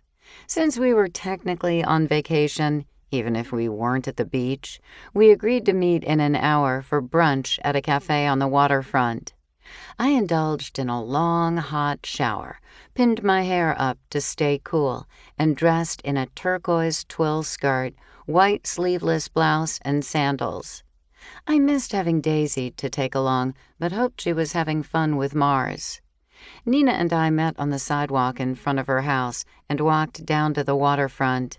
It was a glorious day, without a cloud in the blue sky. We found a table with a red umbrella overlooking the Potomac River and truly felt like we were vacationing. We both ordered their specialty fried chicken and waffles with butter and maple syrup. Decadent, but we were on vacation after all. Nina sipped coffee. I switched to hot black tea with milk, and we people-watched when we could tear our eyes away from the water. When our waiter served our meal, I noticed that his name tag said Chadwick. He was about Gavin's age, friendly and chatty, telling us chicken and waffles were his favorite dish.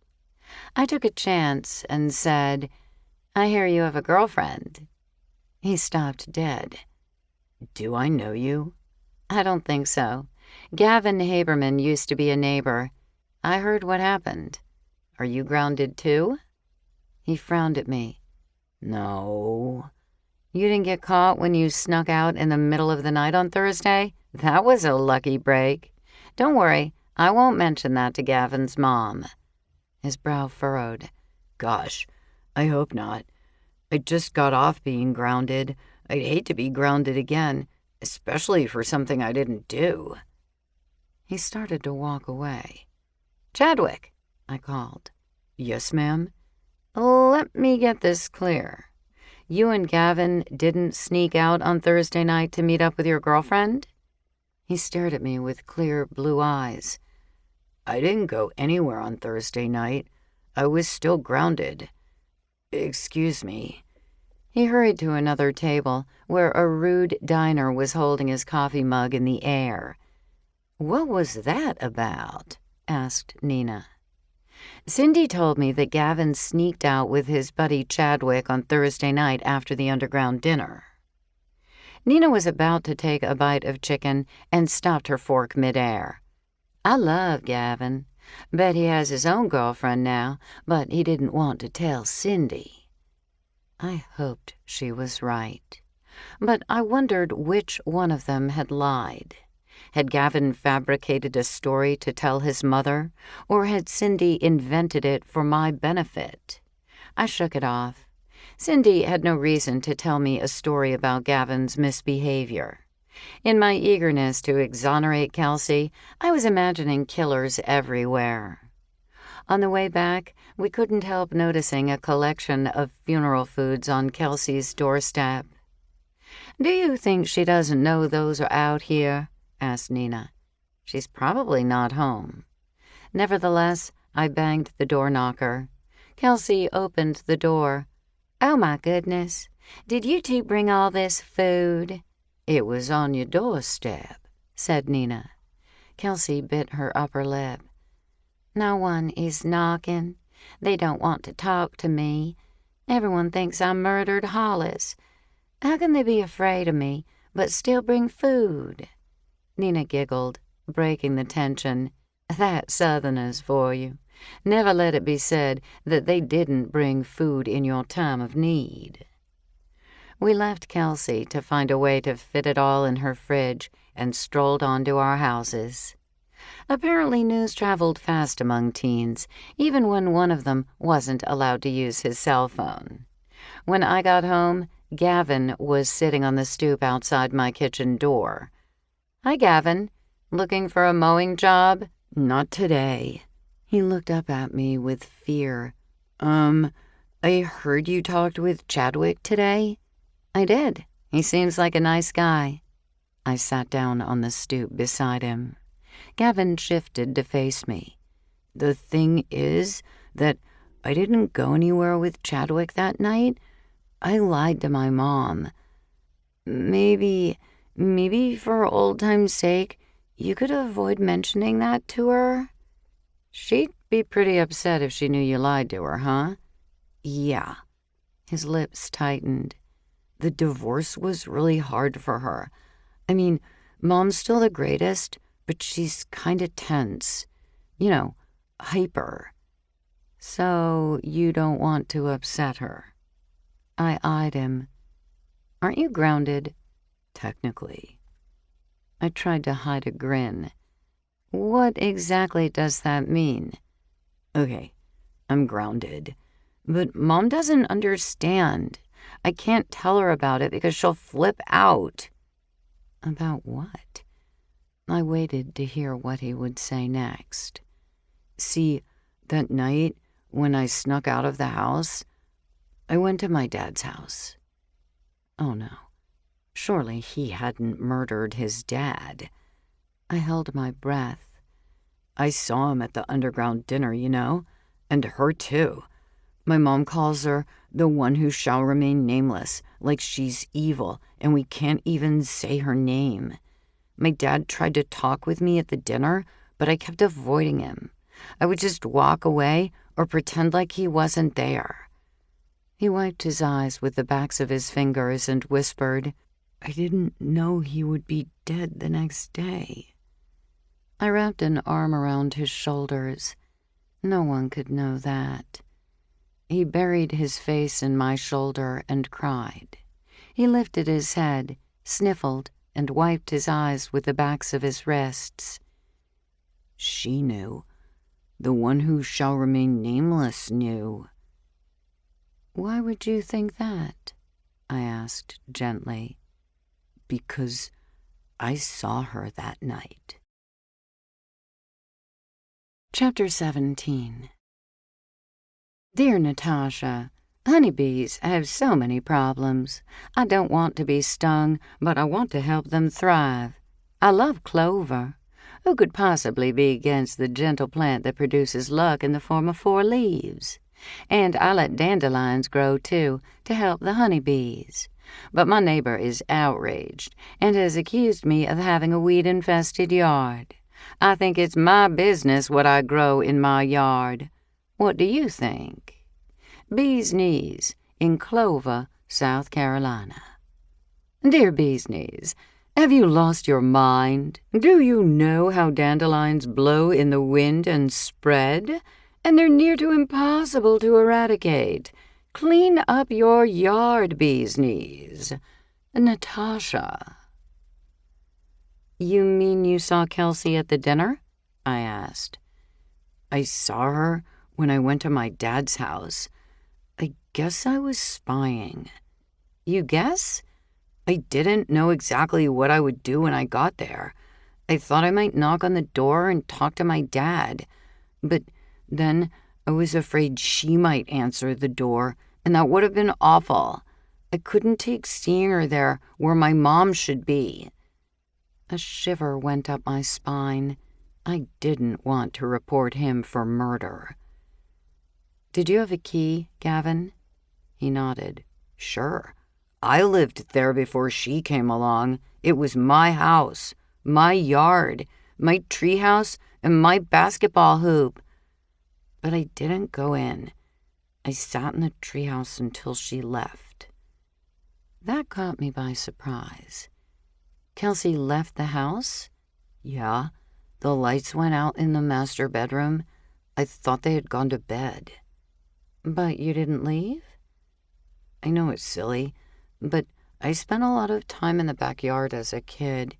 So I was kind of just sitting in my old treehouse when she walked out of the house. I thought she had caught me, but she walked right on by, like I didn't exist.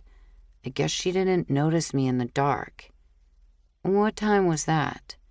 Gavin shrugged in the who cares way that teenagers do.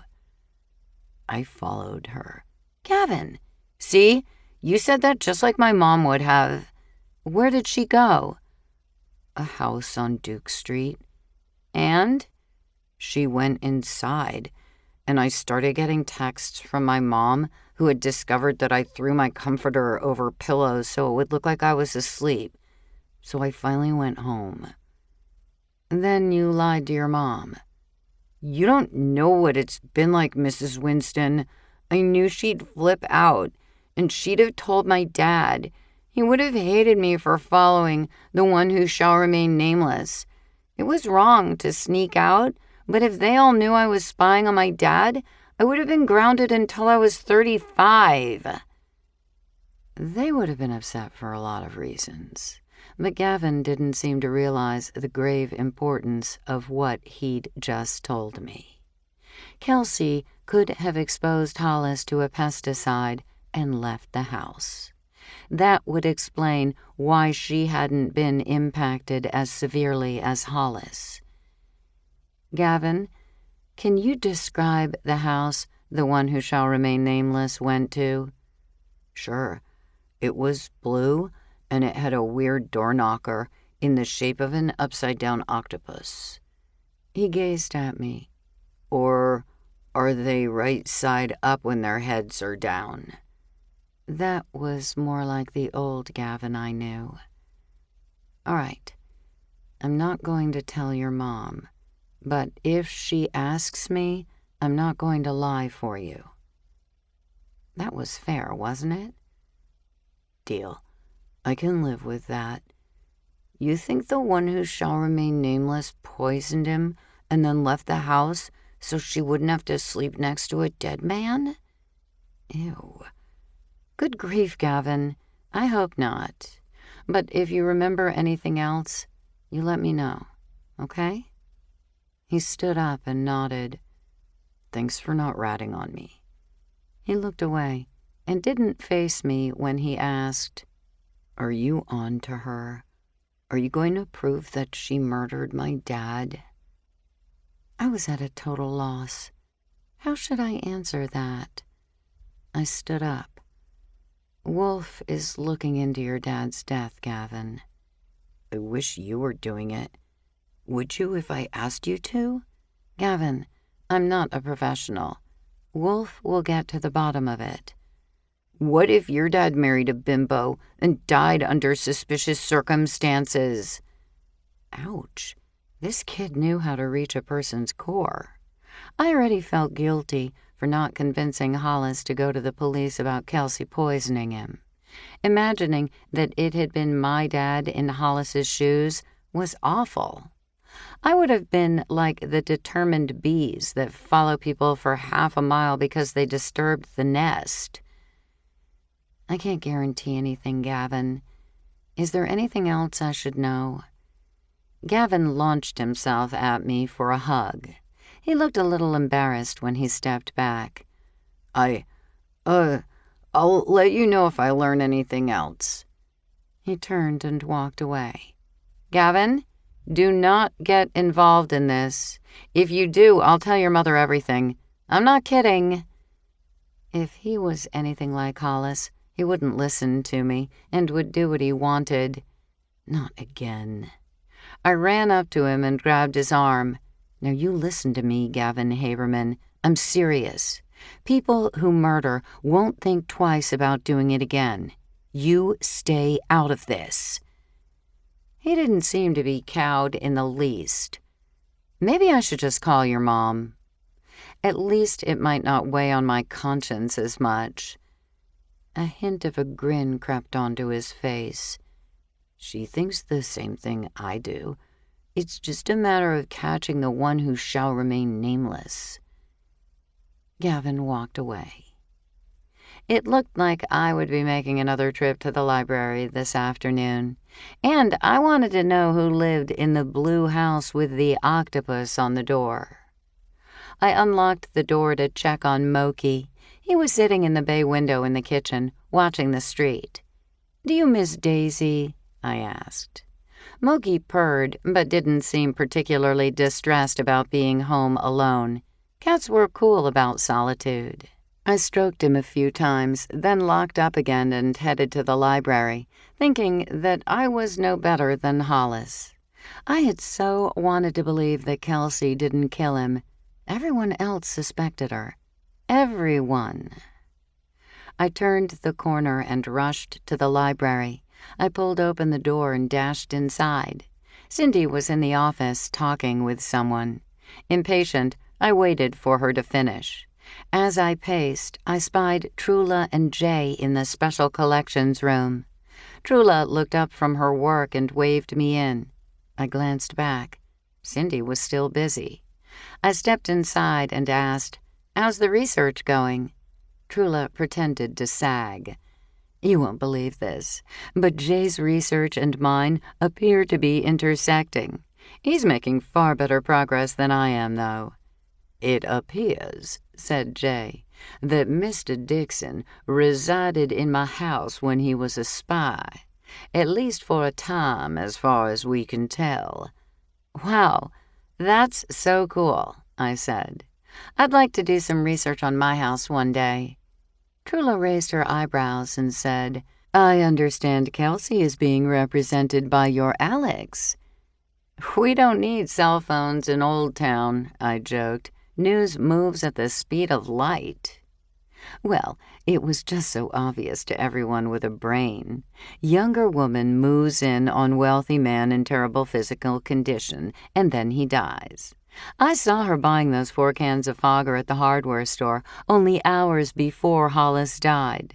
She didn't even try to hide what she was doing. I blinked at Trula.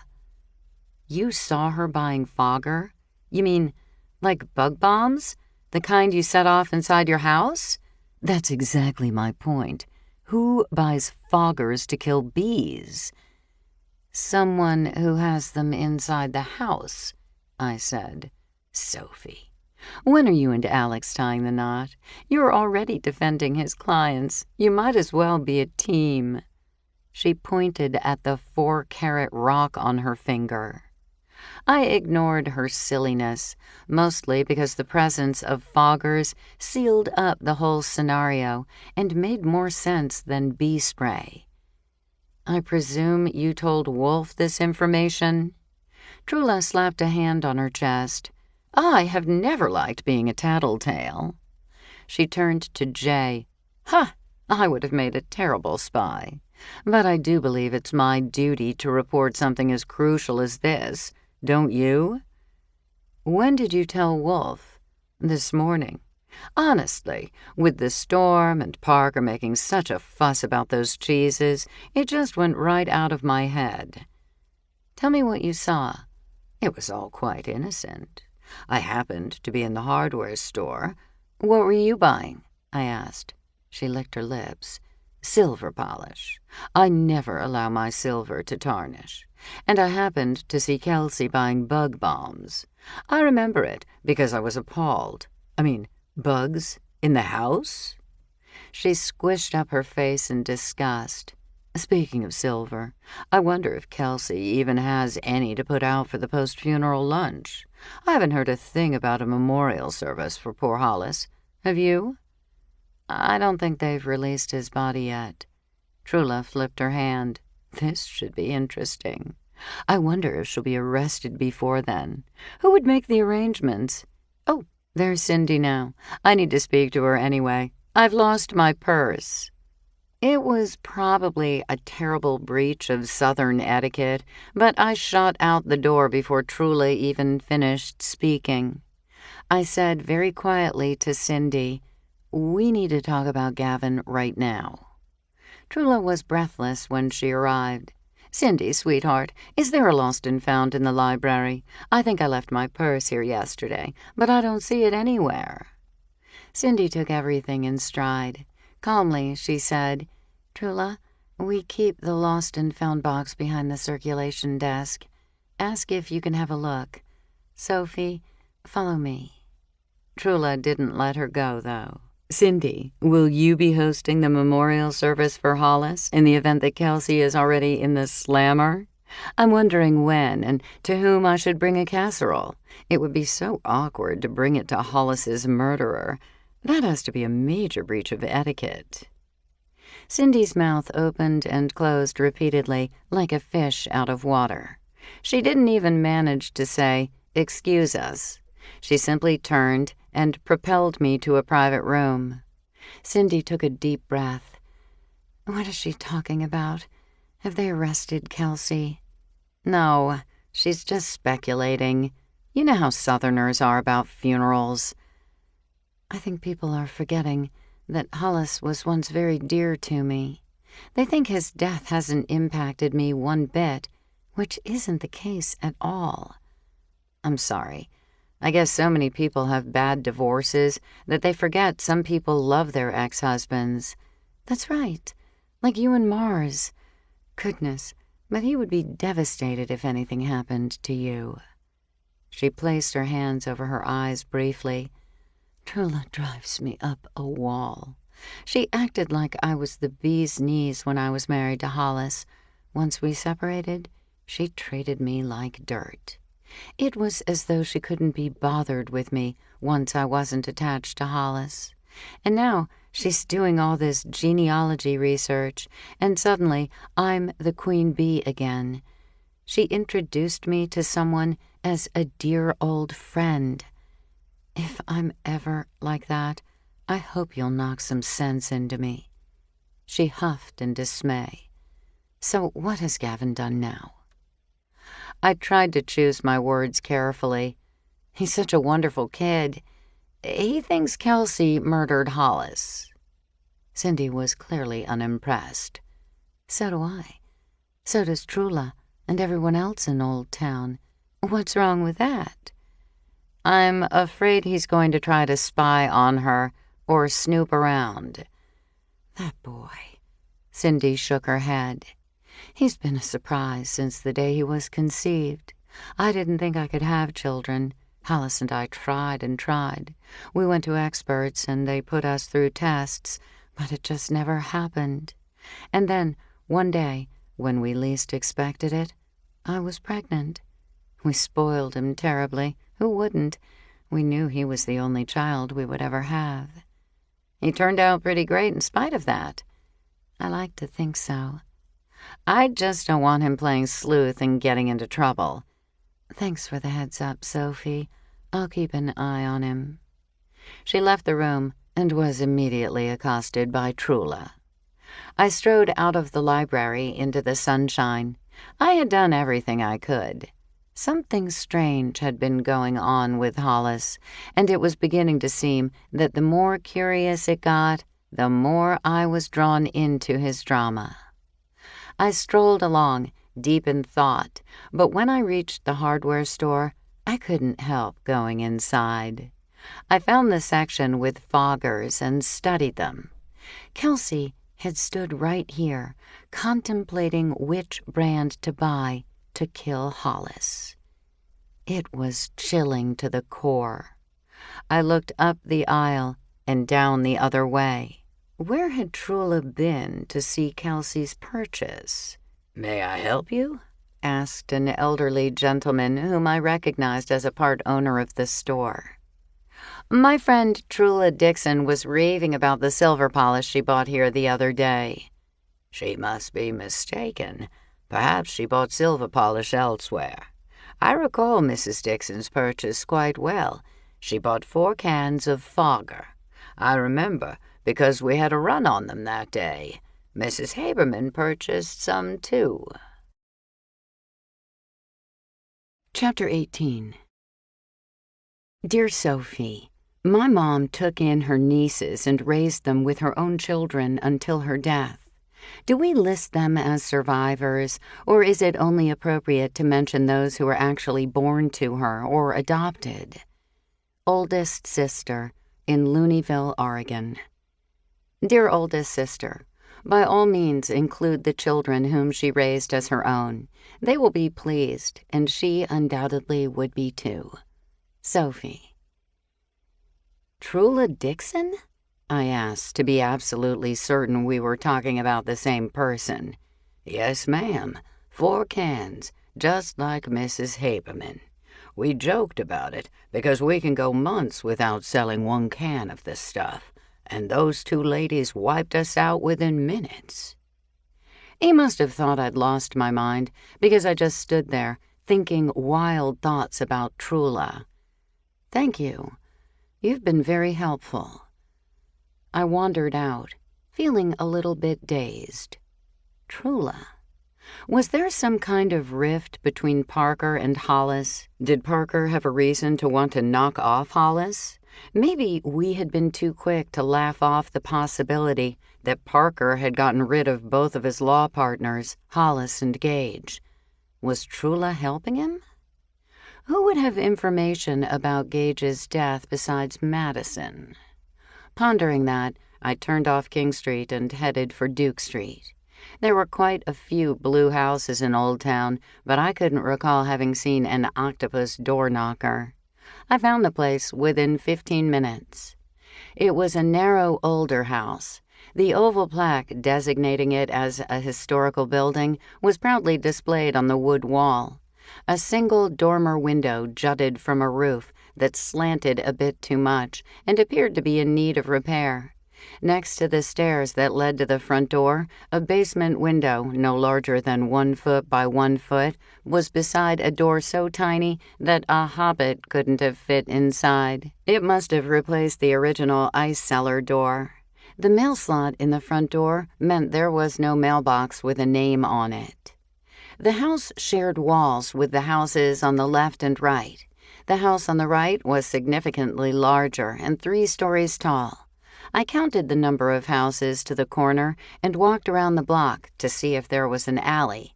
I was in luck. Maybe the rear of the house would give me a clue about the owner or tenant. I counted again to make sure I had the correct house from the rear. I was about 2 narrow houses away when a Mustang with a rusted-out driver's side door whipped by me. Angus Bogdanoff was driving it. That couldn't have been a coincidence. Was it Francie who had suggested that Kelsey was having an affair? Maybe she was right. I continued to the small parking pad from which the car had emerged. The rear of the house was white and much more modern than the front, which wasn't all that unusual in Old Town. But I was certain it was the same house because of the shabby roof and the fact that the next house over was taller. I didn't know exactly what I had expected to find, but it sure wasn't this. Kelsey mentioned visiting Angus in the hospital the day he had been stung. Had she gone to his house during the daytime, I might have assumed she was bringing him food or checking on him. But she went there by herself at night after her husband went to bed and was probably fast asleep.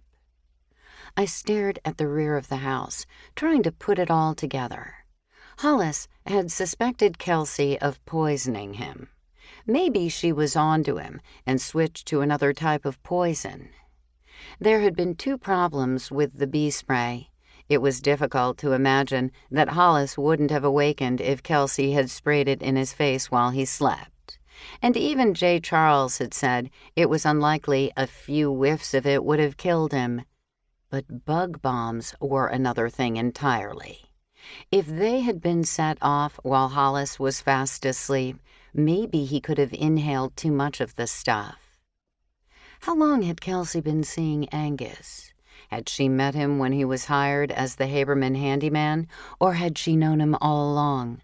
Had she married Hollis for his money, planning to murder him and make a life with Angus? It was too depressing to imagine this had been a grand scheme and they had actually managed to pull it off. Poor Hollis. She had sucked him right into her arms and then stung him. The woman I hadn't wanted to imagine doing something like that had ruined the lives of a happy family. Hollis was gone, and things would never be the same for Cindy or Gavin. I was turning to leave when I heard a scream and a crash. Unless I missed my guess, they came from Angus's house. I ran through the parking pad and short backyard. "Hello?" I called. I listened, but didn't hear anything. "Hello? Do you need help?" I heard a low moan and the sound of knocking. Thunk, thunk, thunk. I stepped back and examined the rear of the building. It was tiny. There was a back door and only 1 window on the first floor. The basement was underground on this side. "Where are you? Do you need help?" More thunking. The old townhouse butted directly against the houses beside it. There was no access on either side. "I'm going around to the front," I yelled as loud as I could. I ran along the alley and around the corner, wishing I could call 911 while I ran. In front of the house, I dashed up the few stairs to the front door and knocked with the octopus. "Hello? Can you hear me?" I heard the thunking again, this time quite faint. I didn't waste any more time and called 911. "I don't actually know if this is an emergency," I blathered, "but I heard a crash and a scream, and someone makes a knocking sound when I call out." I gave her the address and knelt to see through the tiny window to the basement. It was too dark to make out anything. "I've called for help," I shouted. I paced in front of the house, hoping someone would arrive soon. When a police car drew up, I ran to it, delighted to find Wong inside. She moved quickly but calmly as I explained what had happened. "Weird knocker," she muttered before banging it. "Police!" The strange thunking sound came again. "You know who lives here?" she asked. "I think it's Angus Bogdanoff." "So it's probably Angus making that banging noise?" "I saw him drive away." She threw me a curious glance. "When we get Angus or whoever out of there, we're going to have a little talk about what you're doing here." The ambulance arrived next. Since she didn't know what she might find, Wong called for backup. The entire process took far too long, in my opinion. They finally opened the front door. Wong pointed at me. "Stay out here, Sophie. I mean it. You hear me?" I was itching to go inside with them, but I understood that it could be dangerous and that I could interfere, making their job more difficult. So I waited by the front door. A crowd was gathering on the sidewalk in front of the house. I could hear them talking inside. "Where are you?" "Tap again." The next thing I knew, an EMT fetched a stretcher. Wong finally returned to the stoop. "It's the Haberman kid." "Gavin? Is he okay?" It was a stupid question. If he was fine, they wouldn't need a stretcher. "It appears that he was hiding in a closet and fell through a rotted hatch to the basement. They were bringing him through. Wong and I left the stoop and stood aside. Gauze wrapped Gavin's head, but blood had seeped through. "No," I breathed. "You have his mom's number?" asked Wong. I nodded and pulled up the number for the library on my phone. Wong called Cindy and informed her about Gavin's accident. I heard Cindy scream through the phone. I walked over to the stretcher and took Gavin's hand in mine. His eyes were closed. The angle of his leg made me wince. I leaned over him. "Gavin, it's Sophie Winston. You'll be fine. We've called your mom, and she'll meet you at the hospital. You're going to be okay, kiddo." His fingers tightened on mine, and I knew he'd heard me. Wong and I stood by and watched as he was loaded into the ambulance. It drove away, and the crowd dispersed. "Now," said Wong, "suppose you tell me what Gavin was doing in a closet in this house, and how you happened to be outside. Please tell me you weren't waiting for him." I told her the whole story about Gavin following Kelsey to Angus's house. And it appears Gavin may have been correct all along. I can't think of a good reason for Kelsey to come here in the dark of night when she should have been at home in bed with Hollis. "I'll notify Wolf," she said. "I imagine he'll want to talk with you." I left her there to deal with finding Angus and notifying him that they had entered his house. I walked home slowly, sick about Gavin and angry with Kelsey. Nina was standing on the sidewalk in front of my house. "Where have you been?" We went inside. I told her all about it while I poured tall glasses of iced tea. I handed her one, slugged mine down, and refilled my glass. Not at all ladylike. "It's all so obvious," said Nina. "Kelsey must have thought no one would see her go to Angus's house." I hated to concede that everyone else was right, but it certainly looked that way. "I'm going over to the hospital. I didn't like the way Gavin looked." What was he thinking, going into someone's home like that? Probably the same thing I was. He wanted to know who lived there. Nina and I drove to the hospital, parked, and hurried to the emergency room. We found Cindy in no time. She waited by herself, crying, a knotted tissue in her hand. She hugged both of us. "I can't believe this happened. They're taking him to surgery." "His leg is broken?" I asked. She sniffed and nodded. "You knew, Sophie. You warned me about this. I didn't even have time to talk with him about not getting involved. He was supposed to be at home." "How's his head?" I asked. "He has a concussion. They said he fell through a trap door and hit an old brick half wall in the basement before he fell to the stone floor." "Is there anything we can do?" asked Nina. "I don't know. My head is spinning. Oh, yes.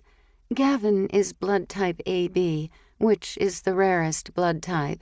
They said only 3 or 4% of the population has AB positive, and that if I know anyone with that blood type, I should ask them to donate. Cindy looked at us hopefully. Gosh, I'm so sorry. I'm type A, I said. Cindy nodded. Me too. I'm type O. Nina didn't finish because a woman who bore an amazing resemblance to Cindy rushed through the door. Cindy ran to her.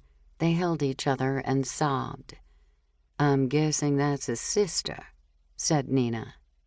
Immediately behind them, Parker, Trula, and Madison showed up. Cindy hugged them as though they were a receiving line. Everyone asked how Gavin was doing and what had happened to him. The door opened again, and more people rushed in. It was apparent that other members of Cindy's family had arrived. We asked Cindy to keep us informed and left her to explain everything to her family.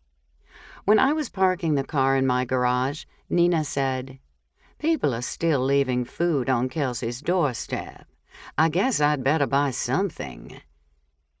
Does one bring funeral food to a murderer? I wondered. Was there an etiquette rule for that? Probably not. Besides, she hadn't been convicted or even arrested. Nina hurried off. I went inside and poured myself another tall glass of iced tea. I carried it back to my tiny home office. Moki ambled along and jumped up to my desk when I sat down at the computer. I needed Kelsey's maiden name. I could just ask her, of course, but that might make her clam up. Alex would probably have it, but I knew him well enough to know that he would treat any information he had like it was gold in Fort Knox. And sneaking a peek in his office just wasn't my style. It was important to him to keep his client's business private. I tried an online record search of marriage licenses under Hollis's name, but didn't turn up anything. It required the exact city where the license was issued. They could have gotten it outside of Alexandria. And besides, what if Kelsey had changed her name? If her stories were true, she had been on the run from the police when she was a teen. I typed in, "Murder, Delilah Jean." While there were a surprising number of hits, none of them seemed right or referred to a person called Delilah Jean, which I thought fairly distinctive. Kelsey said she was 11 years old at the time. I guessed at the year and typed it in along with the name Delilah Jean and murder. To my amazement, a website with dedications to those who had lost their lives to domestic violence popped up. And there it was. In memory of our beloved mother, Delilah Jean Doshett, who was taken from us by her abusive ex-husband. Let no one forget her name or her love for her children and nieces. It was a simple jump to the obituary, which listed after the names of her 6 children, her nieces, Kayla Brooks and Kelsey Brooks. Brooks wasn't an uncommon family name. I could only hope that the very sad deaths of Kelsey and Kayla's parents made their obituaries stand out somehow. A quick Google of the girls' names turned up their parents' obituaries. But more interestingly, it also led me to an article about the death of Kelsey Brooks. Chapter 19. Dear Sophie, what is the difference between gelato and ice cream? My husband says gelato is Italian for ice cream, but there's no other difference. I say that the texture is different. Who wins this argument? Smart Wife in Treat, Arkansas. Dear Smart Wife, you're both right. Gelato is Italian for ice cream, but there is indeed a textural difference. Gelato contains less fat and less air, which makes it denser than ice cream. It's served at a warmer temperature than ice cream, too, which gives it a softness. Sophie. I hit the link as fast as I could. Double murder in Fairview. Kelsey Brooks, the teen who disappeared from Fairview in June, was strangled Friday night, on the very day she was returned to the custody of her relative, Sassy Green. Green's boyfriend, Way Krapinski, strangled the girl when she refused his sexual advances. The victim's sister, Kayla, also a juvenile, allegedly attacked Krapinski, hitting him repeatedly on the head with a cast-iron kettle. Krapinski died at the scene from his wounds. Kayla Brooks is sought by authorities for questioning. It had been awful hearing about it when Kelsey told us what happened, yet it was shocking all over again to read about it. Kelsey had told us the basics, but she hadn't mentioned that she changed her name to that of her dead sister. Kelsey, really Kayla, had also conveniently omitted the fact that she had killed her sister's murderer. A little breathless, I sat back in my chair. Kelsey had murdered before. It was probably justified in order to protect her little sister. I couldn't even imagine the horror of being in a situation like that. But there was no doubt in my mind that I would have done the same for my sister. It had happened over a decade ago. Would the police still be searching for Kelsey? Did she even know they were looking for her? Probably. A sharp prosecutor would make her out to be a murderess, which she was. The circumstances were horrific, and had she gone to trial, she probably would have been exonerated for defending her sister. But she had run, tried to disappear, and been successful at it. Or had she? Had she told Hollis? Was that why he was afraid she was poisoning his food? Because he knew that she had killed a man? Maybe he found out about it online, just as I had. Which brought up the question, who else knew? If she thought she could be arrested and tried for murder, which, as far as I knew, was a distinct possibility because there was no statute of limitations on murder, then she was a fine target for blackmail. And anyone who knew Delilah Jean's name could find out about Wayne's murder just as easily as I had by following the obituaries. There I was again, trying to find reasons to imagine that someone else had killed Hollis. Why couldn't I accept that everything pointed to Kelsey? I put the computer to sleep and returned to my kitchen, where Kelsey was looking through the window of my kitchen door. Now that I knew she was a murderess, I wasn't sure about letting her into my house when I was alone. I didn't even have Daisy with me. True, Daisy would have kissed her, but I wouldn't have felt quite as vulnerable. As much as I didn't want to believe that Kelsey had murdered Hollis, I also didn't want to put myself in jeopardy. I grabbed my purse and pretended to be leaving the house. Slinging my purse over my shoulder, I opened the kitchen door. "Hi, I'm just on my way out." "Maybe I could walk with you?" she asked. I looked into her eyes and thought I was being incredibly stupid for even imagining that she would harm me. Locking the door behind me, I said, "Sure. Have you been to the new gelato place?"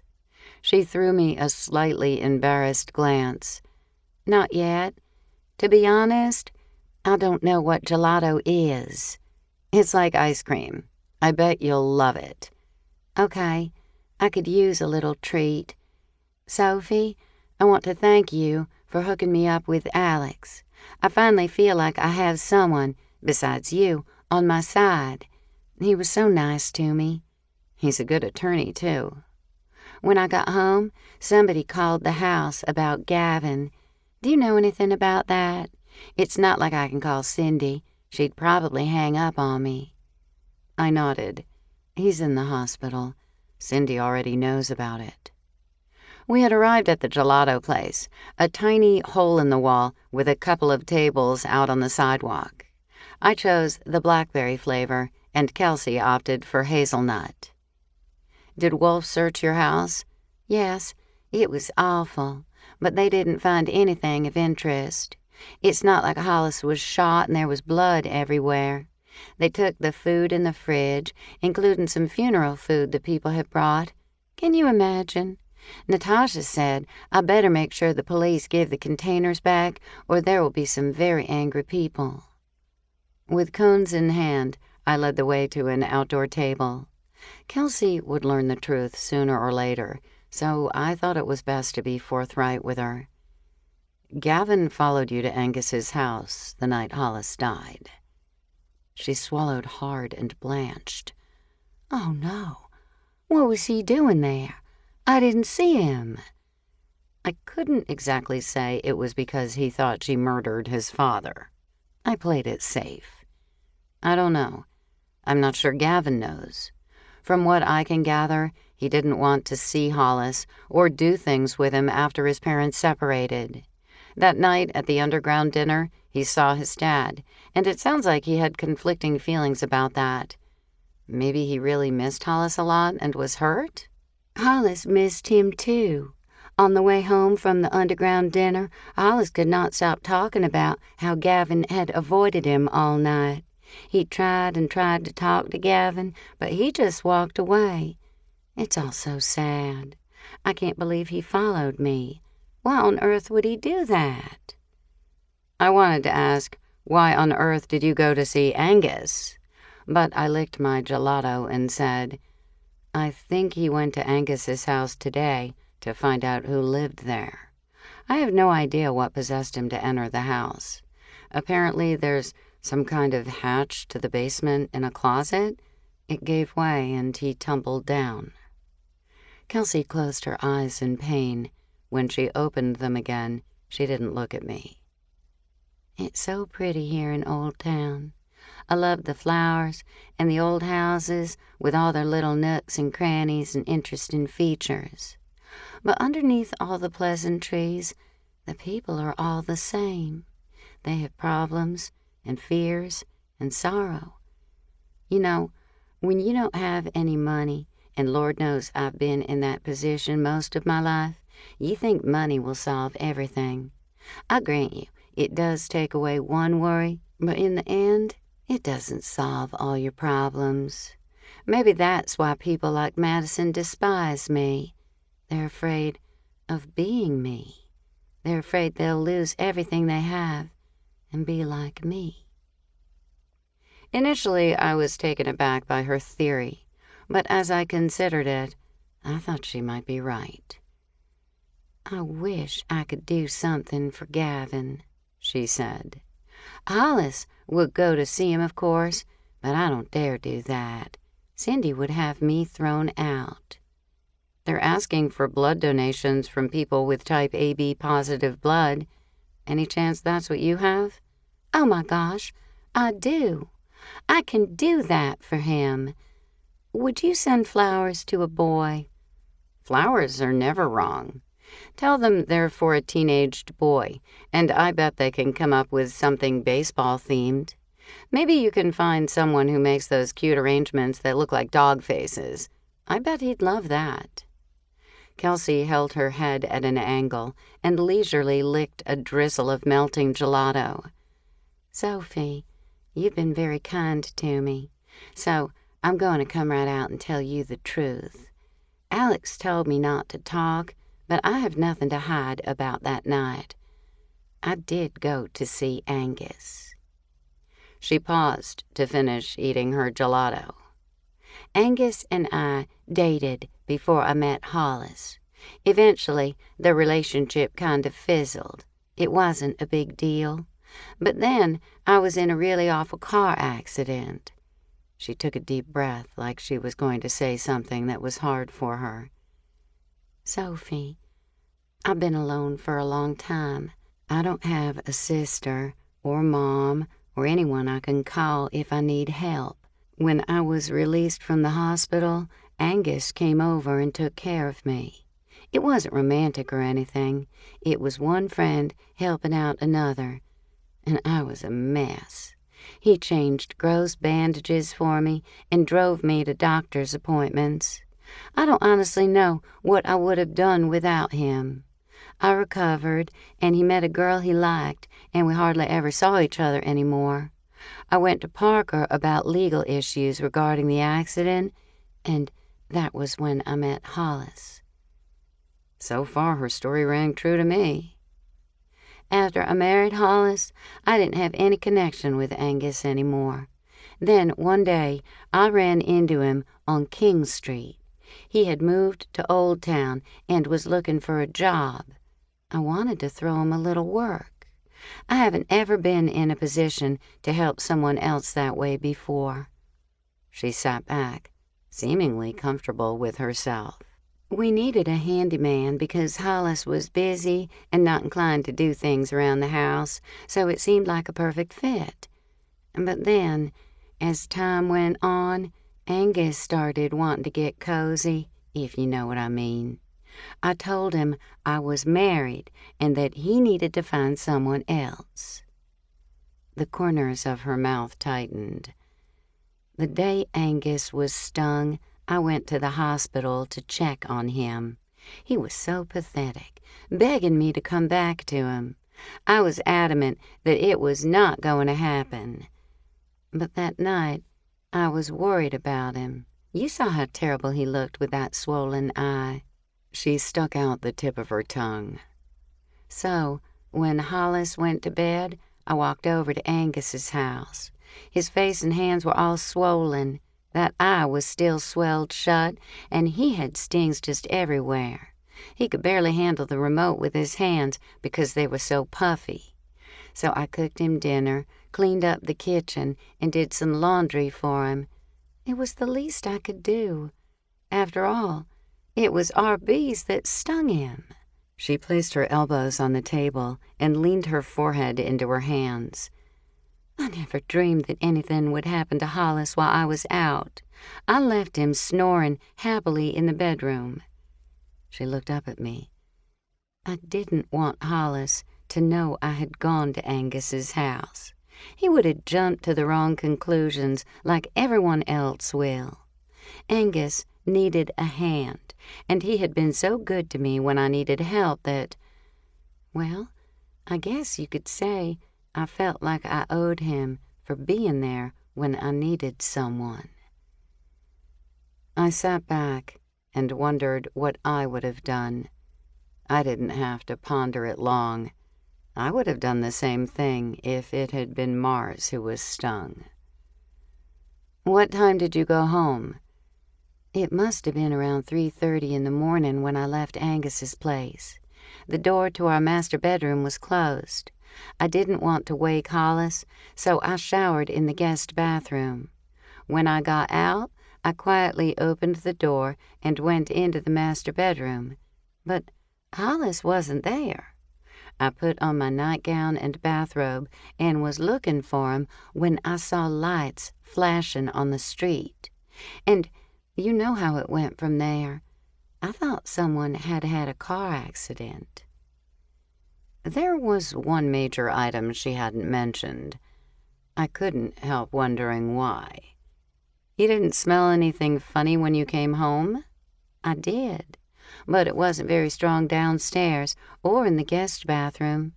It was the kind of thing when you wonder what that funny smell is, but then you walk away and don't really notice it as much. But it was very strong in the master bedroom. The door had been closed. If Kelsey had placed all 4 foggers in the master bedroom while Hollis slept with the door closed, he would have inhaled far too much. I wanted to believe her. I wanted to think that she had tried to be kind to Angus and hadn't killed Hollis. On the face of it, I didn't see any holes in her story. On the other hand, she had spent years on the run, perfecting the art of lying about who she was. And there was another problem. That story could be 100% accurate, but it didn't mean she hadn't set off 4 foggers in the bedroom and left the house. Kelsey, I said softly, there's more bad news. She looked at me in alarm. Someone saw you buying the foggers. She licked her lips. It was the bees. They managed to get inside the house. Hollis told me to buy 4 cans of that bug bomb stuff. I didn't tell the cops that yet. They would have handcuffed me and carted me off." "Wait, I'm not following you. Are you saying that Hollis set them off?" Her brow furrowed. "No. Maybe. I don't know," she wailed. "What I do know is that they're gone." "Gone?" "I've looked everywhere. I can't imagine what happened to them." "But this doesn't make any sense.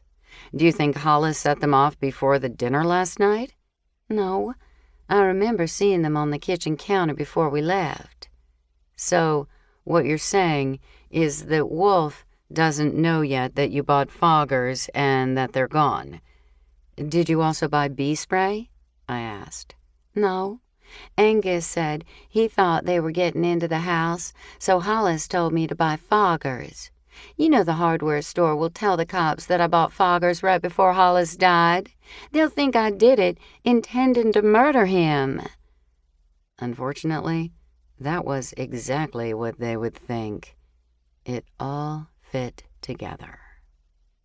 "Or maybe they'll think you bought the foggers to kill the bees in your house. That's what any rational person would have done." "He died from something he inhaled. What if it was from the foggers?" Kelsey looked like she felt sick. I looked into her eyes. "Did you set off the foggers?" In a tremulous voice, she shouted, "No!" A few people nearby turned to gaze at us. I didn't know what to say. She had laid out a perfect setup for murdering Hollis. "Thank you for telling me what happened that night, Kelsey." She placed her hand on top of mine. "Thank you for believing me." I'd never felt like such a crumb. Chapter 20. Dear Sophie, my sister-in-law has suggested throwing a party to which the guests bring their own cookout meat. I'm baffled by this and feel one ought not to extend an invitation if one doesn't intend to feed the guests. Horrified Hostess, in Turkey, Texas. Dear Horrified Hostess, the concept of a potluck has been around for a long time. However, you'll note the difference. At a potluck, one brings a dish to be shared by all. The bring your own beef idea arose among college students, all living on a budget. In such a case, it is perfectly reasonable for friends to agree to such an event. But if you are hosting a party, then you are indeed expected to provide the food and beverages. Sophie. Kelsey left to place an order for flowers and donate blood. I strolled home, wondering if it was possible that Kelsey was innocent when everything pointed to her as Hollis's killer. A tall, white-haired woman stood across the street from the Haberman house. As I approached her, I recognized Humphrey's mother, Lavinia Brown. I briefly considered crossing the street to avoid her, but I knew that would be wrong, no matter how much I wanted to. Pasting a smile on my face, I said, "Good afternoon, Mrs. Brown." She eyed me with steely aloofness. "What are you doing here?" Really? The woman sounded like she thought she owned the street. "I live on this street." "In one of these big old houses?" "Yes." One of her eyebrows arched. Honestly, the woman didn't need to dress up for Halloween. "Which house belongs to Dr. Charles?" "The one with the gray door across the street." And just like that, without so much as a thank you, she turned and stalked away. I hoped Humphrey would never introduce any girlfriends or prospective wives to his mother. She could kill the deal without a single word. I watched as she walked to the corner and crossed the street. Putting her out of my mind, I hurried home lest she catch up with me. Moki met me at the kitchen door, complaining about an empty food bowl. I scooped him up and cuddled him. He tolerated me for a minute, then wrestled to be put down. He ran straight to his food bowl and flipped it with his paw so it banged against the counter. I got the message, Moki. Out as chicken and aspic sound. His tail twitched. I took that as approval. When he was eating, I pondered what I should bring to Kelsey's house. They would probably release Hollis's body soon. I decided on funeral potatoes because they were always popular. The shredded hash browns needed to thaw first, so I took the bag out of the freezer and popped it into the fridge. The truth was that my mind was totally on Kelsey. I made a crust for a tart, and while it was in the oven, I sat down at the kitchen table and made a list. Mars was the one who usually did that, but this time he seemed sure that Kelsey had killed Hollis. I began the list with Cindy. I didn't write anything beside her name. She was angry in many ways as a result of the divorce, and I had heard her threaten him.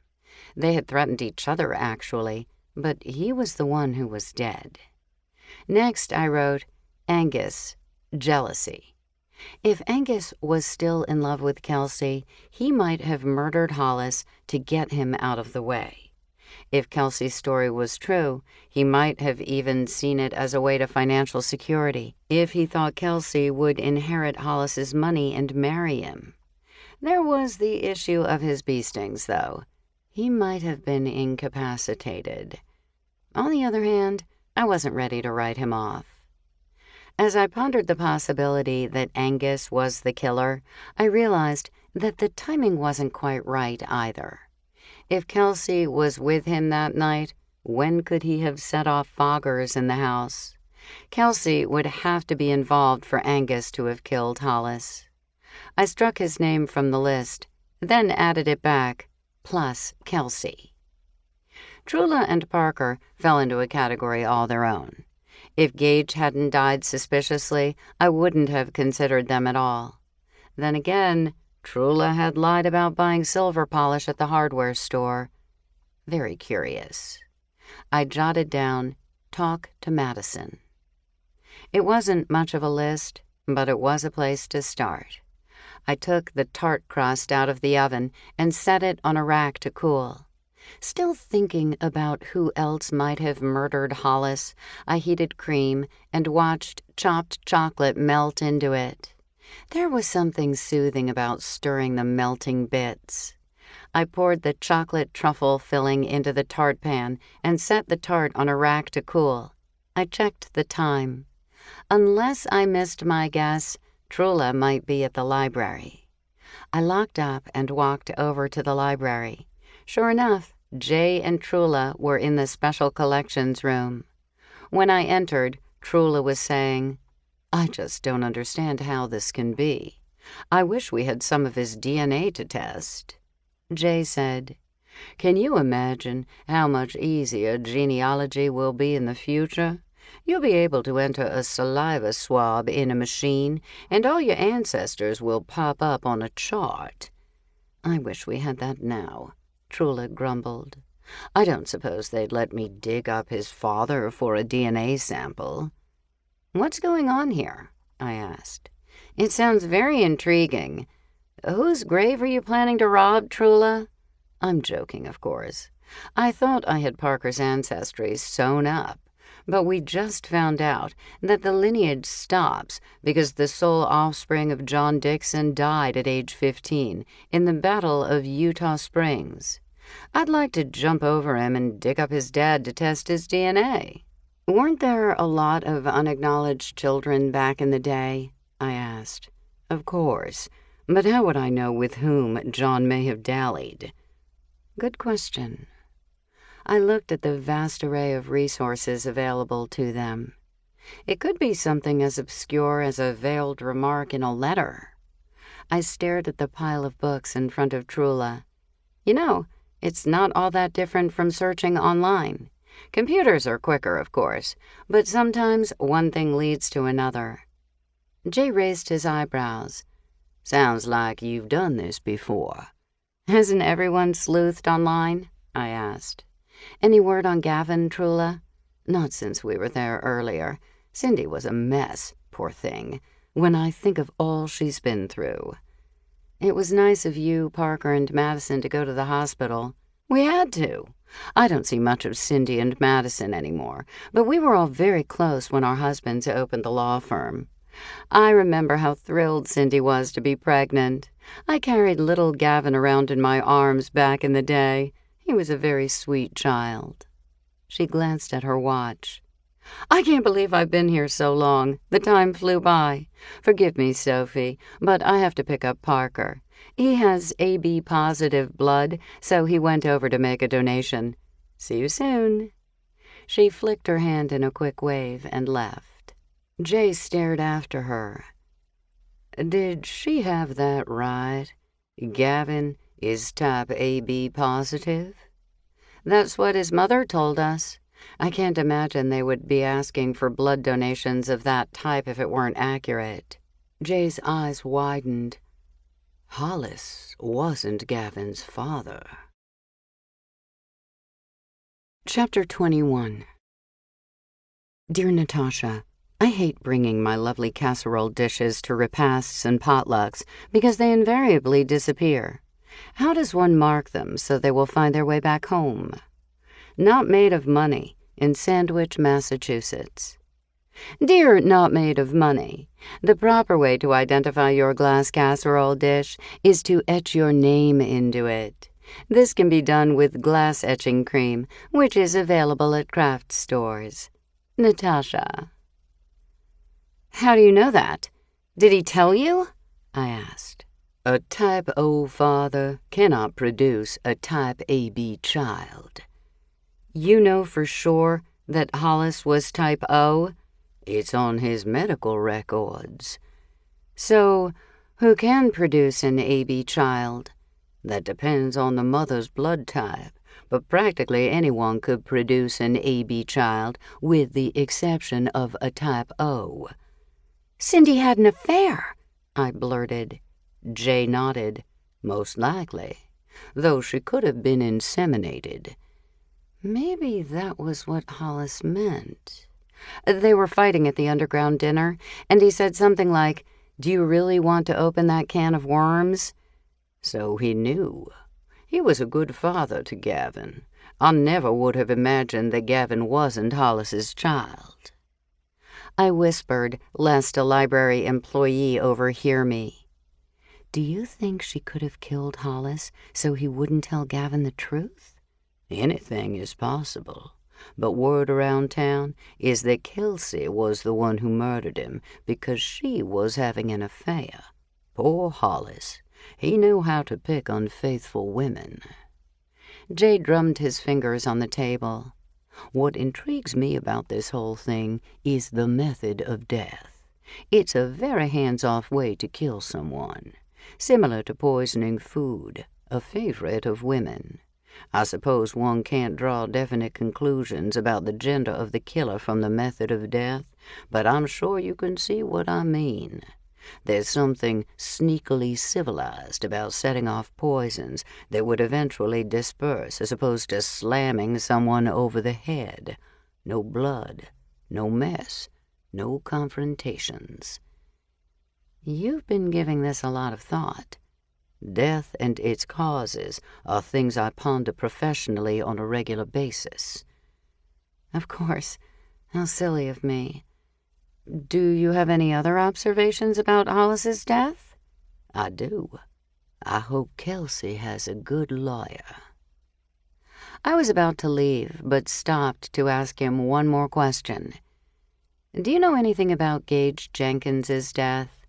He nodded. Drowning. As I recall, they found alcohol, but no drugs. Nothing new there. Still hearing voices? I'm sorry to say that I am. What do they say? I asked. I can't tell. It's sort of like whispering. Would you like me to come over and listen with you sometime? Oh, no. I wouldn't dream of imposing on you. I'll figure this out. Call me if you change your mind. I left the building, wondering where Madison might be at that time of day. She'd said something about staying home too much. I thought I'd take a chance and walk over. Madison's house stood 3 stories tall, with elegant blue-gray double front doors. There were no front steps, only a tiny railing on each side of the door. The house almost merged with the brick sidewalk, a testament to its age. I glanced at the plaque that verified it as a historic building. It had been built in 1840. The ornate door knocker looked to be pewter. I lifted the handle and banged it. I could hear someone rustling inside. Madison opened the door. "Sophie, please forgive me for just dropping by. I was out and thought I'd check on you." "How thoughtful of you. Won't you come in?" Madison closed the door behind me and led me to a charming family room off the kitchen. Original ceiling beams had been uncovered and left open on display. French doors led to a patio and garden outside. I perched on a sofa.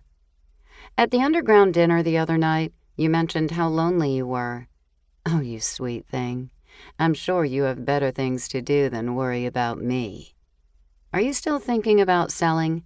This is a wonderful house." "I change my mind every single day." "Have you heard anything about Gavin?" "Not yet." It was almost like old times today. Of course, Gage and Hollis weren't there, but the feeling was. The compassion we used to have resurfaced for just a little while. Gavin is younger than my children. He was a late baby for Cindy. She grinned. They were so excited when Gavin was born. Gage and I used to joke that he would grow up thinking he was Prince Gavin. There was nothing they wouldn't do for that little boy. "You must have gone through a lot together." She nodded. "We shared joys and sorrows for a long, long time. Makes me melancholy to think about it. Those were the days. Halloween costumes, birthday parties." "You must miss Gage terribly." "I do. You know what I miss the most? Just talking with him. He was so intelligent and had amazingly varied interests." "Alex is so obnoxious. He never talks about his cases." Madison laughed. "I know exactly what you mean." Gage had the perfect poker face. He'd be working on a prominent case, and I wouldn't know a thing about it until I saw Gage's name in the newspaper. I guess that's why I still don't understand what happened the night he died. It was so unlike him. It was the worst night of my life. She stood up. In a congested tone, she asked, "Where are my manners? Would you like a Coke?" "I'm fine, thank you." She sniffled and grabbed a tissue before sitting down again. Working late was the norm for Gage. I'd grown used to it. He was a workaholic, ridiculously conscientious, and he took such pride in his profession. She massaged a spot over her eyebrow. He usually phoned, though, if he would be later than 9 or 10. Around 11, I started calling him. He didn't answer the phone at the office or his cell phone. I thought maybe something was wrong at the office, so I walked over. It was nearly midnight. The doors were locked, and it appeared to be closed up for the night. I called Hollis and Parker. Hollis had planned to meet Gage for a drink after work. By the time I called him, Hollis was home in bed. He said Gage had never shown up. I phoned the police and reported Gage missing, of course. The police verified the information with Hollis and the bartender. It was like Gage had simply vanished. The kids and I were out of our minds with worry. And then he turned up in the Potomac River. I still don't know how that happened. I suppose I never will. She wadded the tissue in her hand tightly. "Oh, Sophie, this wasn't how it was supposed to be." I leaned toward her. "Madison, does it seem odd to you that both Gage and Hollis have died?" I thought I was the only one who would consider that. The thought certainly crossed my mind. But it's evident that Kelsey knocked off Hollis. Haven't you heard? She's having an affair with their handyman. "I have heard that. So you don't think there could be a connection between Gage's death and Hollis's?" "I don't see how." I threw a barbed question her way. Doesn't Parker stand to gain a lot as the last man standing? Madison drew a quick breath. I suppose he does. Are you suggesting that he murdered both of them? I'm not suggesting anything. It's just odd that two lawyers from the same firm have died so unexpectedly. Another one of life's weird twists, I guess. I nodded and rose to leave. Do you happen to have a list of the waitstaff at the underground dinner? I've been looking for a lovely blonde waitress who did such a wonderful job serving. I fibbed a little. I'd like to add her to my list of people to call when I need servers at events. It wasn't entirely a lie. I really might call her if things worked out. But the truth was that I wanted to know what her little conversation with Parker was about. Madison walked over to a desk and pulled out a list. I hired them through an agency. Let us serve you. But I think I know who you were talking about. Ponytail, no makeup, but adorable? That sounds like her. Fawn, I think. Yes, Fawn Fitzhugh. Thanks, Madison. Keep me posted if you hear anything about Gavin, okay? She walked me to the door, saying, Of course. Thanks for dropping by. I walked out into the heat again, thinking that had been a big bomb. It was probably a long shot, but it still worried me that Hollis and Gage had both died under unusual circumstances. I was only a couple of blocks away from Alex's office. I hoofed it over there. Located on the first floor of an old building that had once been a home, Alex's office was the epitome of old-town elegance, with oriental carpets and swagged colonial-style window valances. His receptionist was not at her desk. I poked my head into his office. "Anyone home?" He looked up from his computer. "Hi, what are you up to?" He rose and circled the desk to kiss me. "You're going to have a hard battle defending Kelsey." Uh-oh. Sophie, don't get involved. Too late. I plopped down in a leather chair while he perched on the edge of his desk. I don't want to fight about this, Sophie. You know I can't tell you anything. I'm not here about Kelsey. What do you know about Parker, Hollis, and Gage? Alex focused at me. It's a respected firm. And? You think there is a connection between Hollis's death and Gage's? Could be. I haven't run across anything specific, though. Any rumors out there? There was a lot of talk about Gage's death. It was bizarrely out of character for him. Kind of like me getting loaded and falling into the river. It just wasn't very likely to happen. Gage was a worthy opponent, always the gentleman. He was an old-school lawyer. No histrionics in court, just good, competent representation.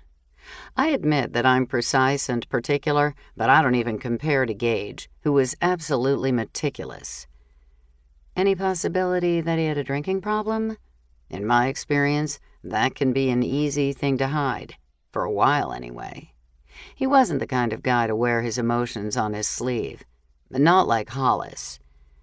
So, if he was under a lot of stress, he might have turned to booze to help him relax? Could be, but that's just idle speculation. He grinned at me. What are you up to, Sophie Winston? Don't you usually throw these wacky theories around with your friends? Everyone thinks Kelsey is guilty. She bought foggers. She left the house when Hollis went to bed, and she went to the home of a previous boyfriend. Doesn't look good, counselor. Add in that she changed her name to that of her deceased sister, and cap it all off with the fact that she killed someone in the past, and the prosecution has a slam dunk. I'd never seen that expression on Alex's face before. He rubbed the back of his neck, and then gazed at me in what appeared to be astonishment. What makes you think she changed her name and killed someone before? I have a computer. You found that online? Now he looked worried. Yup, right there for the whole world to see. Alex sat in the chair opposite me. leaned his elbows on his knees, and looked me in the eyes. "Then why do you want to help her?" "I don't think she killed Hollis. It's just a feeling that I get when I'm with her. Besides, Kelsey has street smarts. She evaded the law and made her own way in the world. If she had wanted to kill Hollis, she wouldn't have left such an obvious trail. The last time she killed someone, she took off and started a new life. She didn't do that this time. Her marriage to Hollis must have been like a dream come true. I don't think she would kill the font of her new comfortable life." "I believe I have severely underestimated you." Alex grinned at me. "You're just saying that because I don't think your client is guilty. If she goes to trial, even such a brilliant lawyer as yourself will have trouble convincing a jury of her innocence." He leaned his head back and laughed, which was a huge relief to me. We had argued far too many times about local murders. I understood that he couldn't talk about his clients. That was fine with me. But we invariably butted heads when I thought his client was guilty. Even though the door was open, Alex's receptionist knocked. "Your 4 o'clock appointment is here." I jumped to my feet. "Dinner tonight?" I asked. "Rain check?" "Sure." I pecked him on the cheek and walked out into the reception area. His next client was a buxom brunette with a wasp waist and legs like a giraffe. If I'd been the jealous type, I would have been worried. I strolled home, enjoying the leisurely feeling of not having to work. I stopped by the grocery store, where I purchased a large flank steak. The greengrocer was having a sale on beautiful, huge strawberries. I couldn't resist buying a couple of packages. I took them home, washed them, and dabbed them dry with paper towels. I hulled them, cut them in half lengthwise, and arranged them in circles of decreasing size on the tart. I whipped some cream with just a little bit of sugar and vanilla. After filling a pastry bag with the cream, I piped a decorative border of cream around the top edge. I slid it into the fridge and took out the flank steak. I measured bourbon, canola oil, smoked paprika, salt, and pepper into a bowl and whisked until the liquids had emulsified and no longer separated.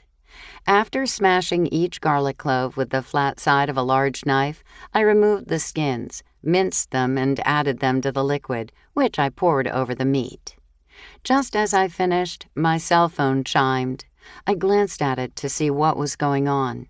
Nina had texted, "Library, come quick." I slid the marinating meat into the refrigerator, checked on Moki, who slept soundly, and rushed out the door, stopping to lock it behind me. I had never been much of a runner, but I attempted to half-jog straight to the library. I was panting like crazy when I saw a police car was parked outside. When I staggered closer, I recognized Wolf's unmarked vehicle, too. I wanted to run up the steps, but I wobbled up them instead. A crowd had gathered around the entrance to the special records room. Saying, "Excuse me," repeatedly, I wormed my way through the people who had gathered. Nina spotted me and waved me inside. Wong and Wolf kneeled on the floor in front of a bookcase. Both of them wore gloves. Jay hovered nearby. He wore his trademark red bow tie and looked very distinguished. But there was no mistaking the shock on his face. "What happened?" I whispered to Nina. Jay found 4 empty bottles of Fogger hidden behind old books.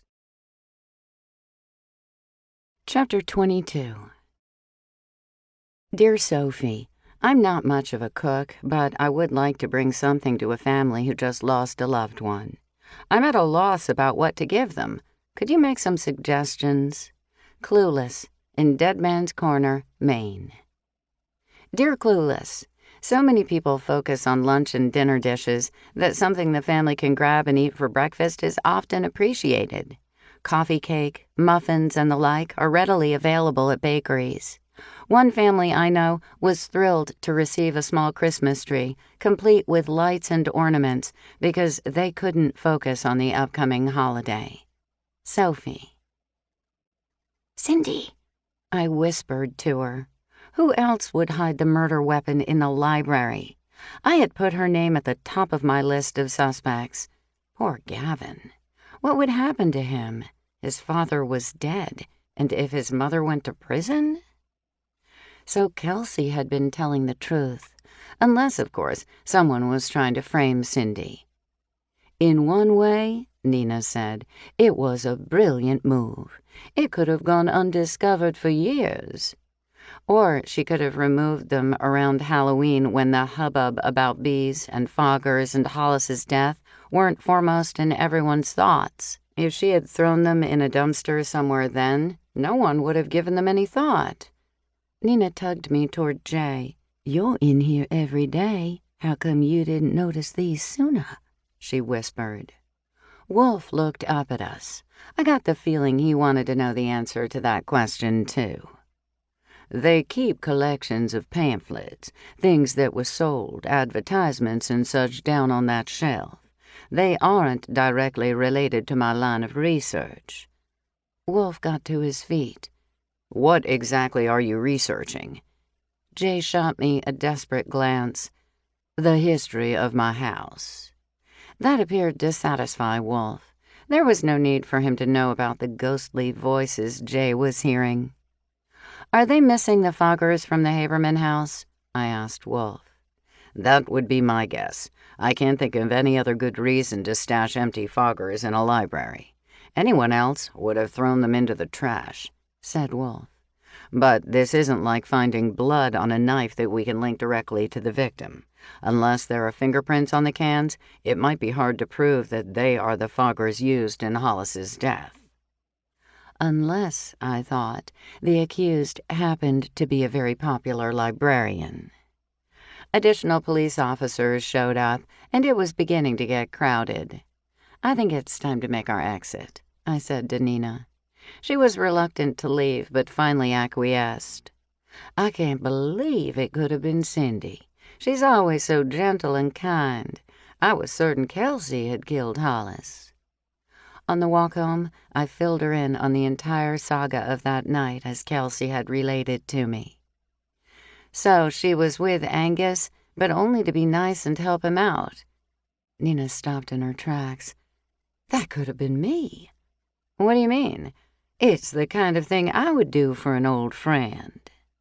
She looked at me with a gleam in her eyes. "We really ought to bring Angus something, don't you think?" "You mean you want to pump him and verify what Kelsey told me?" Nina feigned innocence. "Moi? Would I do that?" "Why do I think it's not a coincidence that we're across the street from Big Daddy's bakery? I do love his cupcakes." We crossed the street and bought 2 half-dozen boxes of cupcakes, one for Angus and one for us. Nina selected peanut butter with chocolate buttercream, chocolate with chocolate frosting, vanilla with vanilla buttercream, strawberry with a lovely pink frosting, and 2 salted caramel cupcakes for each box, because she knew we would both want one. Nina wasn't a half-a-cupcake kind of person, except in emergencies. Armed with our excuse to visit, we walked down to Duke Street. The 2 of us strolled up the stairs to the stoop at Angus's front door, and I banged the octopus knocker. There was no answer. "I have to do this. I never saw an octopus door knocker." Nina raised her hand and grasped the octopus head. She shuddered. "It's a little creepy." She banged it loud enough to alert the entire neighborhood. "I guess he's not home. We'll have to try again later." I walked down the steps. "Sophie?" Nina's voice was shaky. "The door's not locked." I looked up at her. "Nina!" She had already opened the door. "Angus!" she sang. "We brought you some goodies." By the time I reached the landing, she was already inside Angus's house. "Nina!" I hissed. "Get out of there! It's not breaking and entering if the door isn't locked." "Actually, I think it is. And if it's not, then it's certainly trespassing." "It's decorated an early man cave." "What does that mean?" I asked from the stoop. "Sports stuff." "Will you get out of there?" There was a long silence. Too long. "Nina? Sophie!" she screamed. I dashed inside, thinking the worst. Someone must have caught her inside the house. She interrupted a burglary or something. "Nina, where are you?" The house was very narrow. It wasn't difficult to locate her. She stood near the doors of the living room that led to a brick patio. Angus lay at her feet. I gasped at the sight of him. No! His hands curled limply near his neck. There was no sign of blood. Nina grabbed my arm with a trembling hand. In the other hand, she still held the bag containing boxes of cupcakes. I was pretty sure Angus wouldn't be eating any more cupcakes. My hands quivered, too, as I punched 911 on my cell phone as fast as I could. The dispatcher asked if I hadn't called about the same address earlier that day. I assured her this was a separate event. I handed the phone to Nina and walked around Angus's body. I knelt on the floor, reached for his neck, and tried to find a pulse. He was already cold. I had little hope of finding any sign of life, but continued to search for a pulse and realized that his neck bore the imprint of something used to choke him. "How can you touch him?" asked Nina. "If he has a pulse, we need to do CPR. Maybe we should anyway." I debated between rolling him over to try CPR and leaving him exactly as he was so I wouldn't mess with the evidence. In the end, it was his cold skin that made me decide to wait for the authorities. I think he was choked to death. It wasn't long before we heard sirens. I rushed to the front door so they would know which house it was. A young police officer I hadn't met before arrived at the same time as the EMTs. The name tag on his shirt said McGraw. He took a long look at Angus. For a minute, I thought McGraw might be sick. He regained his composure and pulled Nina and me aside while the EMTs calmly set to work. When we told him our names, he wrote them down before looking at us curiously. "Why do your names sound familiar?" Uh-oh. "We're friends of Wolf Fleischman," I explained. I saw the spark of recognition in his face. "Oh, yes, that's why I've heard of you. Addresses, please." Suddenly, I realized how spoiled I had become because Wolf and Wong knew me so well. They didn't have to ask for my personal details. They knew where to find me. "Name of the victim?" "Angus Bogdanov," I said. That was more than we knew the last time we called 911 for him. "He lived here?" "Yes." "How did you know the victim?" "We didn't know him well. We helped him a couple of days ago when he was stung by bees." "How was it that you found him? He doesn't look like he could answer the door." I sucked in a breath. Nina held up the bag of cupcake boxes. "We brought him a treat. We knocked on the door. When he didn't respond, we got worried about him, opened the door, and found him sprawled on the floor." Nina responded so smoothly that it frightened me a bit. It wasn't a lie, of course, but we really had no cause to go inside the house. "And then?" "And then Sophie called 911, she said. One of the EMTs walked up and very quietly said, "I'm calling the medical examiner." The cop blanched. When the EMT moved away, I said, "Call Wolf. This is his case." "That's not protocol." McGraw stared at me for a moment. "Why do you think this is Wolf's case when it hasn't been assigned yet?" "Because I'm pretty sure it's directly related to the death of Hollis Haberman, which is Wolf's case." His eyes grew large. "If you don't mind, I'm going to follow protocol, but that's good to know." "Can we go now?" I asked. "Maybe you better hang around a little longer." McGraw walked away and phoned someone out of our earshot. "I don't see any ropes," whispered Nina. It was a small house. Unless the killer took it upstairs or left it out on the patio, he probably took it with him. I didn't see anything that looked heavy and bloody lying around. I sidled into the kitchen. Careful not to touch anything, I searched for signs of blood or anything unusual. There were stacks of empty pizza boxes on the counter, along with a jar of instant coffee, a six-pack of sodas, and a bag of barbecue-flavored potato chips. Empty beer bottles cluttered the recycling bin. Angus hadn't been a health food fanatic. I edged around the counter to what would normally be a dining area and stubbed my toe on something hard. I cried out, and everyone looked over at me. Even though my big toe throbbed, I said, "Sorry, I'm fine." I glanced down at the culprit. It looked like a cast-iron ball with a flat bottom and a handle on top. Next to it was a set of dumbbells in graduating sizes, and hanging off of some of them were small chains. "Officer McGraw," I called.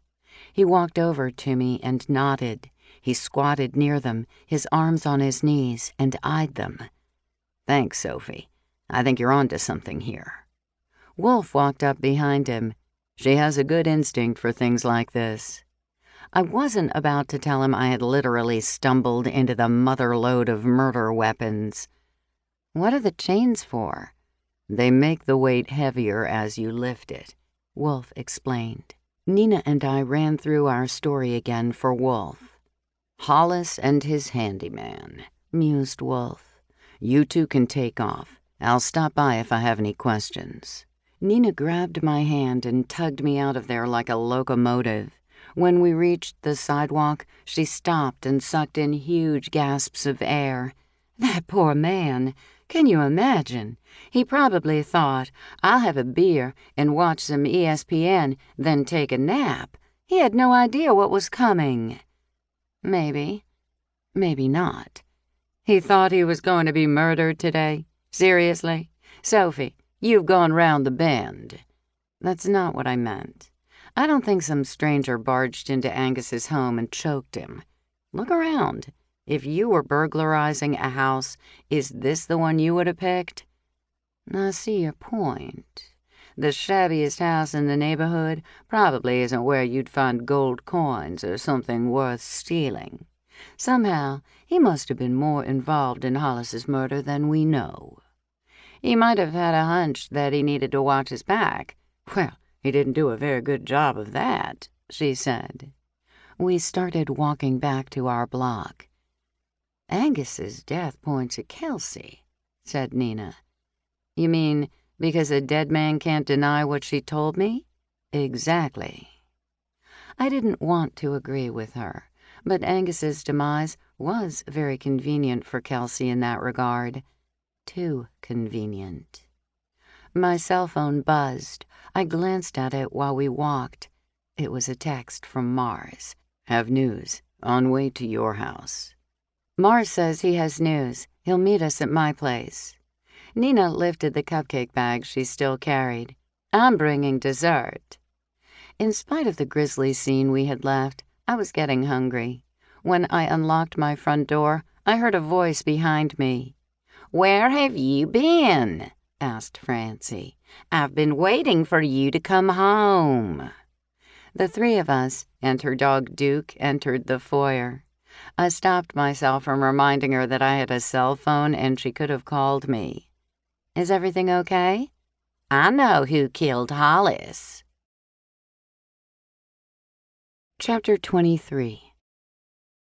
Dear Sophie, when we recently had a death in the family, I hosted the repast, as well as out-of-town guests. My dear cousin brought a salad in the plastic grocery store container where she had clearly assembled it at the salad bar. My aunt flipped out and accused her mother of not teaching her any funeral etiquette.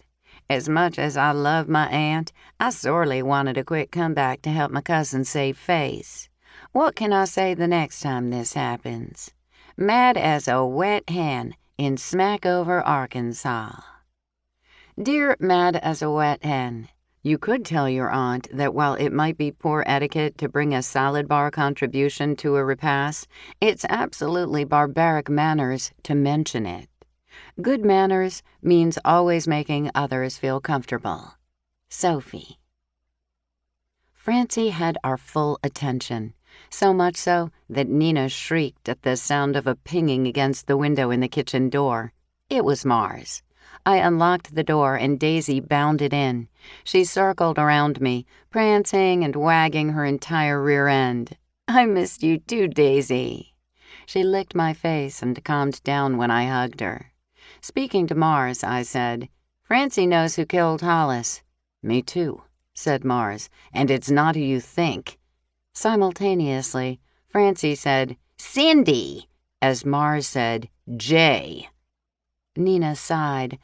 "I need a drink." Me too. I felt like I'd walked all over Old Town.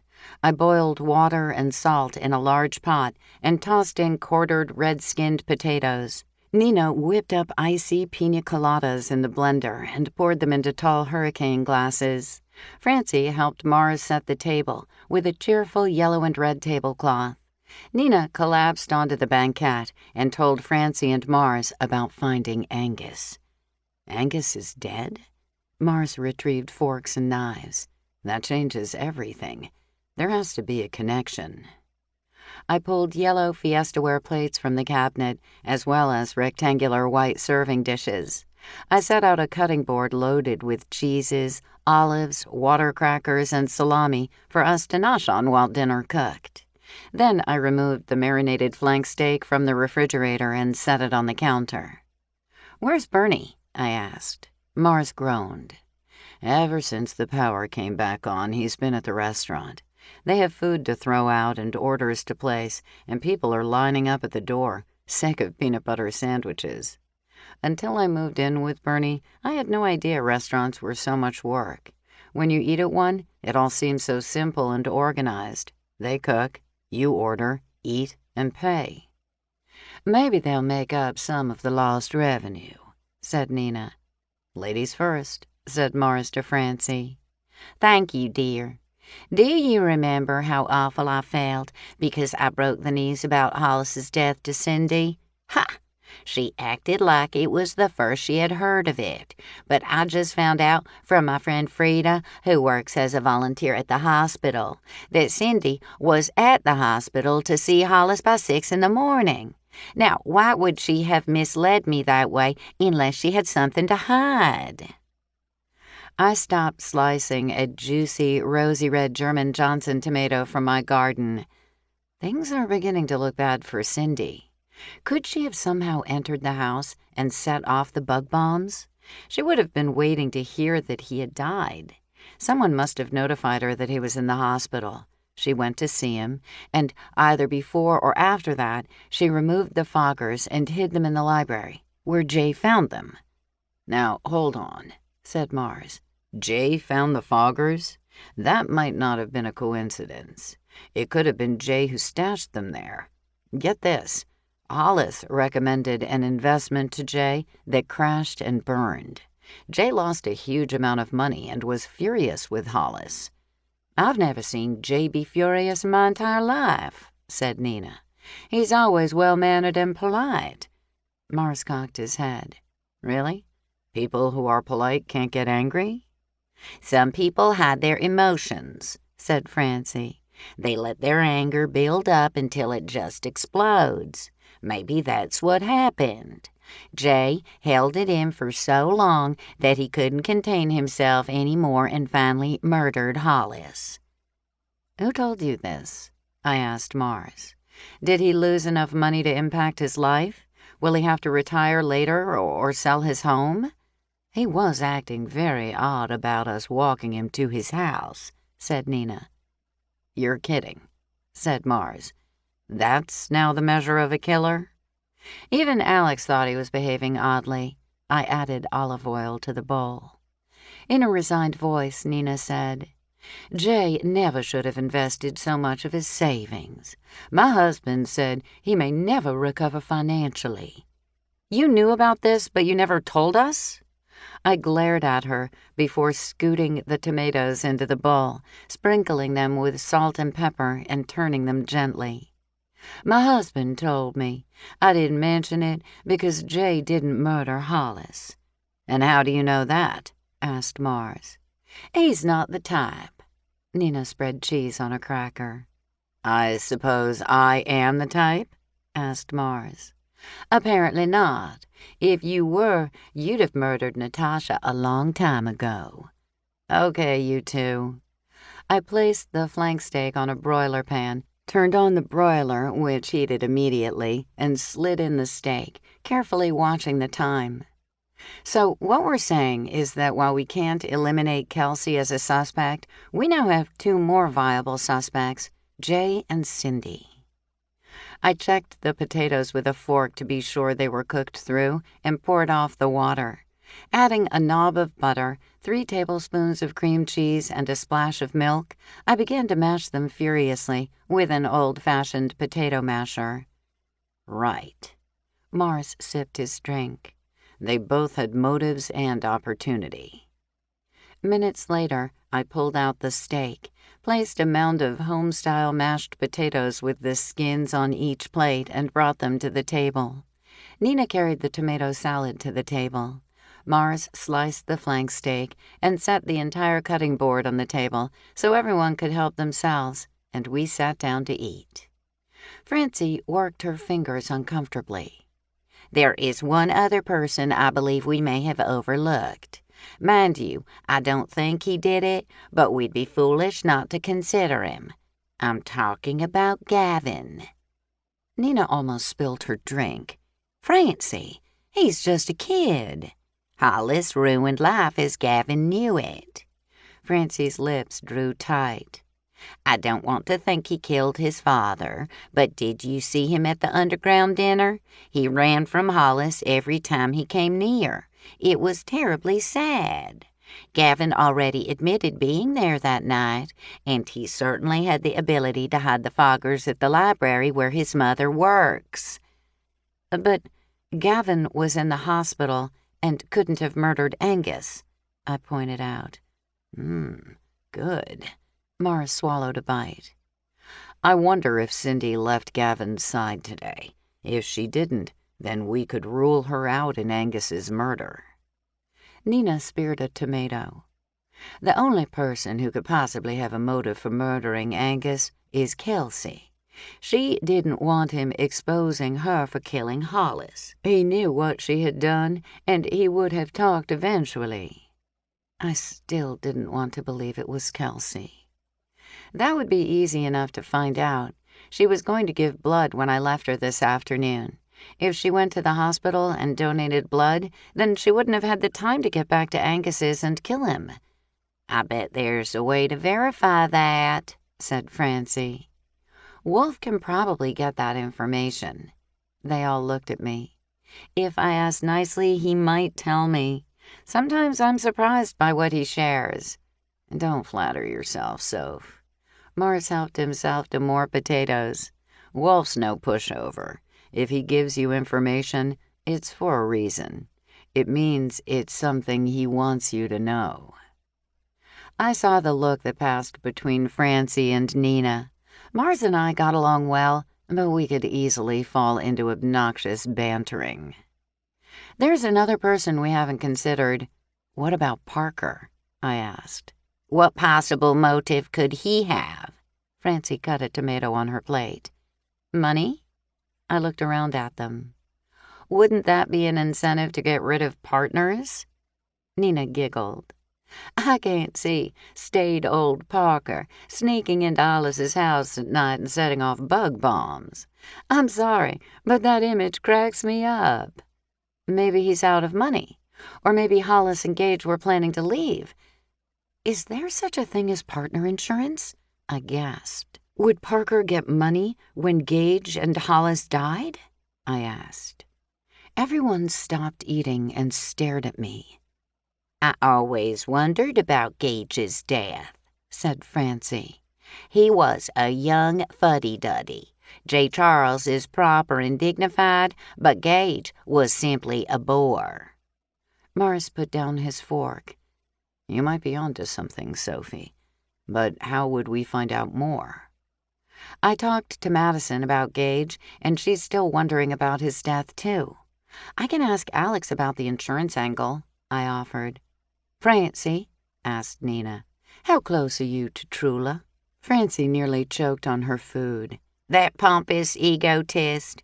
I will not listen to her babble about Parker and her ancestry. Those poor people are probably flipping in their graves in shock that they're her claim to fame. I've never heard her express an interest in anything else.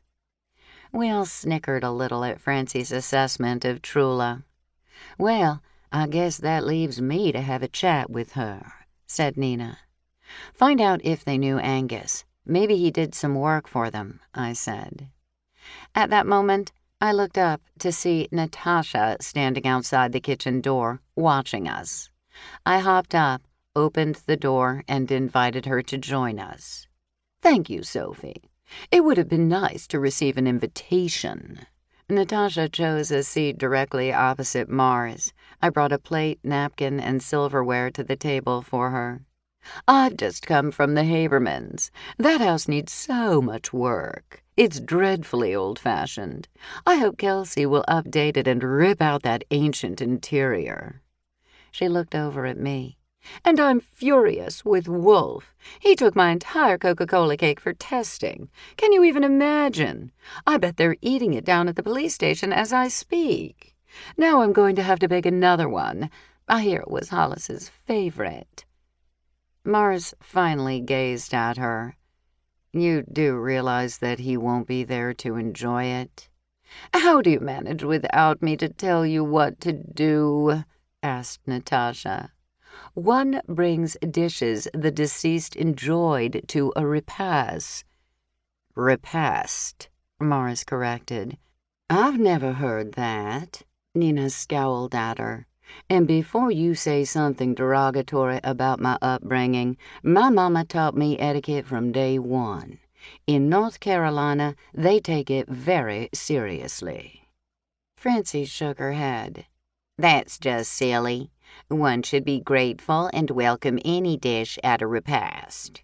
She giggled. Can't you just see the bereaved standing at the door with a list of approved dishes and turning people away? Preposterous. You people act like a repast, she emphasized her pronunciation and glared at Mars. It's just a haphazard thing. No wonder so many of them are slapdash. Natasha frowned as she poked at a slice of beef on her plate. I hate to tell you this, but a funeral isn't something most people plan well in advance, said Nina. Death is often unexpected, like Hollis's death, for instance. Oh, Nina, I fear your mother did not do a good job with etiquette after all. All funerals and memorial services should be at least a week to 10 days after the demise of the person, so the event can be properly planned. You have to choose the color scheme, order favors, and pick meaningful flowers. Not to mention hiring a videographer. They are not always readily available, you know. Are you sure you're not confusing a repast with a wedding? I asked. A color scheme and favors? Really? Natasha clasped a hand to her chest. Bless you, Sophie. You do try. Did you cook this dinner? It's so interesting. She speared a tomato and held it up in the air to examine it. I'd had about enough of her snide remarks. What had gotten into her? So, how are things going with J. Charles? She froze and shot me a look of daggers. I'm sure I don't know what you mean. She glanced at Mars out of the corner of her eye. I ran into Humphrey's mother on the street today. She was looking at his house. It was probably mean of me to say, but it was true. She wasn't. She has been chasing him ever since the underground dinner. I don't know what he could possibly want with an older woman. You mean when he has you around? Asked Francie. Natasha flashed her an irritated look. Sophie, I hope you have your contribution to the bereaved Haberman household ready. I'll let everyone know that Kelsey will be receiving tomorrow. She turned in Nina's direction. Don't bother bringing anything store-bought. Who made you the funeral director? Spat Francie. Nina can bring whatever she pleases. I'm trying to save her from embarrassment, Francie. There's simply no excuse for stopping by the store for something. You show you care by cooking a dish from the heart. Every good Southerner has a funeral recipe that she can whip up at a moment's notice. I suppose you have one? Asked Francie dryly. Absolutely. I keep a Coca-Cola cake in my freezer at all times. Nina, we can bring crudités, said Francie. Natasha won't know if it came from a store or if we broke off every little bit of broccoli with our own delicate hands. Natasha's eyes flashed. Crudités are out of vogue. You see, this is why I have to tell you these things. Being old is no excuse for poor manners. Francie howled with laughter. Chapter 24. Dear Sophie, a coworker's husband was murdered recently.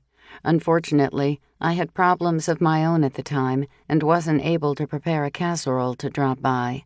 Now it's 10 days later. Is it too late to bring her food? Better late than never. In Opportunity, Montana. Dear Better Late Than Never. The sad truth is that a great deal of food is thrown out because everyone rushes to bring it immediately. The family will still be grieving and may appreciate your kind gesture even more now that the other food is gone. Sophie. At 11 the next morning, I made funeral potatoes to bring to Kelsey. They were amazingly easy to make, and they were always popular, thanks to the cheesy richness of the potatoes. So she wouldn't have to worry about returning the pan. I baked them in a very sturdy disposable baking pan. It wasn't as pretty as a ceramic casserole dish, but it would be a lot less hassle for Kelsey. At noon, I popped aluminum foil over the top to keep it warm and walked down the street to Kelsey's home. I banged the Foxhead door knocker. When Lavinia Brown opened the door, for a moment, I thought I had the wrong house. "Oh, it's you," she said. What was wrong with that woman? I said hello and stepped inside. Is Humphrey here? He's working today. I came over with Jay. Someone left a casserole on his doorstep by mistake. How odd. I swept past her into the dining room, where Natasha had decked out the table with a black tablecloth again. If I recalled correctly, Natasha had gone through a couple of black decorating phases. A small group of people, including Jay and Kelsey, had gathered around one dish. Did someone bring something yummy? I asked. We're trying to figure out what it is, replied Jay. It was left on my doorstep by mistake. He scooped a little bit out and placed it on a plate. He dipped a fork into it.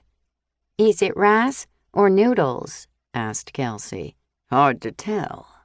Jay tasted the tiniest bit. Oh, spicy. I think it just cleared out my sinuses. Unidentifiable food that was spicy. I knew who had cooked it. Natasha. But she knew perfectly well which house was the Habermans. Leaving the dish at Jay's house had not been a mistake. What was she up to now? I made room on the table for my funeral potatoes. Behind me, someone said, "Those smell good." I knew the voice. Wolf. I turned around. I hope they'll taste good. You'll have to try them and tell me. I'm not sure I should eat anything. I'm not here as a bereaved. Why are you here? I heard you didn't find much when you searched the house. Sometimes it's interesting to see who shows up. I give you permission to eat some of my potatoes. And really, I gestured toward the laden table. There's plenty of food. Most of it will end up in the trash if people don't eat. True. I'll keep that in mind. Any word on Gavin? He's going home today. He'll be fine. The surgery on his leg went very well. He just needs some downtime to recuperate. And did you have a chance to talk with him? I smiled at Jay and moved out of the way so he could try my potatoes. Wolf shook his head. He and his mom lawyered up fast. So Kelsey is off the hook? I whispered. Whoa, don't go jumping to conclusions yet. Everything, except the foggers hidden in the library, still points at Kelsey. I wasn't about to say it aloud, but I had a hunch I knew why he said that. Kelsey could have planted the foggers to implicate Cindy. Madison sidled up to us. "Wolf, I'm so glad to see you here. I've been debating about calling you, and when I heard about the bug bombs in the library, well, I knew I had to say something. I've known Cindy for a very long time, and she's a dear, but Sophie and I heard a scathing discussion between Cindy and Hollis at the underground dinner." Wolf focused on Madison intently. "Sophie mentioned that. I'd like to know what you recall, though. Sometimes people remember different things. Hollis practically threatened to behead her." Wolf didn't even flinch. "It was horrid, and, Sophie, did you get the idea that there's some kind of family secret? Didn't Hollis warn her against opening a can of worms or something?" "Thank you, Madison," said Wolf. "If you recall anything else, please let me know, even if you don't think it's important." "There is one more thing," she said.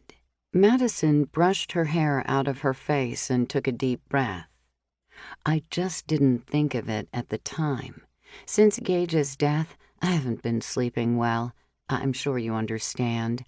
I close my eyes and have nightmares. It's awful. Anyway, when I can't sleep, it's far worse to be at home, so I walk around town. After the underground dinner, I expected to be wiped out, but sleep eluded me, so I went out for a walk. You know how beautiful Old Town is at night. Anyway, I was a block away from here when I saw Cindy run by." "Are you sure it was her?" asked Wolf. "Definitely. She's so thin and delicate. She was dressed in black, wearing leggings, I think. She was on the other side of the street, and I wasn't about to yell out her name and wake everyone up. But she ran by and kept going right down the street." "Thank you, Madison." Wolf appeared grim to me. "I appreciate your coming forward with that information." "I had to. It was meaningless at the time, but now. And I'll do some digging to see if I can find out that Haberman family secret."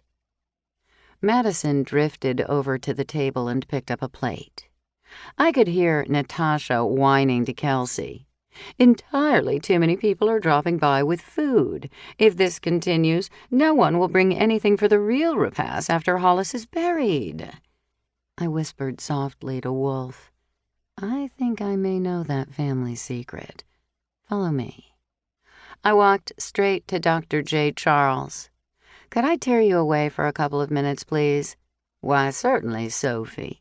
Your potatoes were smashing." I beckoned the two of them out to the back porch. The first thing I did was look for the bees. They were gone, and a temporary patch was in the spot they had invaded. "Jay, would you please tell Wolf about Gavin's blood type?" His eyebrows shot up. "Yes, of course. Hollis was not Gavin's biological father." He went on to explain about their incompatible blood types. Wolf pulled a small pad out of his coat pocket and wrote down the details. "Are you sure about this?" "I haven't seen Gavin's chart, but apparently they asked for type AB positive donations." Wolf's eyes met mine. "One more little thing." I tried to phrase my request so it wouldn't sound like it was a favor for me to verify the information. Kelsey was with me early in the afternoon yesterday. From there, she went to donate blood and order a flower arrangement for Gavin. If she did donate blood, she would have been tied up for a while.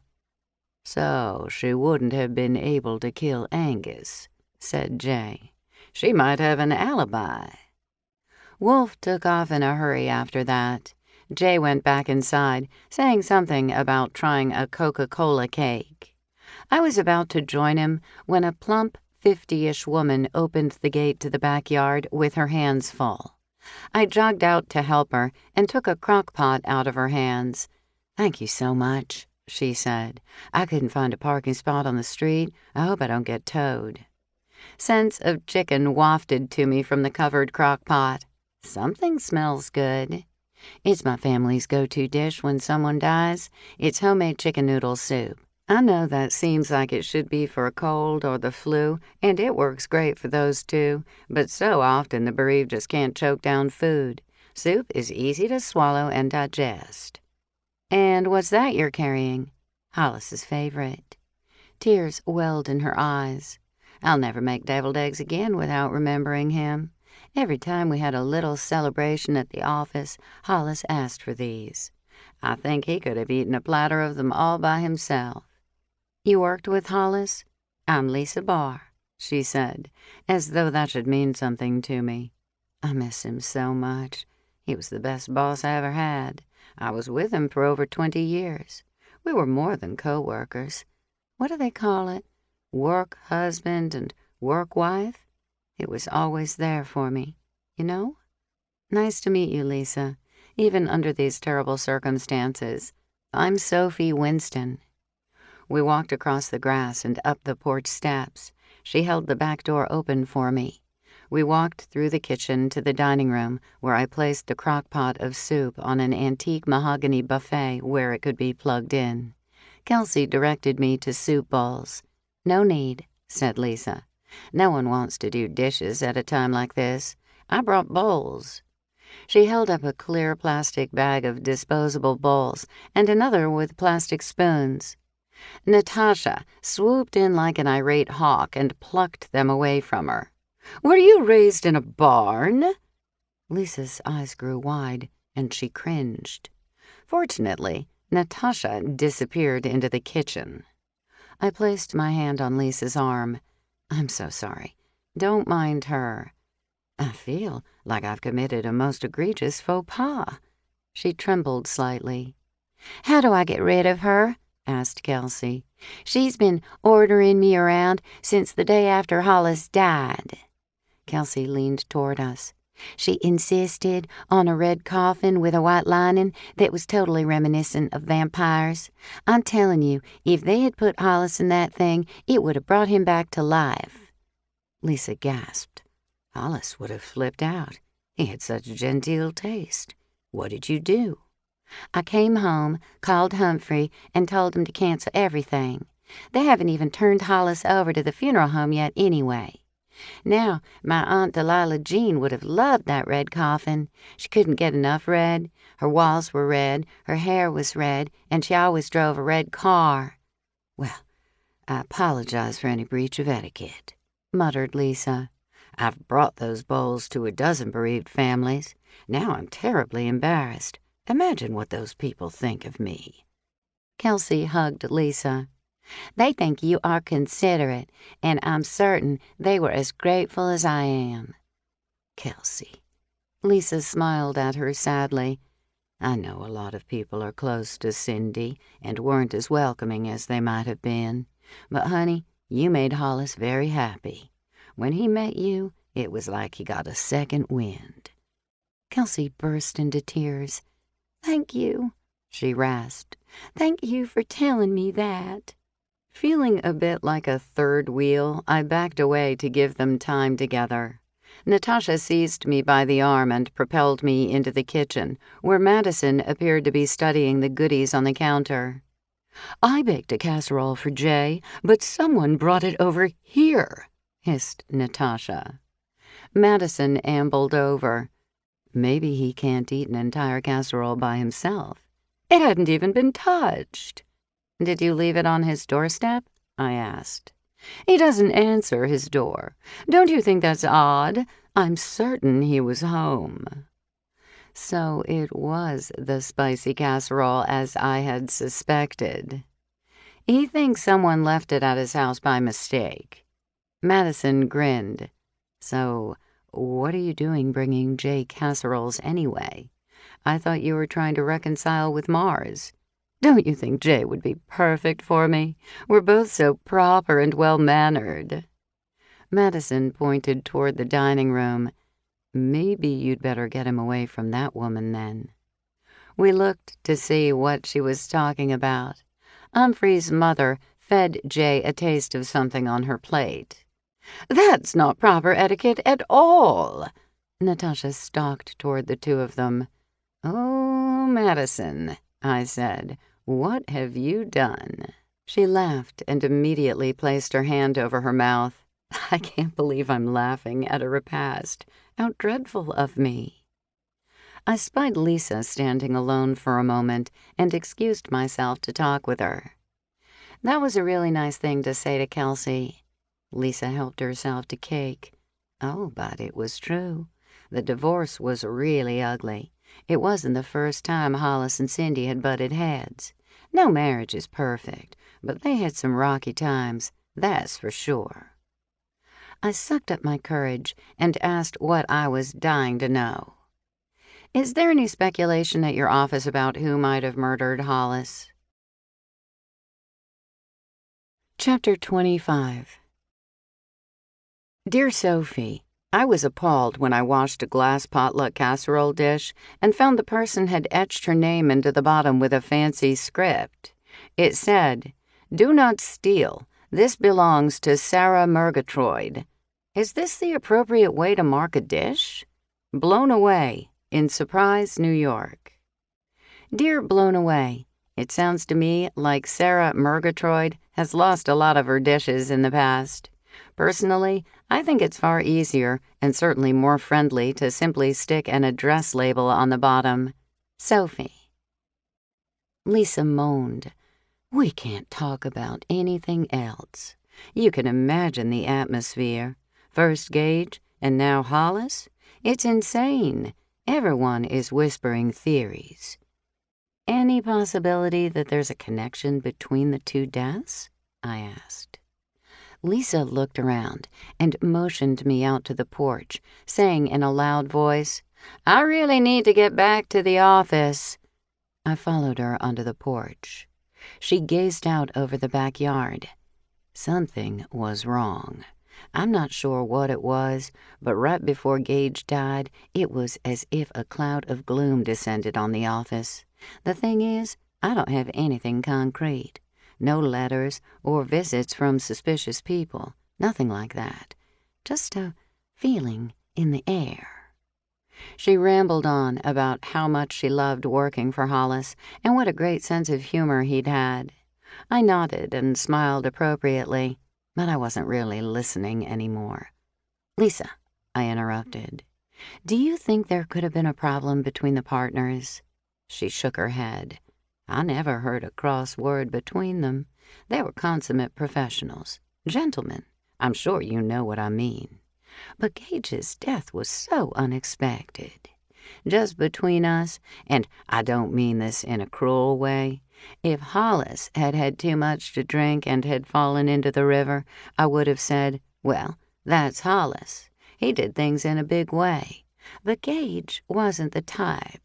I guess it could happen to anybody. I've been known to have a drink or two too many myself." "What about clients? Was there anyone who was angry with Hollis?" "Clients aren't always happy with the outcomes of their cases, but I don't know of anyone who had it in for Hollis. I didn't hear anyone threaten him or anything." She gazed at me intently. "These are the same questions that the cop asked me." Must have been Wolf asking questions. "Someone had it in for Hollis." She looked around and whispered, "You didn't hear it from me, but Cindy isn't always the angel she seems." Lisa hurried down the stairs and out to the gate. Only then did she stop to look back at me. She didn't wave.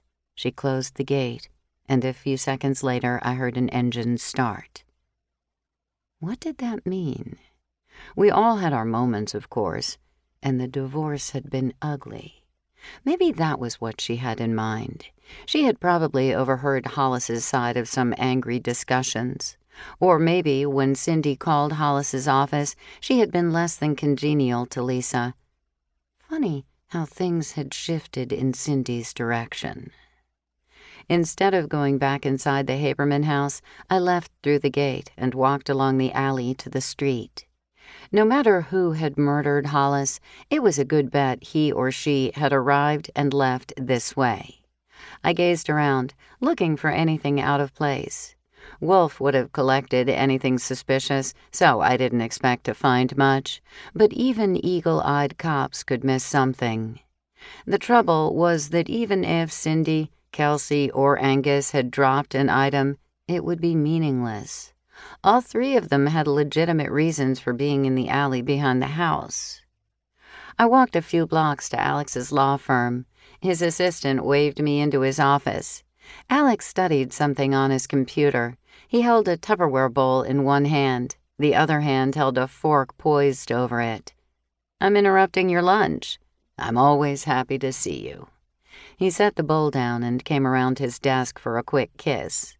"Are you bringing me good news about Kelsey?" "I have a question." I peered into the Tupperware bowl. "Is that chicken salad? Did you make it yourself?" "I won't take offense at your implication that I'm not capable of cooking for myself. My assistant had some kind of party with girlfriends and brought me the leftovers for lunch." "I wasn't implying that you can't cook. I just see you barbecuing, not cutting up pretty little grapes and little chunks of chicken. That was very nice of her. Looks good." "I presume that wasn't the question you had in mind?" I shot him an annoyed look. "Do law firms carry insurance on their lawyers?" "Some of them do. It's called key person insurance. A lot of companies carry it. It's not just for lawyers. The idea is to cover the firm in case a prime moneymaker dies." "Really? I thought that was a long shot. So Parker might have lucked into insurance proceeds for the deaths of Gage and Hollis?" "I don't know if they had key person insurance." He paused and grinned at me. "But it might be interesting to find out." "Trula said Parker was thinking of asking you to join the firm." "He might. We're having a little meeting over drinks tonight." I froze.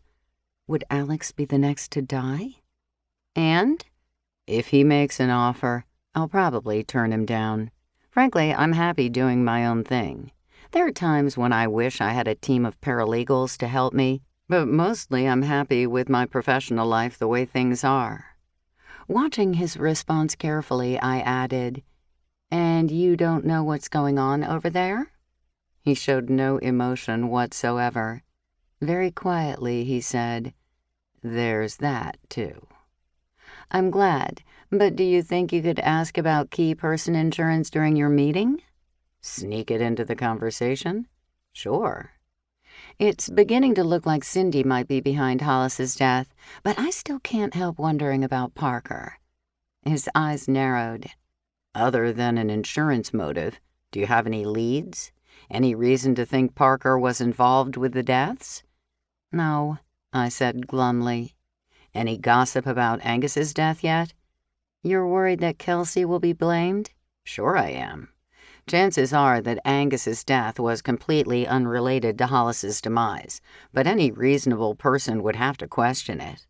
Not only because they were murdered so close together in time, but because Angus worked for Hollis." "There's a good possibility that Kelsey was giving blood when Angus was killed. The time frame between seeing him alive and finding him dead is fairly narrow. I've asked Wolf to find out if Kelsey gave blood like she said she would." Alex tilted his head and glared at me. "Gee, thanks." "What's wrong?" "What if she wasn't giving blood just then? And what was she doing running around giving blood when her husband just died and she's under suspicion for his murder?" He looked away and muttered, "Who does that?" A sigh shuddered out of me. "The not-so-ugly stepmother of a child who was injured and has an exceedingly rare blood type that she shares with him but not with his father?" His gaze whipped back to me. "What?" "She gave blood for Gavin, who, it turns out, is not Hollis's biological kid." He very slowly massaged a spot over his left eyebrow, and a grin grew on his face. "Does Gavin know this?" "I don't think so." "Poor kid. So, who is the dad?" "Gavin is about 14. I guess you'd have to ask Cindy." Whoa. I could almost see the cogs turning in Alex's brain. "Let me guess. If they indict Kelsey, then you'll throw this news in their faces to cast doubt in the minds of the jury? Maybe. That's a whopper of a tidbit. Cindy is always so soft-spoken and quiet. I never imagined she could have a wild side. Before you get too excited, J. Charles mentioned that she might have been inseminated. Could be that Alice couldn't have children. He grimaced. Good point. I should not jump to conclusions. He grinned again. But this does have potential. When I left Alex's office, he had forgotten all about the remaining chicken salad. I stopped in the doorway to look back at him. He sat at his desk, staring at the chair I had occupied and tapping his right forefinger on the desktop. I strolled back and spent a quiet evening at home, but Hollis and Angus were always in my thoughts. Just before 2 in the morning, Moki woke me by jumping over me. He sprang from my bed to the floor. I groaned and turned over. My eyes closed, I became aware of a faint tapping sound, not unlike a dripping faucet. I wasn't one for sleeping with a pillow over my head to block out sounds and lights. Grumpily, I shuffled into the bathroom. The faucets weren't dripping, and the pinging continued. I returned to the hallway and looked around. Where had Moki gone? He knew where that annoying noise was coming from. The old stairs creaked under my feet as I walked down to the first floor. Yawning, I stumbled into the kitchen and checked the sink. Nothing dripping there. I peered out the window. Everything seemed quiet out on the street. The sound stopped, and Moki mewed. I followed his voice into the sunroom. A dark figure stood at the door, looking in. Chapter 26. Dear Sophie, what's a repass? My cousin died, and everyone is talking about a repass. Clueless, in Little Hope, Texas. Dear Clueless, your relatives' accents may have led you astray. The correct spelling is repast, with a T. It is a gathering of friends and family after a funeral or a memorial service. However, in the South, it is well known as a repass. The T is dropped. Sophie. I shrieked, more from surprise than fear. Sophie, it's me, Kelsey. I flicked on the lights and unlocked the door. Is something wrong? Are you okay? She thrust an envelope at me. I have to leave. Will you look after the house for me? Where are you going? It's better if you don't know. I don't understand. They're going to arrest me. Please? She waggled the envelope. There are things you don't know. You mean about you killing Wayne? Her eyes opened wide. If you know about that, then the cops have found out too. Maybe not. They might not know that you had an aunt named Delilah Jean. She sucked in the cool night air and released it. It's not just that. They'll murder me too if I stay. Who? I wish I knew. Come inside, Kelsey. I'll make you a cup of tea and we'll talk. She glanced around. I can't. Please, help me out. She shoved the envelope at me again. They're following me. I've heard them. I know they're out there. Reluctantly, I took the envelope. They? You think there's more than one person? It sounds like it to me. I've heard them. Heard them? She nodded. They're watching me. Kelsey, why do you think someone wants to murder you too? You're a smart woman, Sophie. It's very simple. The 2 men in my life were murdered, Hollis and Angus. I'm certain that I'm next. Whoever murdered Hollis probably thought I was in the house, lying in bed right next to him that night. How do I know that I wasn't the intended target? The thought hadn't even occurred to me. But when the lights were out, you weren't afraid to be home alone. I was so devastated by Hollis's death that I hadn't thought it through. At that time, I didn't want to live without him. That kind of despair clouds your mind and erases fear and logic. I felt for her. She had been all alone in anguish in that big house with no electricity. "Do you have an admirer, someone who might think if he got rid of them that you would be available?" "Not really. Parker has been coming around a lot, but I think that's because he feels an obligation, being Hollis's partner and all." Chills ran down my spine. Trula had been worried about Parker falling for Kelsey. "Please come inside. Let's talk about this." She hugged me ferociously. "I'll be back. Don't worry about me. I know how to disappear. It's not the first time I've had to do it." She let go of me and ran into the darkness of my yard. "Kelsey!" I shouted in a whisper, but she was gone. I locked the door and returned to the kitchen. In the darkness, I put on the kettle for tea. While it cooked, I peered out the bay window at the street. Everything seemed calm. No one lurked outside, not that I could see anyway.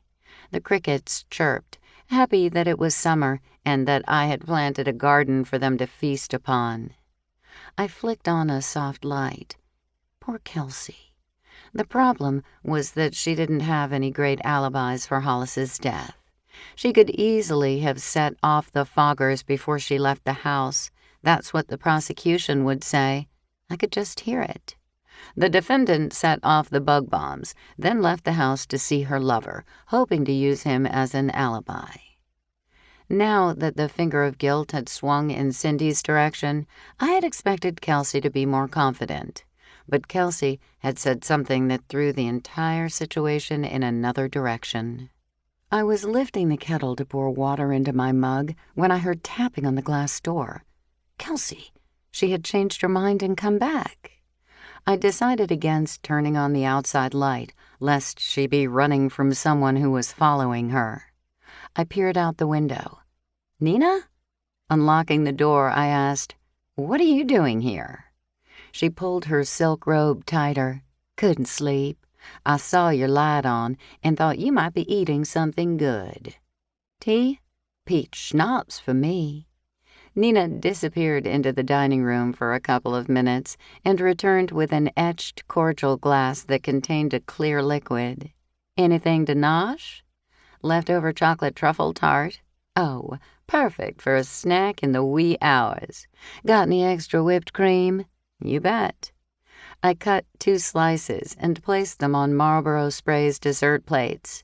I spooned whipped cream into a small crystal bowl and set it on the table, along with the tart, forks, and napkins. "What's that?" Nina eyed the envelope Kelsey had given me. I sat down and sipped my tea. "Kelsey ran away. She stopped by and gave me this envelope before she ran off into the night." "You're kidding me. What's in it?" "Haven't opened it yet." I picked it up and pried the seal open. A stack of cash was the first thing I noticed. "Whoa!"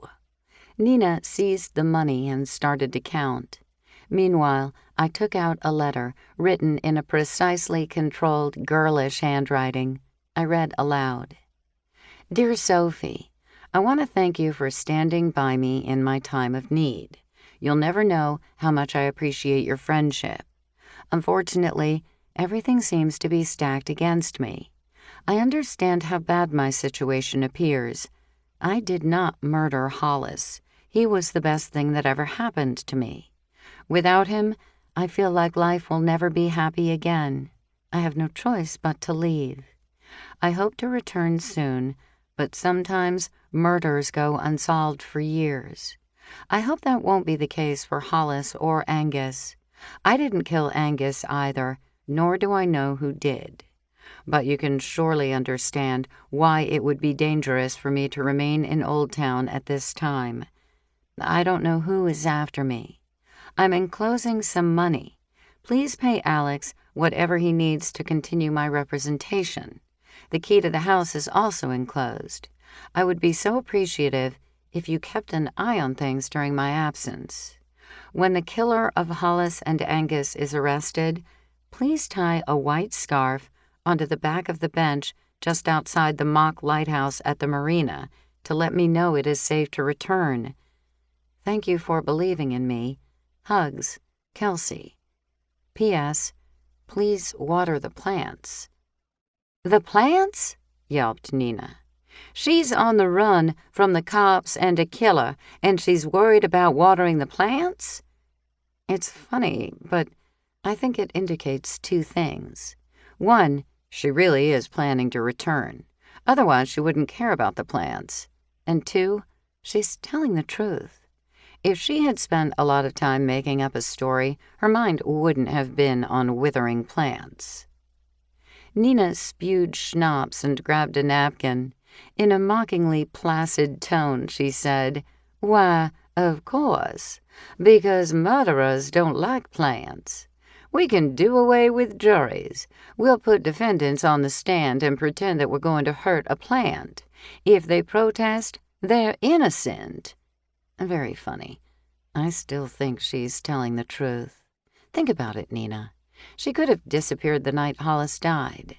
But if she disappeared, she wouldn't have inherited the money. She pointed out that the two men in her life had been killed, so I asked if she had any admirers. I leaned toward Nina. She said Parker had been hanging around. At the underground dinner, Trula asked me how to get rid of a strumpet without getting caught. She was just joking. That's what I thought too, but now I wonder. If she had meant to kill Kelsey, then she's not much of a murderer because she killed the wrong person twice. But what if it were Parker who was jealous of Hollis? Nina took a big bite of tart. She wasn't laughing anymore.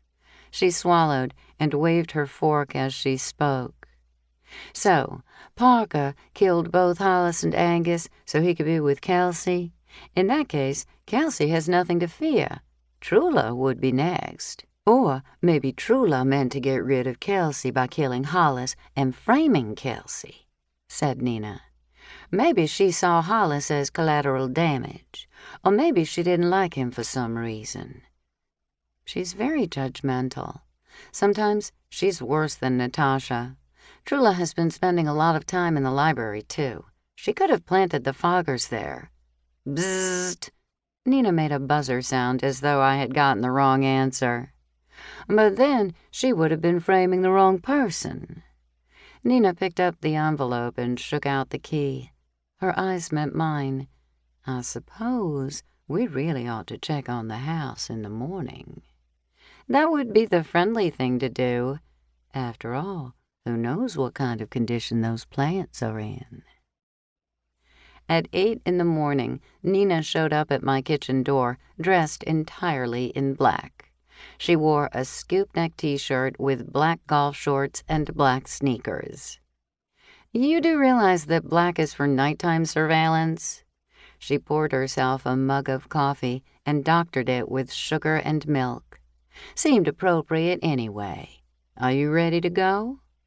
Moki had eaten his breakfast of chicken stew for cats and was engaged in cleaning his fur.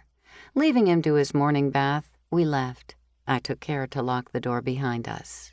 Our street was quiet. I assumed most people were already in their offices. We ambled over to the Haberman's house. A casserole had been left at the door. Nina swooped it up and sniffed. King Ranch chicken casserole. Smells delicious. I unlocked the door, feeling more than a little bit odd to be entering someone else's home. Nina barged ahead. I found her in the kitchen, ready to stab a spoon into the casserole. You can't eat that. I don't see why not. It's not as though Kelsey will be eating it. It wasn't meant for you. Besides, how do you know that the killer didn't prepare it? The killer has excellent taste. This is the kind of casserole dish you would leave. I recognized the red ruffled edge. It's Emile Henry's stoneware. See? Nina lifted the casserole and read the name appended to the bottom.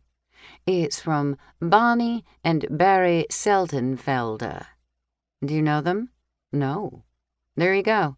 Put it in the fridge. She sounded a little miffed and took a very deep sniff of it before stashing it in the crowded refrigerator.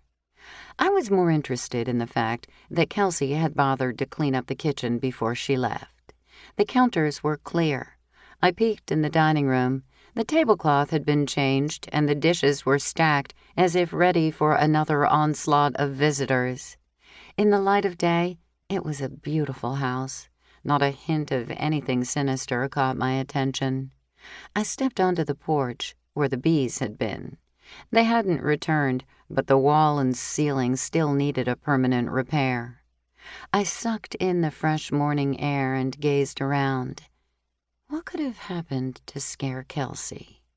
I couldn't help feeling that her departure had been very abrupt and sort of late in the game. Of course, in the beginning, only Hollis had been murdered.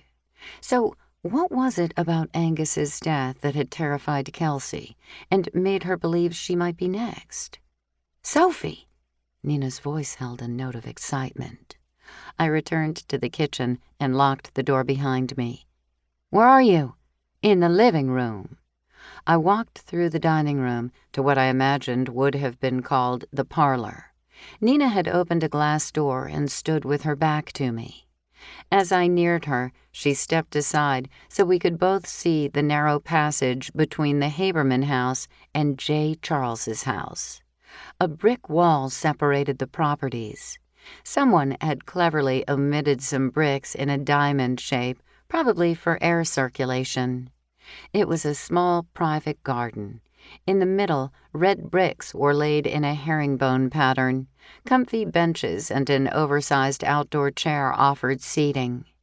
But 2 giant pots containing tree roses had been tipped over and broken.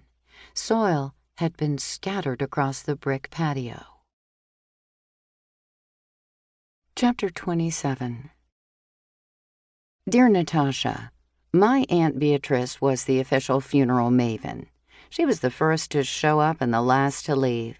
She helped with funeral arrangements, told people which foods to bring, washed dishes, selected the hymns, and wrote the obituaries. Are there people who do that for a living? It would make life so much easier. Need help in Monk's Misery, Maryland. Dear Need Help, there are funeral event planners, funeral consultants, and funeral event coordinators who can do exactly what you're describing. Natasha. I hope those aren't the plants Kelsey was hoping we would water, said Nina.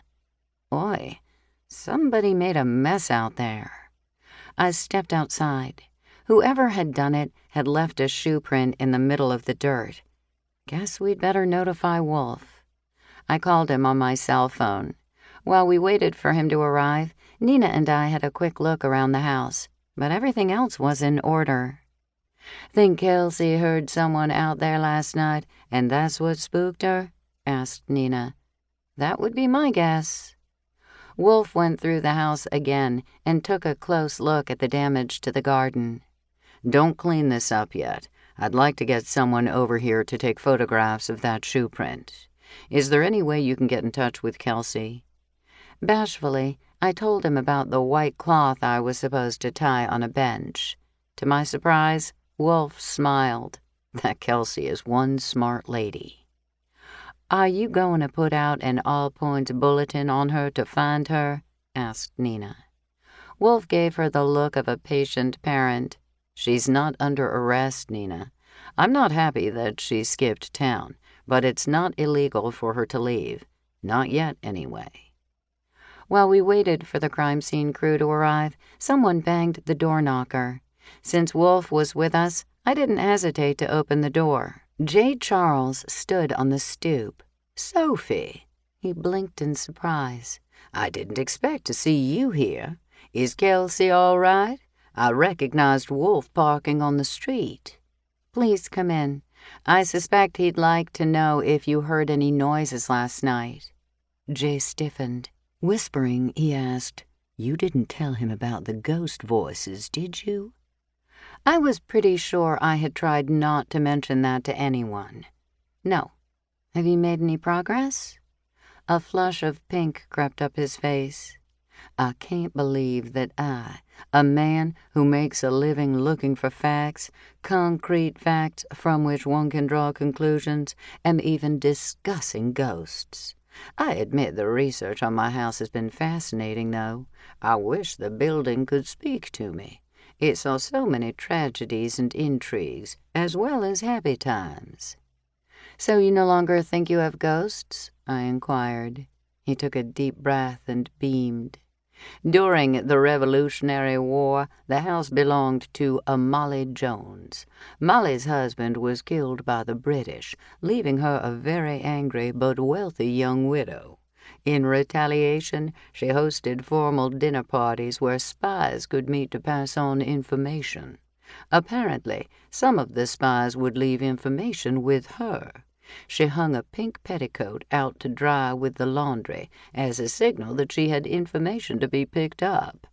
"Amazing," I said. "How exciting to know that information that passed through your home may have helped the country." "I'm told women weren't respected at the time, so they were generally overlooked as sources of news and secrets. They think that's how Molly managed to keep it up without being suspected." "Do you think Molly is haunting your house?" I asked. Jay cocked his head and lifted his shoulders. "I'm still not completely sold on the existence of ghosts. I haven't discussed this with many people, mostly discreet historians. I don't want it getting out that I've gone loony. However, it has been suggested by some that the murmurings I hear may be from Molly and her guests. It's true that I only hear them in my dining room. The odd thing is that I never heard them until recently. Certainly not when my wife was living. We'd have discussed anything that unusual." "Would you feel better if I came over and listened the next time you hear them? I'd be happy to do that." "I couldn't impose on you. It only happens late at night." "It wouldn't be an imposition at all. It's not as though I live far away. I would be interested in hearing Molly and her friends." "Thank you for your offer.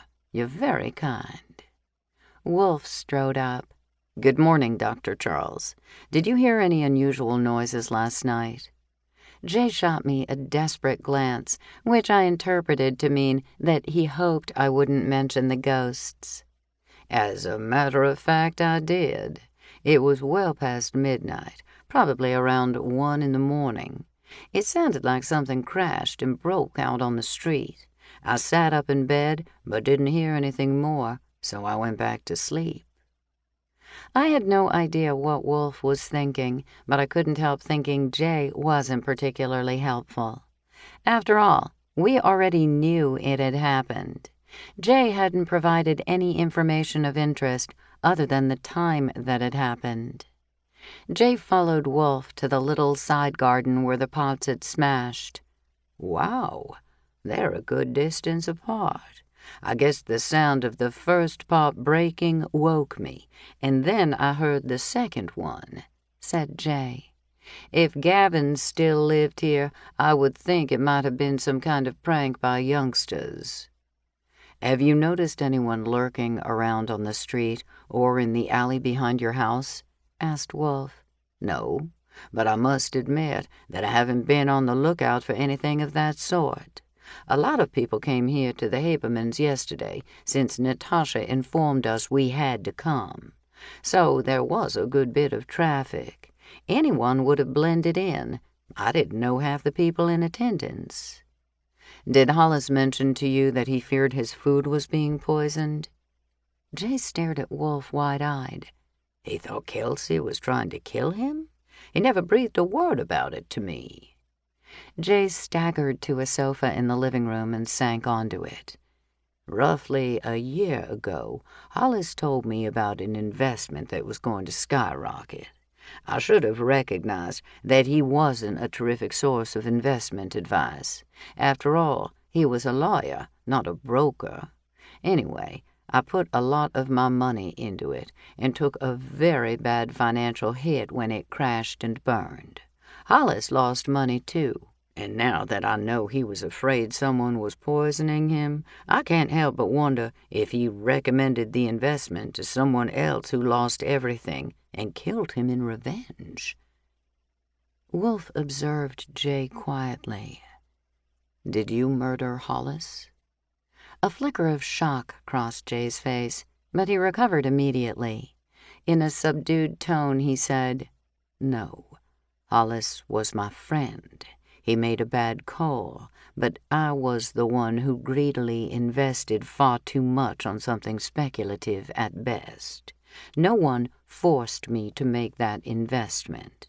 I was shattered for a few days, but Hollis lost a bundle too. He meant well." He spoke so calmly and rationally that I believed him. I thought Wolf must too.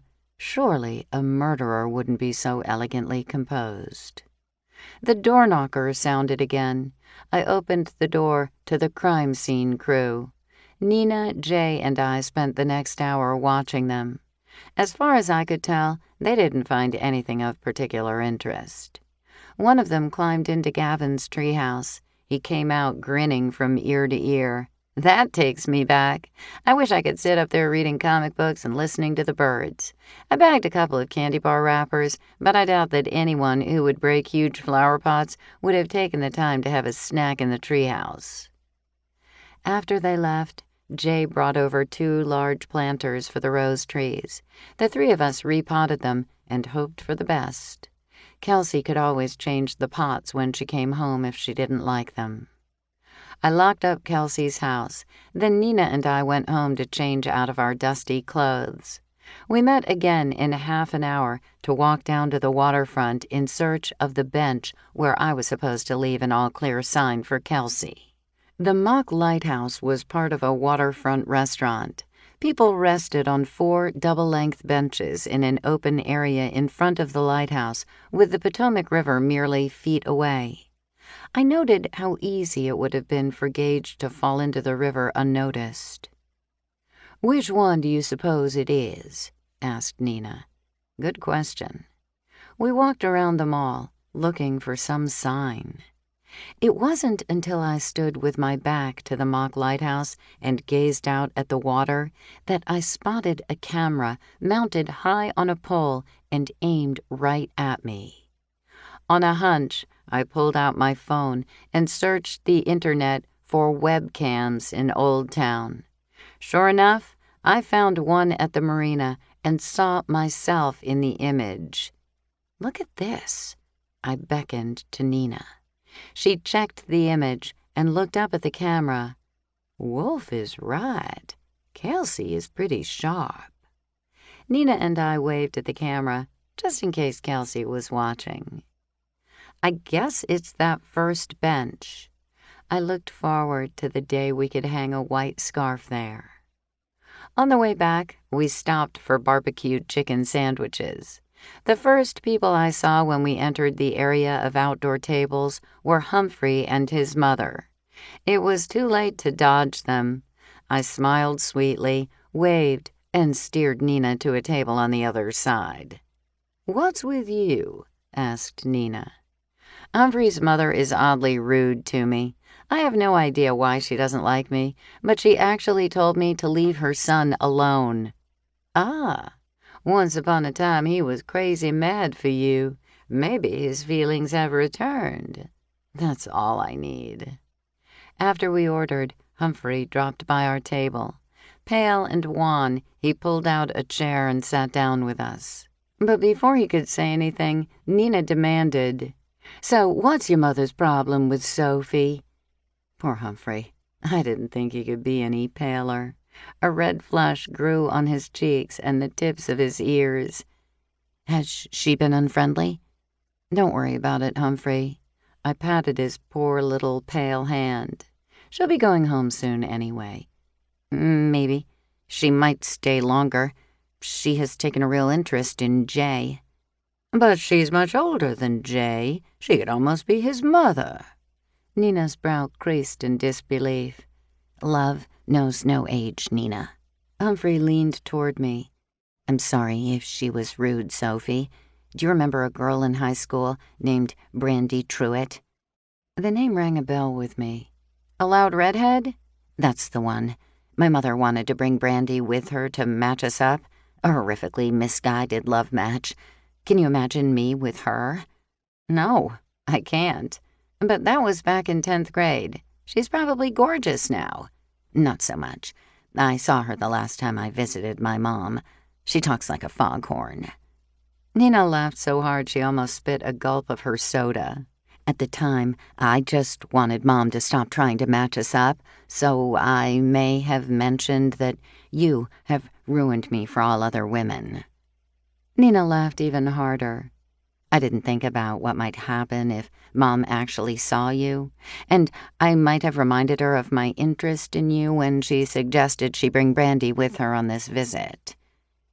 At least it wasn't some etiquette breach or hateful thing I had said or done. All is forgiven. I shall bear this burden with grace, now that I know I'm saving you from foghorn Brandy. Thanks for being a good sport. I have to get back to Mom, but I wanted to know if you think Natasha is secretly in love with me." Nina laughed so hard that she actually gasped for air. I hoped she wouldn't fall off her chair. I delicately kicked her under the table. Dear heaven, I hated to let Humphrey down, but as usual, I guessed it was better to tell him the truth. "Probably not. My mother says Natasha is exhibiting all the signs of infatuation." Uh-oh. Was this how his mother intended to get rid of her rival for Jay's interest? "Sophie, you can't imagine how she kissed me at your dinner the other night. I've never been kissed like that in my life. It was full of passion." "Honey, I think she may have been confused when she collapsed." There, that was a nice way of putting it. It allowed him to save face.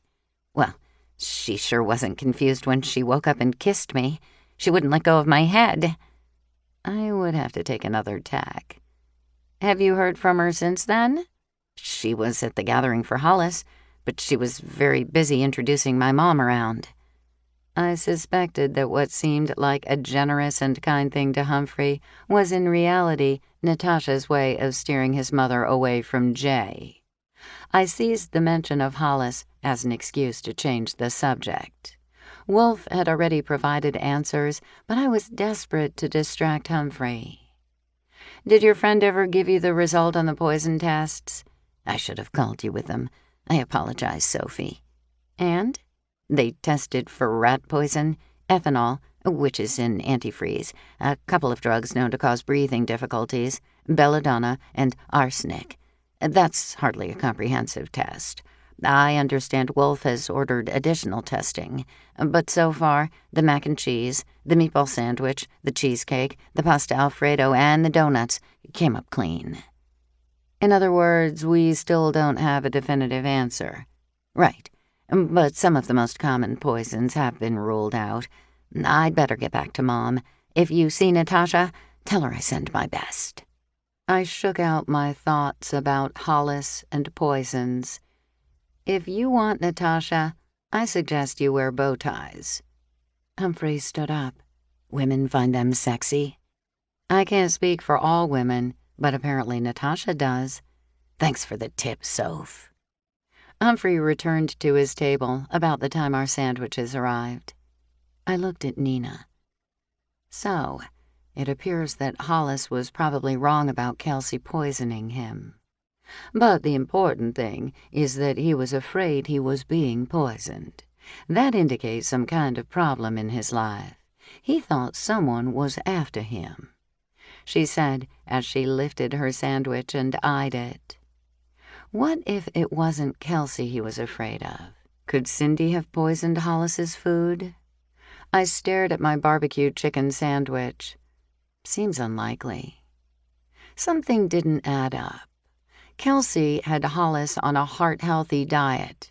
Unless the cops took all the fattening food from Kelsey's refrigerator, there wasn't anything like cheesecake or donuts or meatball sandwiches at her house. How could I have been so stupid? Nina gazed at me as she chewed. Don't you see?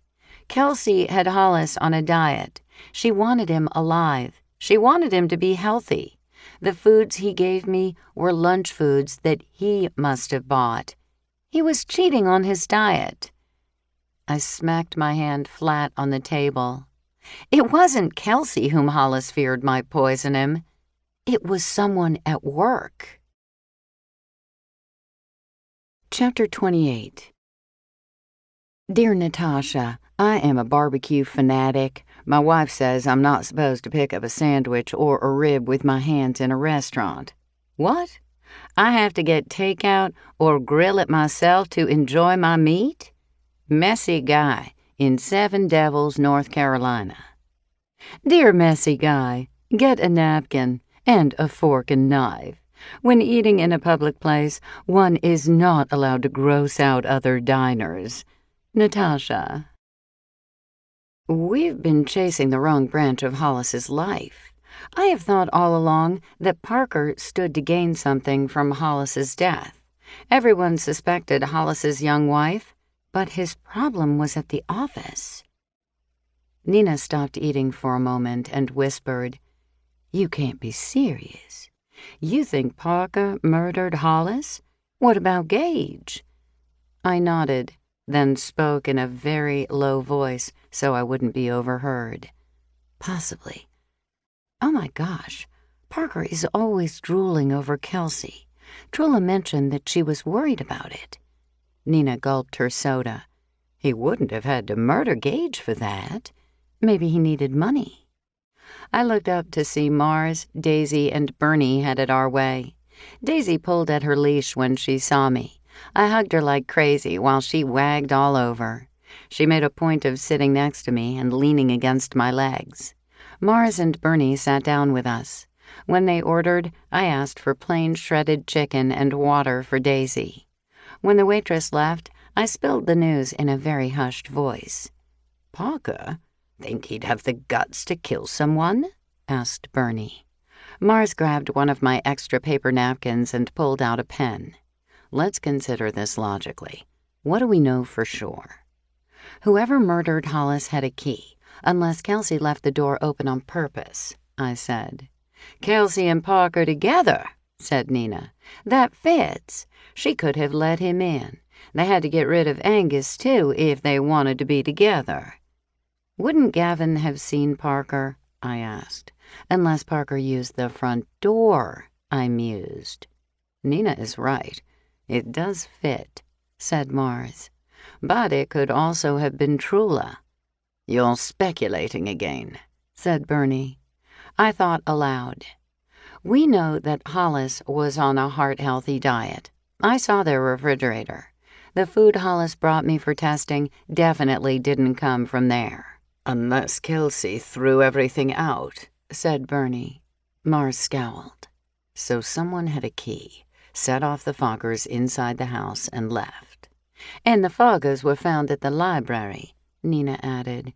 Possibly to cast suspicion on Cindy, said Mars. I wiped my hands with sanitizer. Trula bought Foggers, but lied about it to me. She claimed that she bought silver polish. I finally bit into my sandwich. Sounds like Trula was in on it, said Nina. Why would she lie about something like that? Maybe Trula did it by herself, said Mars. But why murder Hollis if she wanted to get rid of Kelsey? I asked. Mistake, Bernie suggested. It was dark, or she just didn't care. Maybe she thought Hollis would survive since he was so much larger than Kelsey. And that's why Kelsey ran away? I asked. She's afraid Trula will kill her next? Kelsey's gone? Mars and Bernie chimed in unison. I filled them in on the details. Then she probably suspects one of them, said Nina. Maybe she's like us and doesn't know which one to suspect. I still have a key to the house where I lived with Natasha, said Mars. Nina and Bernie grinned. Are you plotting something nefarious? No, I'm pointing out that Cindy and Gavin might still have keys to Hollis's house, or some other friends of theirs who house-sat or took care of the house while they were gone. Just like the key Kelsey left for me. I took another bite of my sandwich. Okay, said Mars. We've got Parker by himself, Parker with Kelsey, Trula by herself, or Parker with Trula? What would be the point of Parker and Trula murdering Hollis together? Asked Bernie. Why would Parker and Kelsey have killed Gage? I sipped my iced tea. The waitress brought their orders. Daisy snarfed her chicken, but stayed by my side. Bernie said, "Maybe Gage's death was really just a stupid accident and not tied to Hollis's murder at all." "I was at Alex's office yesterday," I said. His assistant had brought him leftover food from home. It would have been easy for someone to bring Hollis food or to poison it when no one was looking. Bernie's gaze met mine. "You said Trula lied about buying Fogger, but no cans of Fogger were found at the Haberman house, right?" We all stopped eating and focused on Bernie. "The general belief is that Cindy retrieved the cans of Fogger and hid them in the library." Which, I added, Trula could easily have done because she was spending a lot of time there researching Parker's ancestors. "So, why lie about buying Fogger? Unless Trula was involved or trying to shield Parker, she had no reason to lie about her purchase. It almost points a finger of guilt at her," said Bernie. "Too bad we don't have a way of knowing whether Trula or Parker went out that night after the underground dinner." Mars picked up his iced tea glass. "Wait a minute." I reached over to pat Daisy. Someone else was lying, too. Cindy said she was home all night, worrying about Gavin because he slipped out the window and sneaked out. But Madison saw Cindy out running that night. "Very intriguing," said Nina. "Once again, why would either of them lie about it unless they had something to cover up? My money is on Cindy because of the Foggers in the library." I think I may pay Hollis's assistant a visit right now. When she was leaving yesterday, she said something about Cindy not being as sweet as she seems. I gave my favorite dog in the world a big hug before leaving. Then I walked straight over to Dixon, Haberman, and Jenkins. The law firm appeared to occupy an entire building. Typical red brick on the outside, it looked to be 3 stories tall. The only indication of the business inside was a discreet brass sign with the firm name on it. I used the door knocker, but tried the handle too, since most businesses expected one to walk right in. A well-dressed woman with her hair pinned up in a bun sat at a desk in the foyer. "May I help you?" she asked with a smile. "I'm Sophie Winston. I'd like to see Lisa, please." A shadow darkened her face. "May I tell her what this is about?" "I met her yesterday at Hollis's house." "Oh, thank heaven. I'll tell you, it hasn't been easy having to tell his clients that he's dead. I dread it every time someone walks in the door." A talker. I loved her already. I held out my hand to shake hers. "I'm Sophie, and I'm Bettina Gregory. I'm actually the office manager, but we have some people out on vacation, and the receptionist is due to give birth any minute now. We're all waiting to hear from her husband." She gazed at me curiously. "Why have I heard of you?" She gasped. Whispering, she asked, "Are you looking into Hollis's murder?" "As a matter of fact, I am. Is there anything I should know?" She shifted uncomfortably and studied the desk as if she were thinking. She pulled a sticky sheet off a pad and wrote on it.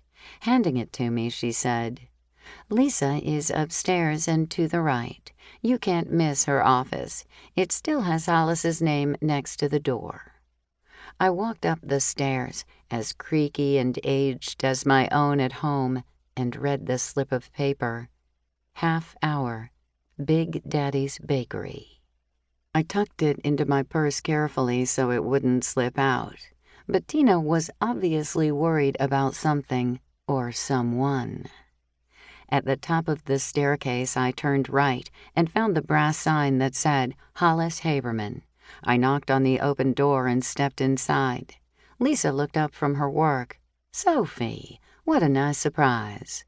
"I hope I'm not interrupting. I wanted to ask you a couple of questions about Hollis." "Sure. Won't you sit down? Or would you like to see his office?" "I'd love that." She showed me into a sunny office with 2 large windows facing the street. The walls were a light caramel beige. A very large oak desk dominated the space. Awards and framed diplomas covered the wall in back of the desk. A photo of Kelsey in her wedding dress and one of Gavin in a basketball uniform sat on the desktop. "What will happen to you now that Hollis is gone?" I asked. "There's a lot to tie up. I'll be very busy for a while, making sure the firm doesn't overlook anything that Hollis was working on. And then, well, I hope we'll have a new attorney who might want me to stay and work with him or her." I tried to steer her to talking about Cindy. "Great picture of Gavin. I notice there aren't any of Cindy." "There were once, but they're long gone." "You made a comment about her yesterday." Lisa examined her fingers and twisted her wedding band. She walked over to her office and closed the door to the hallway. On her return, she said, "Everyone thought Cindy was the sweet one. Sometimes it aggravated me because it was Hollis who was kind and caring. Hollis put up with a lot from her. It wasn't like she beat him or anything, but she had an affair with Parker."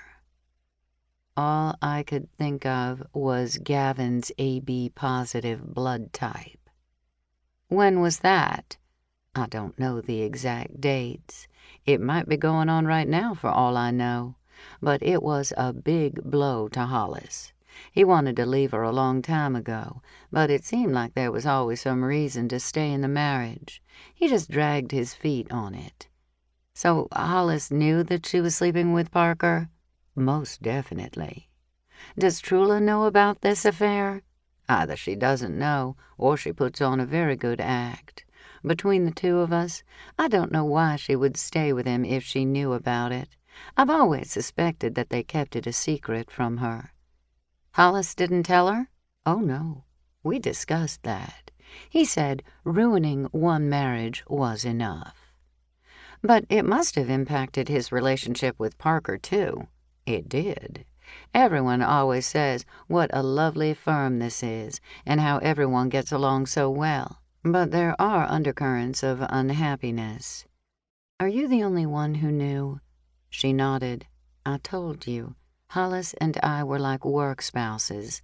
I knew a lot." "How did he find out about Cindy and Parker?" Lisa curled her lips inward like she didn't want to say it. "But I knew. Gavin. He found out when Gavin didn't have the right blood type." "You know about that?" I nodded. "I didn't know who the father was, though. Since you knew Hollis so well, did Kelsey have him on a diet?" "Hollis was the worst dieter ever. He was always sneaking food. He lived for meatball subs and cheesecake. Poor Kelsey was trying so hard to feed him healthy foods, but he was always noshing on something bad for him." She walked around the desk and opened a side drawer. She crooked a finger at me. I peered into it. Candy bars on top of candy bars. "Did people bring him food from home, too?" "Of course. We all loved him. Bettina makes the world's best cheesecake, and she knew how much he loved it. She brought him a slice every time she baked it." I reached out for her hand and clutched it in mine. "Thank you for telling me all this about Hollis. I can feel what a loss he is to you and the other people who work here. It warms my heart to know how much he was loved." I left the office and walked down the stairs, holding on to the railing, because I was a little misty-eyed. I hadn't known Hollis all that well, but now I wished I had. I didn't encounter anyone else on my way out. I checked my watch and hurried toward King Street.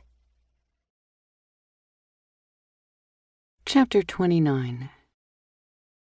Dear Natasha, at our last family funeral, half my cousins were chewing gum like cows chewing their cud. I like to have died from embarrassment. How do I avoid that at the next funeral in our family? Brought Up Right, in Possum Grape, Arkansas. Dear Brought Up Right, I feel your pain. At the next funeral, choose a family member to hold a spittoon and collect gum from the boorish side of the family. Natasha. I knew Big Daddy's bakery fairly well and spotted Bettina right away. She had taken a table partly hidden in the back. I bought a box of pastries and indulged in a cup of hot tea in spite of the heat outside. I brought them over to her table and sat down. "Thank you for meeting with me." She was an attractive woman with even features in an oval face, but her lips pulled back into thin lines. She spoke in a very low voice. "I have no reason to think this has anything to do with the murders." "Murders? Plural?" I waited for her to continue. "You know that Angus guy who died?" I nodded. I came back to the office one night around 9 o'clock because I'd left my cell phone there by mistake. I heard voices. You know how it is when it's so quiet at night, everything seems slightly amplified? She closed her eyes in pain and huffed air out of her mouth. It was wrong of me, I know. I don't know why I did it. Self-preservation? Some kind of weird instinct? But I hid. I turned off the lights and pretended I wasn't there. And then I waited to see who left the building. It was Angus. Parker left a few minutes later. "Have you told the police?" "No. Wouldn't they think that was meaningless?" "You thought enough of it to tell me, and you made sure you didn't talk about it in the office." "It doesn't mean Parker killed him," she said. "For all I know, they could have been talking about the plumbing in Parker's house." "But you don't really think that, or you wouldn't be telling me all this." She hid her face in her hands briefly. "Parker is a very generous person. He's been so good to me and trusts me completely. He's always giving clients a break on their bills, especially women without a lot of money. Neither Hollis nor Gage ever did that." "A break?" "Sure. He writes off part of what they owe. I think that's so kind and wonderful of him. I was a single mom for a long time. I know what it's like to count every penny and be broke before payday." "Do you think Angus might have been a client?" "I can't tell you who is or isn't a client." She shook her head in the negative, though, which told me all I needed to know. I watched her carefully. While it was a possibility that Parker was doing Angus a favor, it seemed obvious to me that Bettina didn't really believe that. If she hadn't been suspicious, she wouldn't have hidden and spied on her boss. "I've heard from someone else in the firm that the atmosphere changed after Gage died. It was a huge blow to us all. Gage was the consummate Southern gentleman. He was sort of nerdy and intellectual. Sometimes I thought it irritated Parker that Gage was more scholarly and precise than Parker. I think in a way, Parker wanted to be Gage. Hollis, on the other hand, was the jolly one, the warm guy who made jokes and smiled a lot. Other than being sad about Gage's death, did you notice any changes?" "You mean other than Madison poking around? Poor thing. She just could not accept that Gage fell into the water and drowned." "What did she think happened to him?" "I honestly don't know. I guess she thought someone had killed him. She wanted names of clients who might have had a beef with Gage, but that's all confidential information. We can't just hand that out." "Do you know someone named Fawn Fitzhugh?" I caught a glint of recognition in her eyes. I'm really not allowed to say who was or wasn't a client. "But she wasn't an employee?" "No, I'm certain about that," she said. "Did someone have a beef with Gage?" "With Mr. Perfect? Hardly." "How about his coworkers?" "You want me to say that I think Parker murdered Hollis?" "Not at all. I'm after the truth. Someone killed Hollis and Angus, and you were obviously somewhat wary, or you wouldn't have hidden in the office when you went back for your phone." "I don't want to be next." She seized her purse and ran out of the bakery in such a frenzy that everyone in the shop watched her leave. I sat back and sipped my tea. I had thought that Cindy suffered from the divorce. She was certainly bitter about it for someone who had had an affair. Gavin's true parentage must have been the can of worms Hollis had referred to when they argued at the underground dinner. But why murder him? If Cindy wanted to be with Parker, then it was Trula they would have to get rid of. Cindy was already divorced from Hollis. Still, it was good to know there was a connection between Parker and Angus. It probably didn't mean anything, but maybe it did. Meeting alone in the office at night was a little bit odd. There could have been a leak, and Angus was kind enough to come fix it after hours. We certainly couldn't ask him. Poor Kelsey. She had married into a spider web. I didn't have any answers yet, but everything kept going back to the same group of people, the ones involved with the law firm: Cindy, Parker, Trula, and I guessed I should add Madison. I took my box of pastries and headed down the street to the Laughing Hound. I walked past the host and through the restaurant to Bernie's office. His desk was piled with papers. He looked up when I rapped on the open door. "Soph, come on in. I'm just setting up the employee schedule." "Sorry to interrupt your work. I came by to see if you've heard of a waitress named Fawn Fitzhugh." "Fawn? Everybody loves Fawn." He glanced down at the paper in front of him. "I should give her a call. Wonder where she's working these days." "Do you know where I can find her?" He typed on his keyboard and looked at his computer screen. "The last place I have for her is on Fayette Street." He jotted down the address and handed it to me. "I hope she's not in trouble." "Not at all. I overheard her in a brief but tense exchange with Parker. I'm wondering what that was about." "Tell her to give me a call. I could use Fawn around here." I blew Bernie a kiss and hoofed it over to Fayette Street. Fawn lived in a large house that had been divided into 4 apartments. The name Fitzhugh was on a little nameplate next to the door. I rapped on the red front door and tried the handle. It swung open. Her apartment was on the 2nd floor. I walked upstairs and knocked. "Fawn?" An older woman opened the door of the other unit. "Haven't seen her in days." "Thank you." I walked back downstairs, out of the building, and crossed the street. By my calculations, the big bay window on the 2nd floor belonged to Fawn's apartment. I could have sworn I saw her looking out, but just like a ghost, when I blinked, she was gone. I returned to her apartment building. I found a tiny notepad in my purse and wrote, "Bernie said to tell you to call him. He has a job for you. Would like to talk with you, please. Sophie Winston." I left my address and phone number. I shoved the paper underneath her door and left. Maybe it was time to pay Gavin a visit. I made a quick phone call to get Cindy's new address. I had planned to share the pastries with friends, but they were the perfect thing to bring to Gavin. I walked the 5 blocks to their apartment. It was in a very pricey and in-demand neighborhood. Someone had converted a white brick 2-story building into apartments. In spite of the excellent location, when I walked up to the door, I couldn't help feeling as though it wasn't as fabulous as their house had been.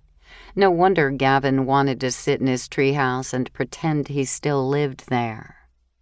The front door opened without a buzzer, and I found their apartment in the back on the left. I rapped on the door. Cindy opened it. "Sophie, what are you doing here?" I held up the bakery box. "I thought I'd check on Gavin. How's he doing?" "He's miserable. I guess I can't blame him." She showed me into a white bedroom with green linens and teenage boy decor. He was propped up on the bed playing a game on a TV when we walked in. "Hi, Gavin. How are you feeling?" His forehead was wrapped in a bandage, and his leg was in a cast. Poor kid. "Mrs. Winston, have the police arrested Kelsey yet?" he asked. "No, honey, they haven't." "What's taking them so long?" I looked at Cindy, unsure how much I should tell him. I tried to keep it simple. You know that guy Angus whose house you were in? I hope you're not going to lecture me, too. How did you get in there anyway? I asked. Gavin shrugged, like only a teen can. The door was unlocked. Do you walk into every house with an unlocked door? He made a face. No. Gavin, he was inside the house. He could have had you arrested for trespassing. Even worse, he could have clobbered you, thinking you were a thief. He turned his head away. You sound like my mom. What did you expect to find in his house? I don't know. His name? His name was Angus Bogdanov. Does that help you? No. Why did the one who shall remain nameless go there? As it turns out, she was once in a mess, kind of like you're in now, and he was very kind to her and helped her out. So when he was stung by all those bees, she felt like she owed him and went over there to help him when he wasn't well. The expression on Gavin's face softened. That doesn't mean she didn't murder my dad. You're right about that. I brought you some goodies from Big Daddy's to make you feel better. Thanks. Hey, Mrs. Winston, I'm sorry I messed up. I should have listened to you. I gave him a big hug. Gavin, sweetheart, everybody makes mistakes, but you probably should listen to your mom. He grabbed my arm. You'll prove that she did it, won't you? I can't do it now that I'm stuck here with a broken leg. You have to do it for me. Promise? I looked into his young eyes. I knew how desperately he wanted the villain in his life to be the killer of his father. I promise you that I'll do my best to find your dad's murderer.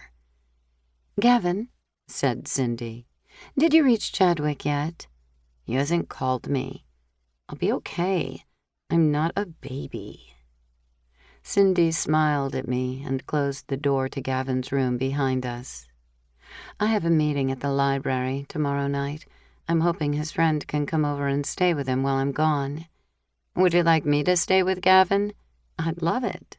But he'd claim you were a babysitter and be angry with me. She gestured toward the living room sofa, which was clearly being used for a bed.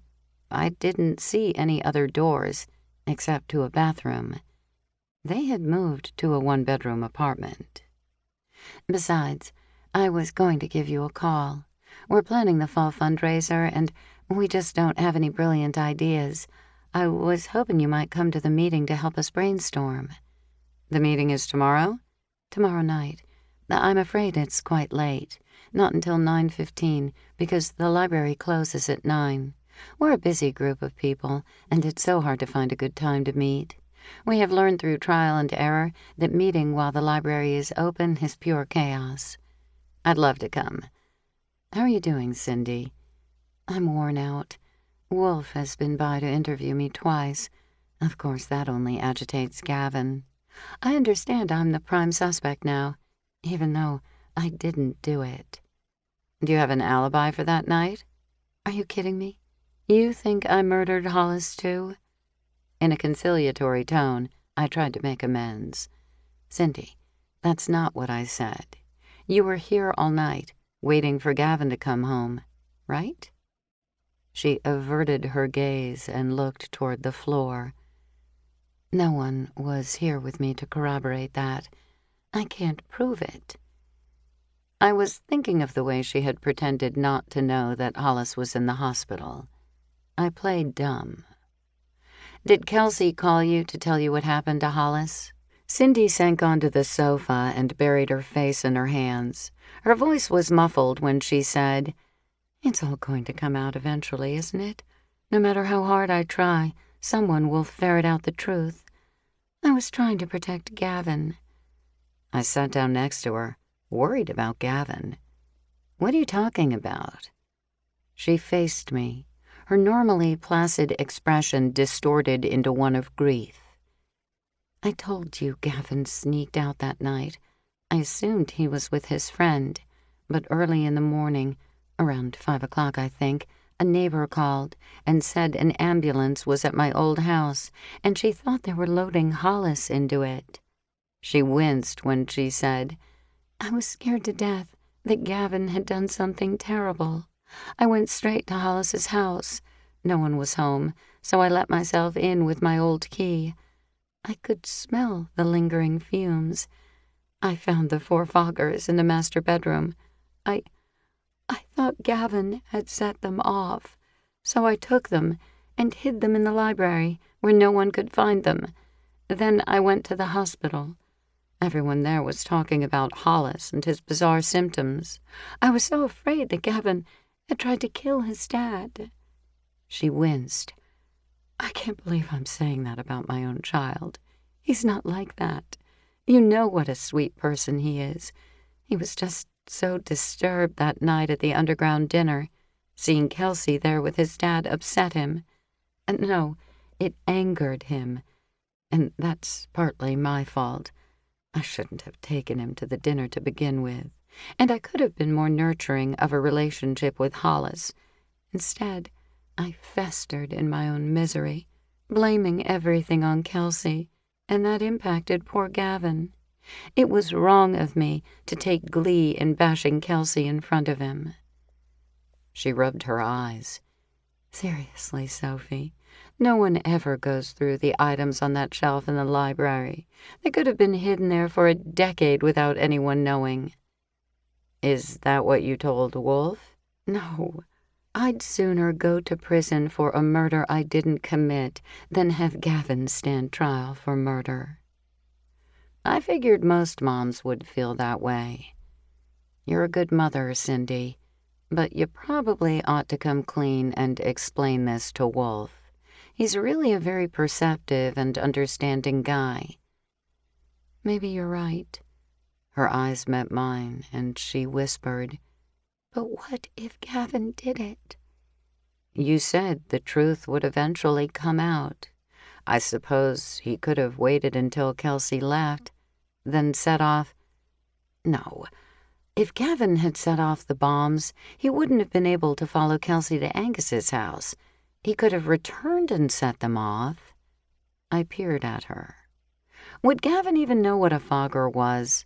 Seems like a 14-year-old who was angry would have hit Hollis over the head with something heavy. Gavin isn't strong enough to have overpowered Hollis, and to be frank, I think Gavin might have broken down and cried if he got that close to Hollis. "You have more faith in my child than I do, but you're probably right. I hadn't thought about it that way."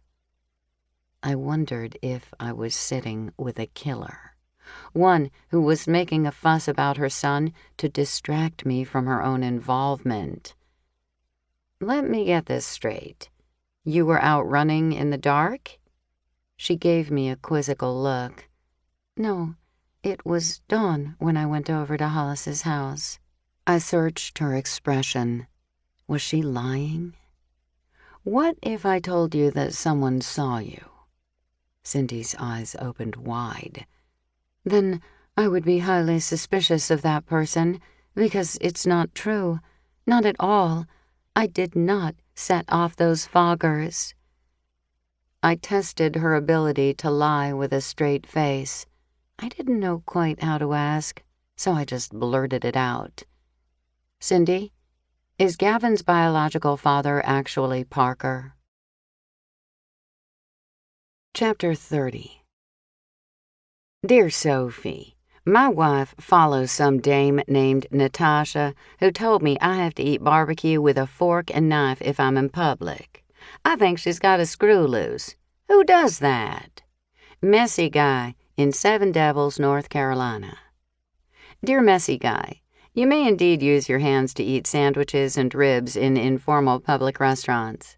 However, in a formal setting, one uses a fork and knife, even if the host was inconsiderate enough to serve sandwiches or large sloppy ribs. Sophie. Cindy's eyes went wide, and she turned to look at Gavin's closed door. "Why on earth would you think that?"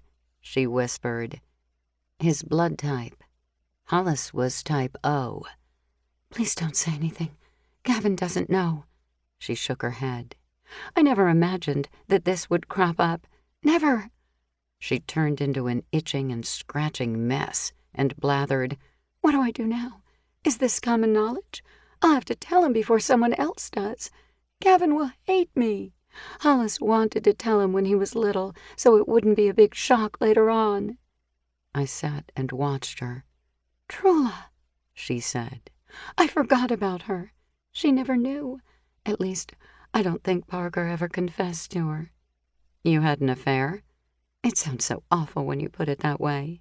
Hollis couldn't have children, so when I became pregnant, the cat was out of the bag, so to speak. We almost divorced then. We were living in a small apartment, nicer than this, now that I think about it. Hollis moved out, but Parker didn't want to leave Trula and marry me, so Gavin would have a family. The truth was that he didn't want to leave Trula's money. It was a nightmare. Eventually, Hollis came around and accepted Gavin as his own. For all his faults, he was a very good dad and loved Gavin dearly." "You broke off your relationship with Parker?" She stopped talking and chewed on her upper lip. "Mostly.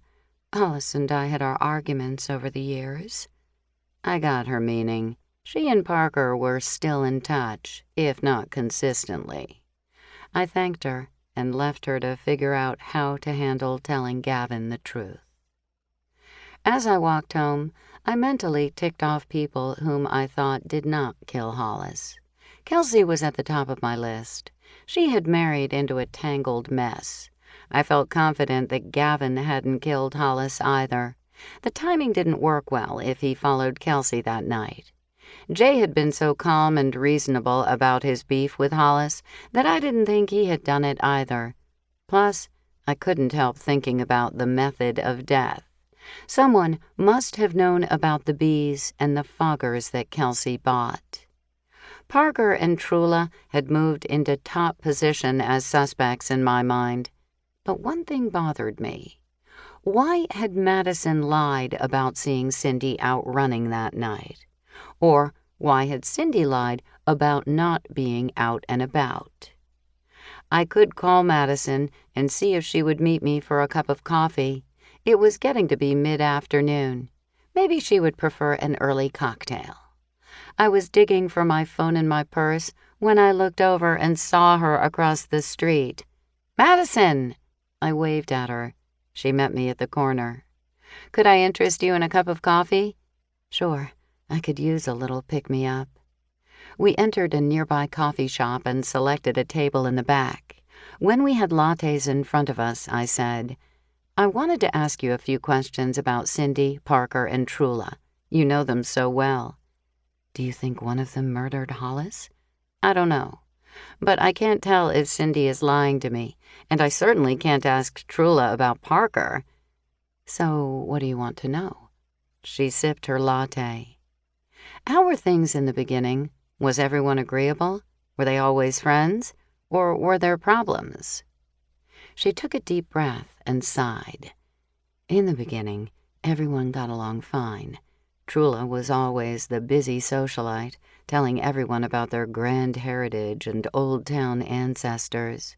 I was busy with the kids, and Cindy was busy working and taking care of Gavin. The guys hammered out the division of work.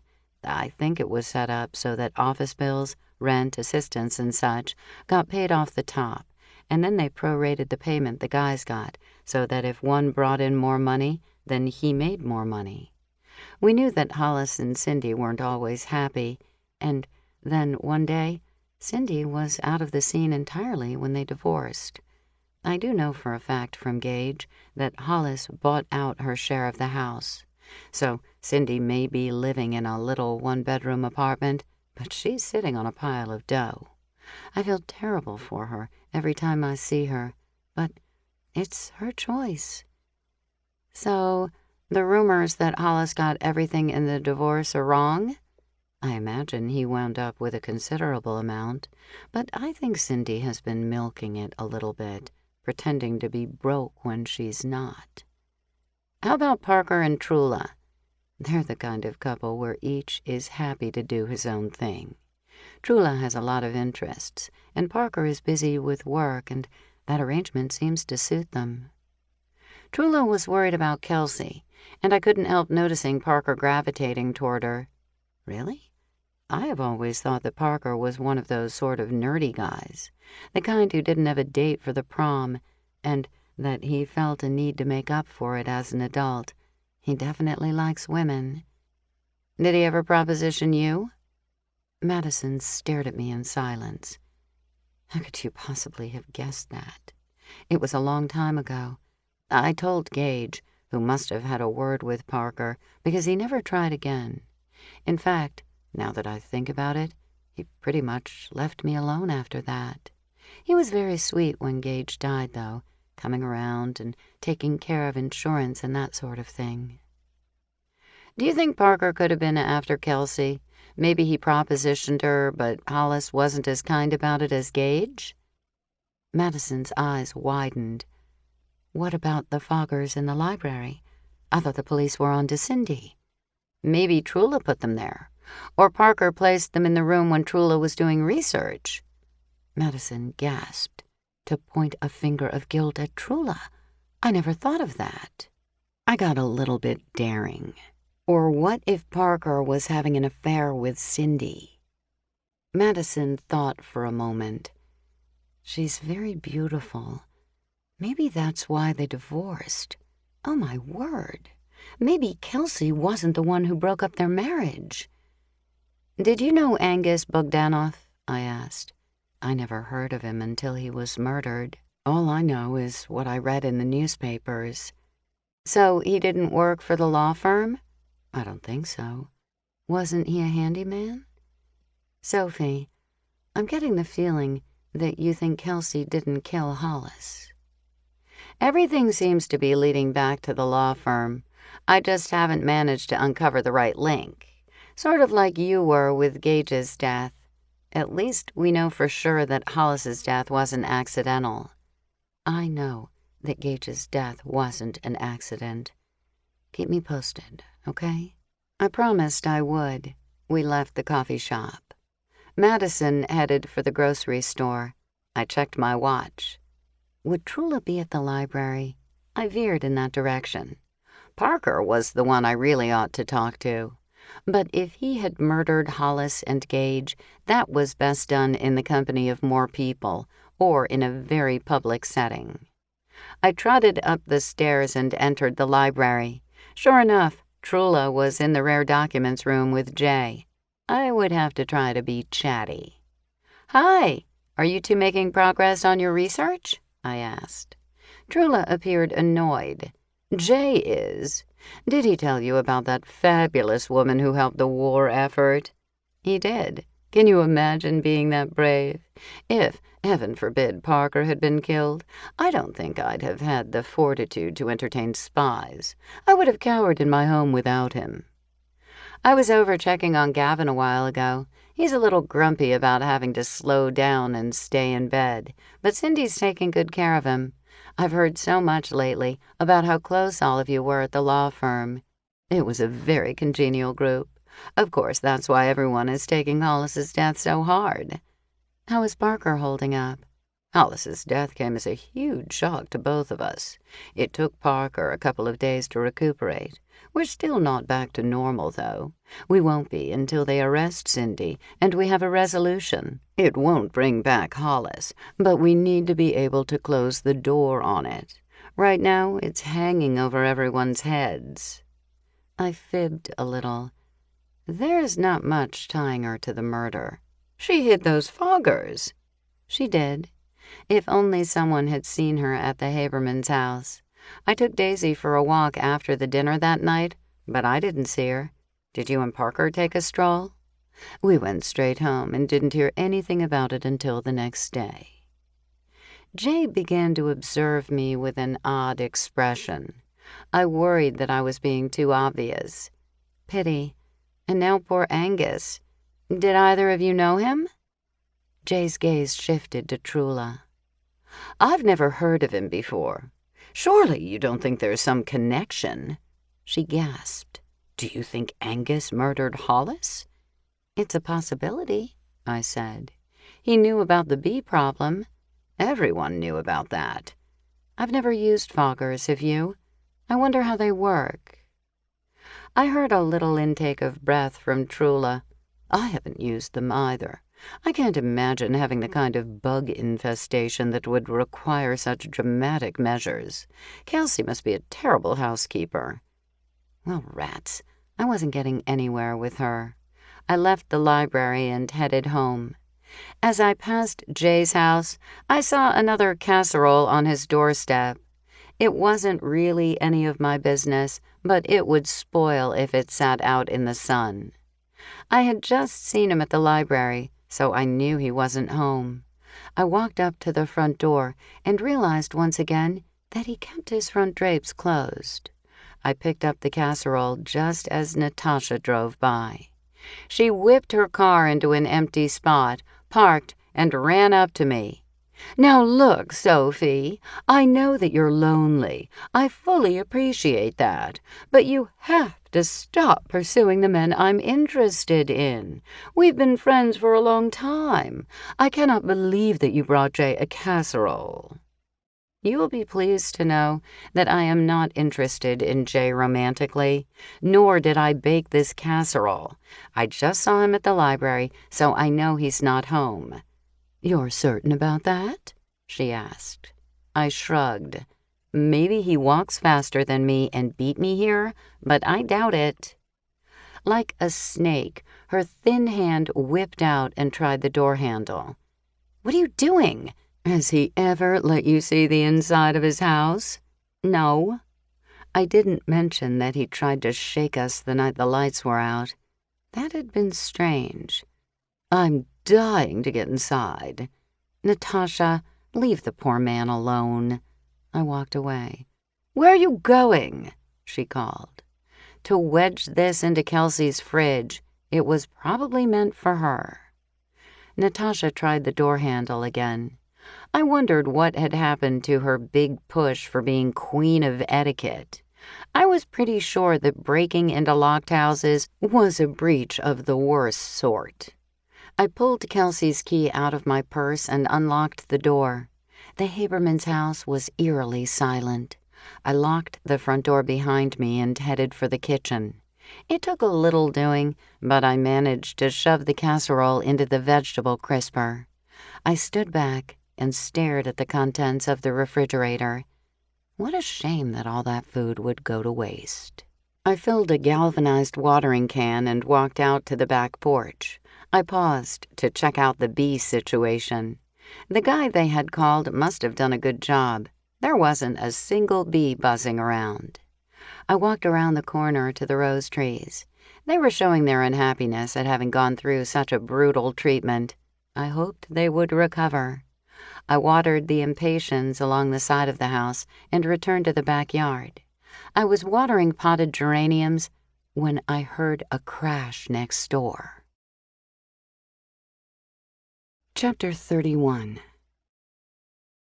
Dear Sophie, my husband passed away suddenly. Am I required to host a big repast at our home? I don't have the energy to talk to all those people and play hostess. Is it wrong of me to take my children to a quiet family dinner in a restaurant instead? Widow, in Why Not, Mississippi. Dear Widow, the one thing etiquette demands is making everyone comfortable. No one wants to upset or inconvenience the bereaved. If a quiet dinner in a restaurant with your children is what you prefer, then by all means do exactly that. Sophie. I dropped the watering can, dashed through the back gate, raced through the alley and over to Jay's gate. I had to push it hard to open it. When I was able to wedge through the opening, I realized what the problem was. His backyard was a tangled mess of beautiful blooming perennials like black-eyed Susans, daisies, Russian sage, and coneflowers. No wonder the bees at the Habermans had settled close by. His yard was a bee paradise. No one had mowed it in a very long time. An assortment of rusted gardening tools and empty flower pots lay at rakish angles. I had a feeling that the 2 large pots he had brought to Kelsey's house for the roses had previously occupied what now appeared to be a newly empty space. "Jay?" I called. "Is everything okay?" A faint voice replied, "In here." I walked up his back porch, which was littered with empty boxes and stacks of newspapers. The door to his house was open about 1 foot. "Hello? In here! Hurry, Sophie!" I pushed on the door gently. Like the gate, it wouldn't give any more. I peered inside. The backyard had been a warning of what was to come. Jay was a hoarder. Squeezing to get through, I carefully stepped over a hodgepodge of step stools, pots, and papers. "Hurry up!" "Natasha?" I asked. "What is taking you so long? Jay could be home any minute." "It's a little late to worry about that. Where are you? Keep talking." I immediately regretted having said that. "Did you know about this? I want Mars back. At least he's tidy." I found her feet sticking out from under a pile of boxes and cushions that must have fallen on her. She wore short black boots. In the summer? I couldn't help laughing. It was just like the house landing on the Wicked Witch of the West. I lifted each box and cushion and pitched each on top of other junk until I could see her arms. I held out my hands and pulled her up. We heard a sound at the front door. "Quick," she said. "Let's get out before he finds us here." The 2 of us slipped and slid on heaven knew what in our mad scramble to the back door. We pressed through the opening and closed the door quietly. "Was it locked?" I whispered. "Who cares? Come on." "We should leave it the way it was." "Okay, yes, it was locked." I reached around the doorknob and locked it before I pulled it shut. Natasha was already sprinting through the wild garden. I followed right behind. We closed the gate and stopped to catch our breath. Natasha leaned against the gate. "How did you unlock the door?" "There was a key over the top ledge of the door." "Natasha, what would possess you to unlock the door and go inside?" "He was so perfect, but I couldn't stand how secretive he was about his house." I stared at her in horror. "Were you sneaking around the Haberman side yard at night? Please don't tell me you're the one who knocked over the rose trees." "All right, I won't tell you." "Natasha, what is wrong with you?" "I thought he might be entertaining Lavinia." "Why didn't you clean up that mess?" "I was going to, but you beat me to it. It doesn't matter. Now I know why he didn't want anyone seeing what's inside his house. And we're not going to say a word about it. Do you understand me?" "Thank you, Sophie. You're such a good friend." "Not for you, you doofus. For Jay, so he can save face. He will never know that we saw his secret." "We ought to get him help, like a backhoe to clean that mess." "You're the one who broke into his house. You call someone who deals with hoarders and ask how we can help him without causing him any embarrassment." She nodded. "It's the least we can do." Natasha walked away through the alley. I returned the watering can in Kelsey's backyard. When I was through, I locked the back door. Once again, I was overcome by the silence. I strode through the downstairs rooms. Nothing appeared out of place. I climbed the stairs to the 2nd floor and entered the master bedroom. The afternoon sun shone through the windows, warming the space. It was really quite lovely, with soft blue walls and a busy blue on white fabric on the comforter. The dust ruffle matched it. Next to the bed was a cozy blue armchair covered in a velvety fabric with a luscious hand-knitted throw draped over the side. I reached out to touch the soft throw. It was mostly blue, but the yarn also contained shades of greens and purples. The knotted fringes touched the floor. The scent of pesticides was completely gone. I gazed at the bed, full of fluffy pillows. Looking at it now, no one would ever imagine that someone had sneaked in and placed foggers next to it. "Cindy, Trula? Parker? I opened and closed the door to the bedroom. No squeaky hinges. A person could have easily entered without being heard. I dropped to my knees, lifted the bedskirt, and peered underneath the bed. The angle of the sun helped me see without a flashlight. The hardwood floor was clean. Not a single dust bunny in sight. I was pretty sure that I couldn't say that about my own bed. I lay there for a moment, thinking about someone starting the foggers, knowing full well that Hollis slept peacefully right next to them. The fumes must have wafted straight up to Hollis as he lay sleeping. I sat up, my bracelet accidentally catching the fringe of the throw. As I untangled it, the sun caught on something I hadn't noticed before.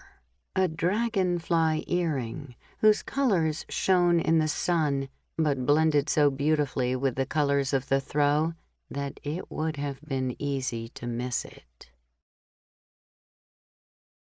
Chapter 32. Dear Sophie, I met a guy whose house is beyond the norm of messy or disorganized. I have watched hoarder shows on TV, and that's where I think he's headed. I really like him otherwise. How do I handle this? Want to help my honey, in Chipmunk, New York. Dear Want to Help My Honey, hoarding is a very sensitive matter. Do not simply barge in and start cleaning up. You can talk to the hoarder with empathy and try to understand it from his perspective. Better yet, see if he'll talk with a professional about the situation. Sophie. Madison. There wasn't a good reason in the world for Madison's earring to be caught in the throw next to Hollis's bed.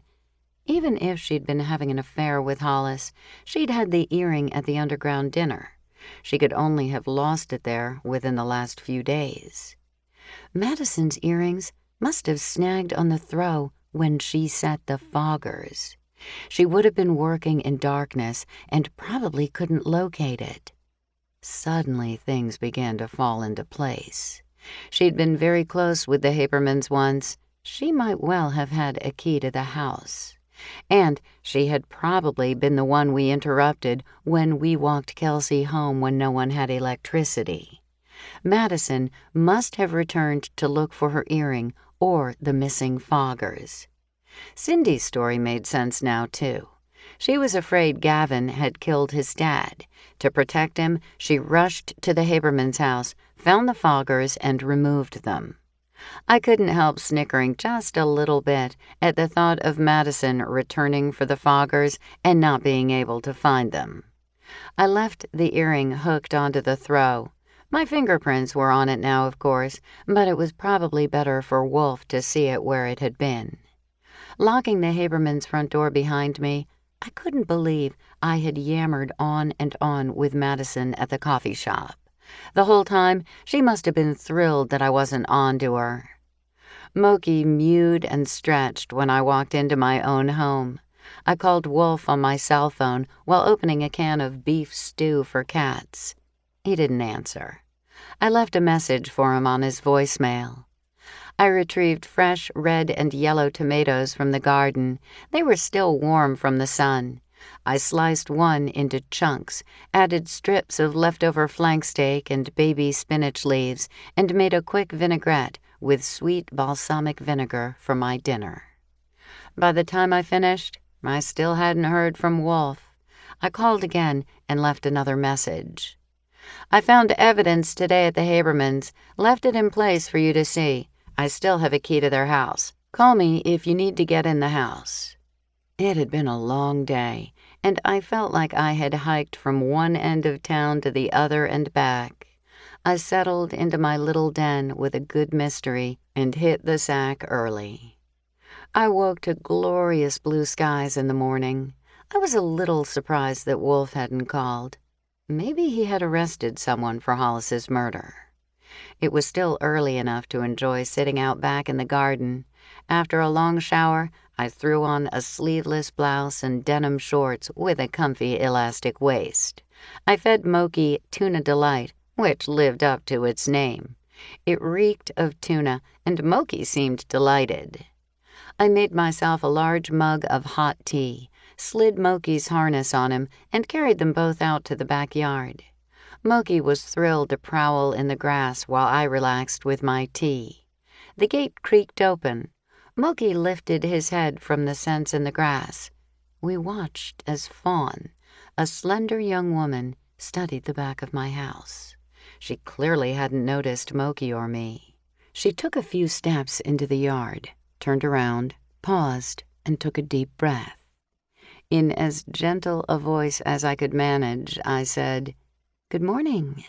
She started in shock. "I thought I was being so careful, but I didn't even notice you." She walked toward me. "Who is this?" "Moki."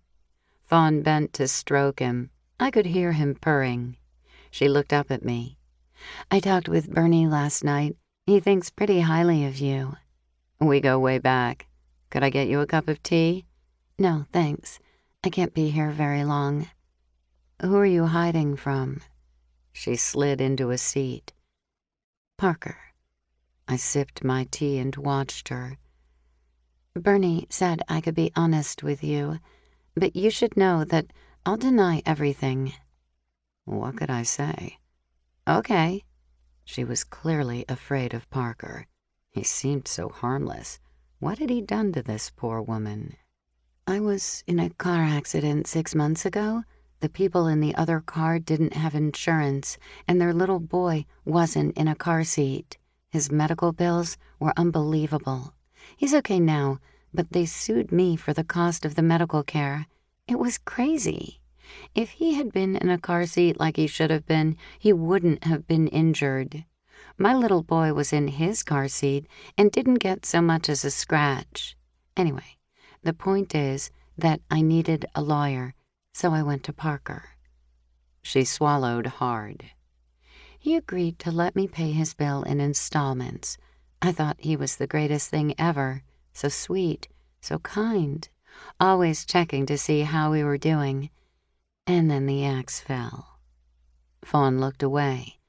Parker came around and told me he could make my payments to him disappear if I would sleep with him. I threw him out of my apartment. "Good for you. What a scumbag." The thing is that I have an incident in my life that I'm not proud of. I've worked hard to put it behind me, and if it came to light, I wouldn't be able to get a job anywhere. It was stupid. I was running with the wrong crowd by a mile and stole from my employer. I left town to get away from my problem. Then I met my husband and had my little boy, Trevor. I'm a different person these days. I'd still like to pay back every penny that I took, but my husband got sick and died. I'm struggling to make ends meet. Parker found out about the charges against me, and now he's blackmailing me. But I set him straight.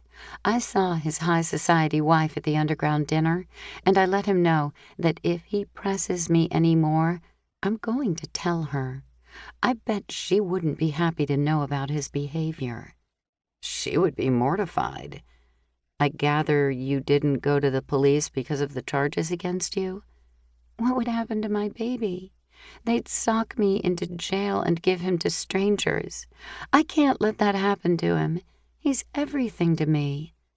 "Of course. I understand completely." It pained me to say it. Parker let Bettina think he was being kind to his clients by cutting their bills, when he was pressuring them into bed. Hollis must have learned the truth. Had Hollis confronted Parker?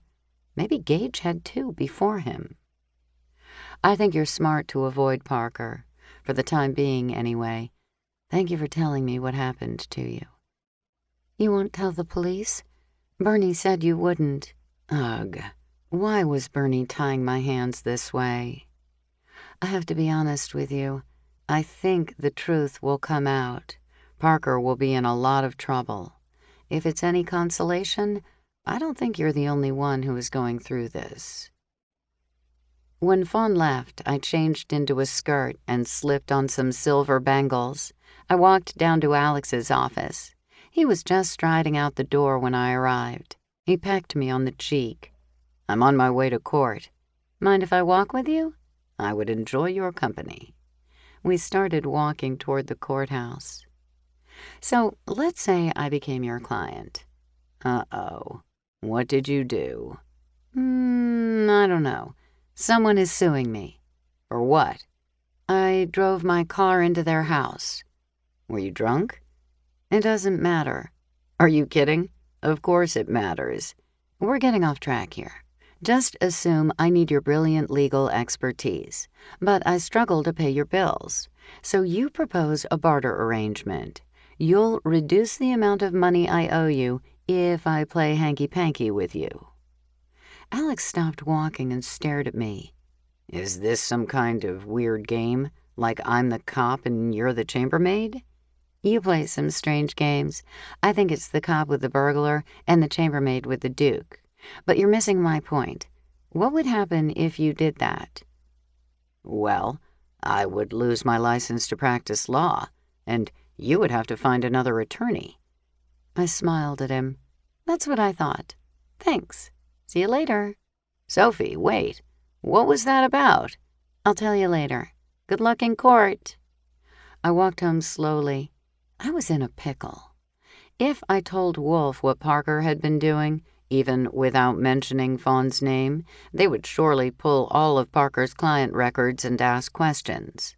The trouble was that he probably was smart enough to hold some other sin over their heads. They might all deny everything, and Parker would get away scot-free. Even worse, Parker's scam was a major motive to murder Gage and Hollis. If they found out, they would have notified the Virginia bar. It would have brought Parker and the whole firm crashing down. Hollis and Gage would have had to leave and try to salvage what little respect they could. But if Parker had killed Hollis, then what was Madison's earring doing on the throw in Hollis's bedroom? I didn't want to think that they had conspired to murder him. Had Parker used Madison? Had he convinced her to kill Hollis? I didn't want Fawn's greatest fear to come true, her child placed in a foster home while she was in prison. But Parker had to be stopped. Even when I was back at home making dough for chocolate chip cookies to put in the freezer, I wrestled with my conscience. If I told Wolf, Fawn would either run like Kelsey had, or she would have to deal with the consequences of stealing money from her boss. Wolf showed up at my door when I was wrapping the dough in waxed paper. It was ready to be cut into cookies and baked when I needed them. I motioned Wolf in and bit my tongue so I wouldn't say anything scathing. It had certainly taken him long enough to show up. I slid the packages of dough into freezer bags. Could I make you some lunch? No, thanks. But I'd take a cup of coffee if you have it. I was up all night working on a different case. That explained the delay in responding. I could understand that. I poured us both a cup of coffee, the rich aroma filling the kitchen. We sat down at the kitchen table, and with a heavy heart, I told him about Parker's scam on young women who had a secret to hide. In all the years I had known Wolf, I had never seen him so spitting mad. His face turned a shade of red that I had never seen on him before. Who told you this? One of his clients. Wolf narrowed his eyes. You're not going to tell me who it is? We'll need someone to testify. I can't just walk into court for a warrant without some kind of confirmation. Here's the problem. Parker was smart about who he targeted. I suspect all these young women did something in their pasts that they want to hide. That gave him leverage over them. Now they have moved on. Some of them are single moms who worry about what will happen to their children if they go to prison. I took a chance. Is there any way you could wipe the slate clean on their past transgressions in exchange for their testimony? Wolf sat back and sipped his coffee. We would have to take it on a case-by-case basis. If it's a misdemeanor, we might be able to work something out. But if it were murder, for instance, then that would be entirely different. I'm sure you understand. I didn't like it, but I did understand. We walked over to the Haberman's house. I unlocked the front door, flicked on lights, and led him upstairs to the master bedroom. Even with the overhead chandelier on, it wasn't easy to see the earring. It took us a couple of minutes to find it. It was just dumb luck that the sun was at an angle that reflected the earring yesterday. "You're sure this belongs to Madison?" asked Wolf. Madison was wearing a pair just like that at the underground dinner. She said they were a gift from her husband. It's true that someone else could have the same or similar earrings. I can't quite reconcile finding the earring here with Parker murdering Hollis. Wolf nodded. "I'll follow up. Thanks, Sophie. You've been a big help."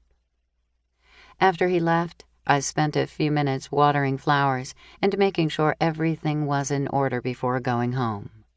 Over my lunch of leftovers, I thought about Parker and how to get evidence on him. As I mused about his victims, it dawned on me that Kelsey may have been one. If Parker discovered that she was wanted for murder, he may have tried to blackmail her into bed, too. The problem was getting someone to testify against him. Very briefly, I considered making up a legal problem and paying him a visit, but he would wonder why I hadn't gone to Alex. I could invent something that I wouldn't want Alex to know. But wouldn't that be some kind of enticement? I wasn't sure if it was legal. Parker was on the library board. Maybe I would see him in the evening. In the afternoon, I walked down to see Alex again. "2 visits in one day?" he asked. "I want to be sure I understand the technicalities of attorney privilege." "Okay." "If I came to you because someone was suing me, but I happened to have committed a crime several years before, would you have to turn me in?" "I'm under an obligation to keep your secrets." "So then, let's say I want to be a witness in a case against someone else. Could you help me clear up my previous crime?" "Depends on what it is." "But you wouldn't turn me in?" "Probably not."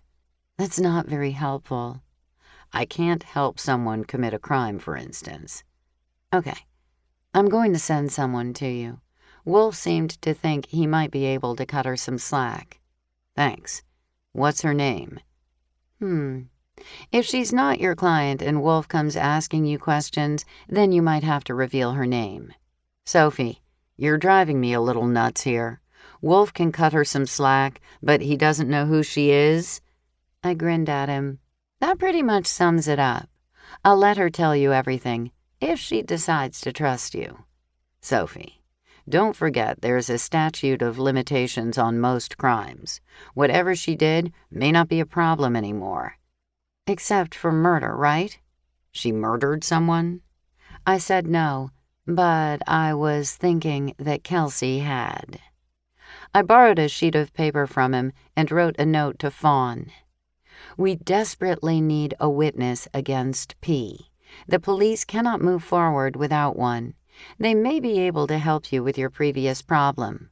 Please contact attorney Alex German. I can vouch for him personally. He will look into your issue and may be able to help you resolve it. Don't worry about the attorney's fees. You would be helping other women if you could talk to the police. Sophie."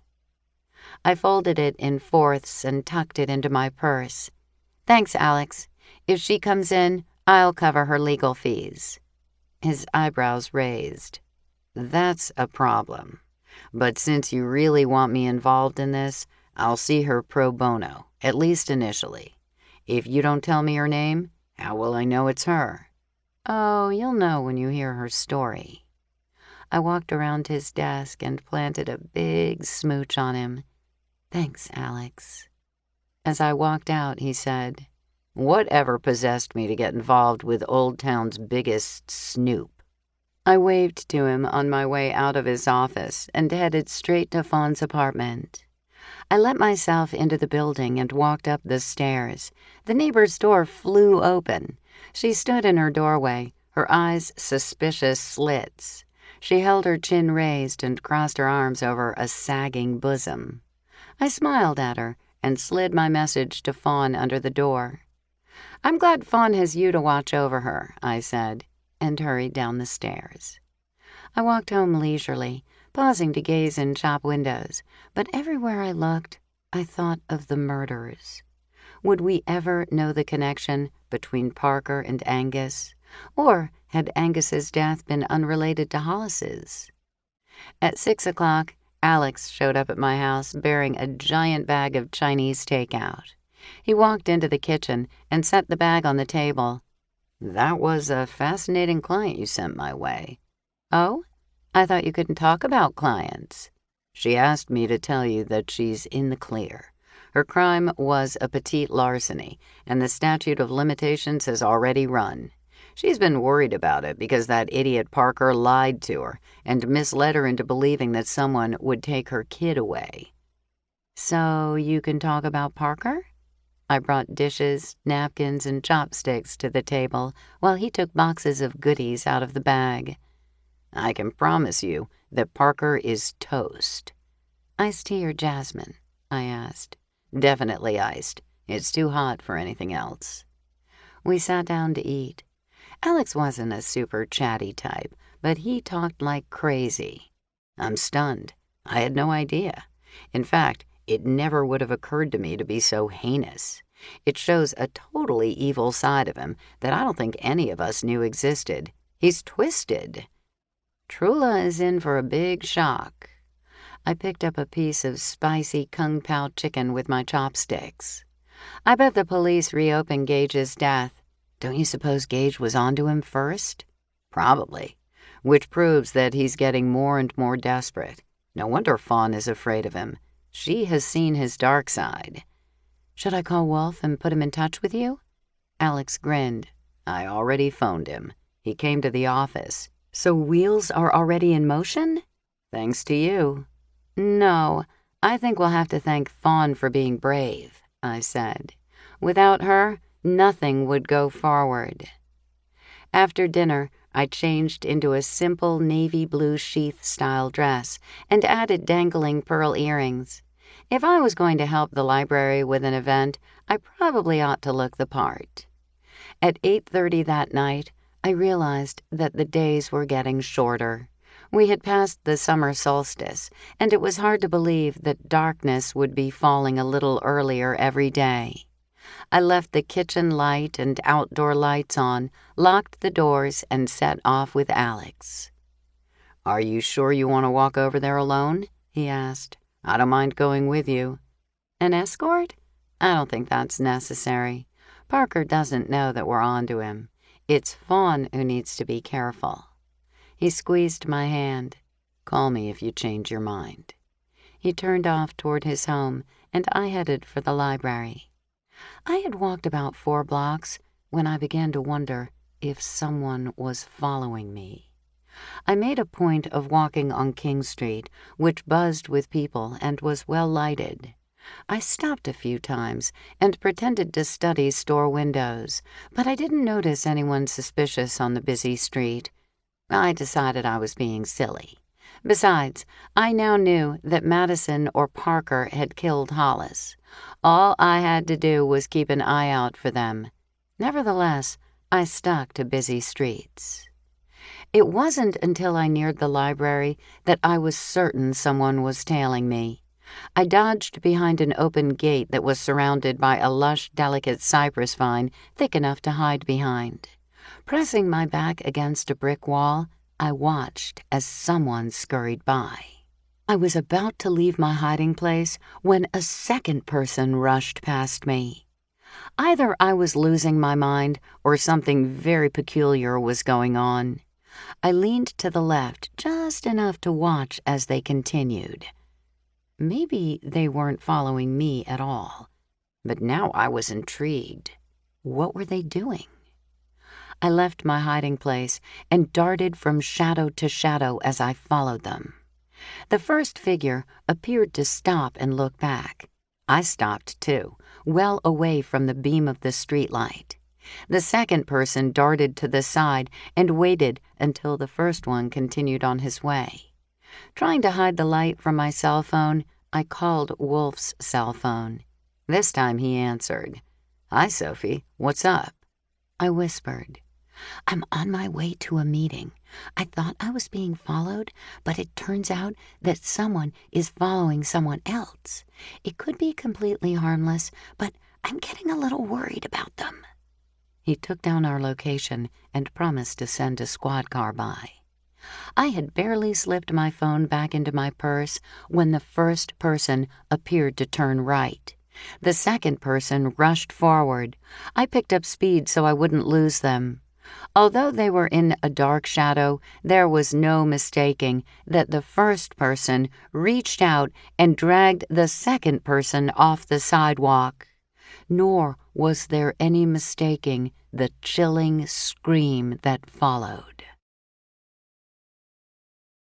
Chapter 33.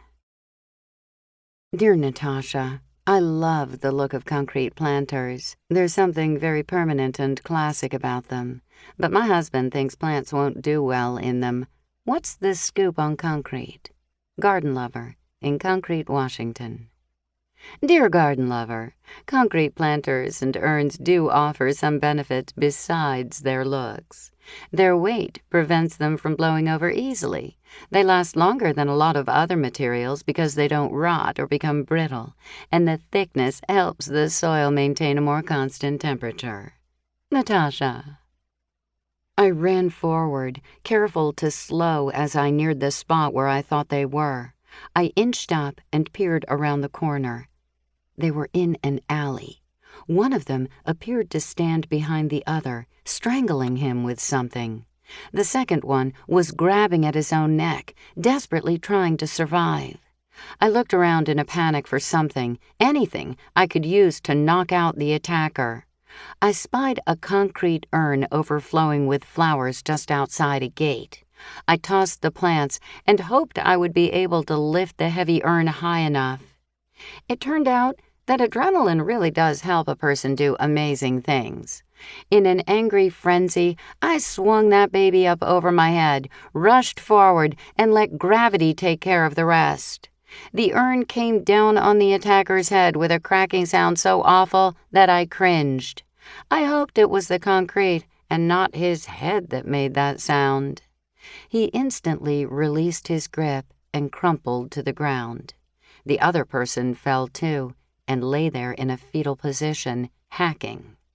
I grabbed my cell phone, which started to ring. It was Wong. I held my purse by the strap, ready to sling my bag at the attacker if he so much as raised his head. "Wong, where are you? I'm cruising the street, but I don't see you." I backed toward the sidewalk, never taking my eyes off the two people lying on the ground. The beam of car lights caught me, and the next thing I knew, Wong was standing next to me. She flicked on her flashlight and walked forward. I went with her. The beam lighted Madison Jenkins, gasping for air with her hands on her neck. Not a foot away from her, Parker Dixon bled profusely from his head. Wong called for an ambulance. I knelt beside Madison. "Do you need help sitting up?" She gazed up at me and blinked. "Sophie?" she rasped. "Don't try to talk yet. Just concentrate on breathing." I held her in my arms until the ambulance arrived. One EMT tended to Parker, and the other checked out Madison. When they asked what happened, I had to tell them the truth. "I hit him over the head with that." I pointed at the urn. The EMT grimaced. "He was trying to strangle Madison." I didn't want him thinking I made a habit of running around slamming urns on people's heads. It wasn't until they were loaded into the ambulance that Wong's flashlight picked up the flash of a bloody knife on the ground where Madison had lain. Wong looked over at me. "Does that belong to you?" "Never saw it before in my life." She bagged it as evidence. "This should be a heck of a story." Wong was still shining her flashlight along the alleyway when Wolf arrived. "There!" I shouted. Wong backed up. "What did you see?" "A chain." The three of us studied the ground. "Right there." I pointed at a golden chain that gleamed under the beam of the light. Wong picked it up with a gloved hand and held it in the air for us to see. The ends had fancy clasps on them. "I'd be willing to bet that chain belongs on a pricey purse that Trula can't find." I looked over at Wolf. The weightlifting chains didn't match the marks on Angus's neck, did they? "How did you know?" he asked. "I'd bet this chain will be a perfect match." Wolf gazed at me. "You okay?" "Yeah, I'm fine. I might be a little sore tomorrow, though. That urn was pretty heavy." "Do you know why Parker was trying to strangle Madison?" asked Wolf. "If the chain matches, then Parker murdered Angus. But I have no idea why Parker was after Madison. Maybe she knew too much?" "I'd better get over to the hospital," said Wolf. "Wong, can you give Sophie a lift home?" I waved them off. If it's not too late, I'm due at a meeting. The story about Parker exploded through the rumor mill in Old Town the next day. My phone started ringing at 7 in the morning and didn't stop. By 8:30, I turned the ringer off for some peace and quiet. Of course, that didn't stop Nina, Mars, Bernie, and Francie from coming over and demanding confirmation. Over coffee, frittatas, and a luscious fruit salad of summer berries with cantaloupe, I told them everything I knew. Mostly, they were shocked about Parker. "Maybe we should go over to console Trula," suggested Nina. "Might be too soon," said Francie. "At the moment, she must feel sort of shell-shocked. Who would ever have thought that mousy man would be so sick and devious?" It wasn't until Wolf dropped by that we got the full scoop about the murders. He sat down at the kitchen table with us and ate ravenously. "I've been up all night." He looked over at me. "Parker has a cracked skull." I gasped. "Oh no, that's my fault." "He was trying to kill Madison. No one is bringing charges against you. You were defending her," said Wolf. "Besides, he'll be all right. He'll be in prison, but his skull will heal." "In prison? So he murdered Hollis?" asked Nina. Wolf gulped coffee. "Madison killed Hollis. Gage had asked Madison how she would feel if he left the firm. She knew something was wrong, but he wouldn't tell her anything, except that he was having a meeting with Hollis. She came to the conclusion that it was Hollis who was doing something wrong at the firm, and that Hollis murdered Gage to keep his secret. Seems she told the police, but there wasn't any evidence. She thought Hollis was getting away with murdering her husband. Madison had a key to the Haberman house from the days when they were close. After the underground dinner, she walked over there. She was lurking in the alley when she saw Kelsey leave, followed by Gavin. She let herself into the house, saw the foggers that Kelsey bought, and set them off in the master bedroom in revenge for Gage's death. "So she didn't know about Parker and what he was doing at the firm?" asked Mars. "If we can believe her, she didn't know a thing about it. Parker picked his victims very carefully. He has lawyered up and he's not talking, but we think Gage found out what Parker was doing. Gage may have even confronted him and planned to tell Hollis. Angus made a very hefty deposit into his bank account the day after Gage died. If we follow the money, we're pretty sure it will lead to Parker." "Parker hired Angus to murder Gage?" asked Mars. Wolf took a deep breath. "That's how it looks. And it appears that Parker was paying Angus to spy on Hollis. Apparently, Hollis learned about Parker's unorthodox billing. We suspect that, being a good guy, Hollis tried to give Parker a chance to give up his law license and retire. Before he stopped talking, Parker was highly amused by the fact that someone else murdered Hollis. He says he didn't know who did it, though. I think Parker imagined he was home free, except for Angus, who would surely have testified that Gage's death was murder for hire." "Then why was Parker following Madison last night?" I asked, sipping my morning tea. "Madison thought you were getting too close to the truth. She was afraid that you would expose her as Hollis's murderer. Madison knew she'd lost her earring and was terrified that you would find it. Madison was following you last night, Sophie. That knife she was carrying was meant for you," Wolf explained. I felt a little queasy. I must have confused her when I ducked out of sight, but the knife was bloody. She got a pretty good dig at Parker's leg when he grabbed her. Wolf downed his coffee. "So that's why Madison lied about seeing Cindy running the night she set the foggers." Wolf nodded. "She was trying to throw suspicion on Cindy." I poured more coffee into his mug. "Did Parker tell you why he was strangling her?" Wolf looked up at me. "He thought Madison was you. He meant to strangle you. Parker followed Fawn to your house yesterday morning. He knew it was only a matter of time before you knew the truth. Seems Cindy told him you would be attending the meeting at the library, so he waited for you and tailed you in the dark. You probably saved your life when you hid and let them pass you." My friends looked at me in horror. Now I really felt queasy. But the one I felt the worst for was Gavin. He lost the only father he knew, one who had been good to him. And now, when he learned the truth, he would know that his biological father was a murderer and a blackmailer. After breakfast, we left the dishes in the sink. Except for Wolf, who had to get back to work, we all walked down to the waterfront and tied white cotton scarves on all the benches. They looked very festive blowing in the wind. We didn't know if Kelsey was watching the live camera at that moment, but we all lined up and waved in case she could see us. Kelsey returned that night. Nina, Francie, and I helped her clean out the refrigerator while we caught her up on everything that had happened. "Madison?" asked Kelsey. "I never even considered her.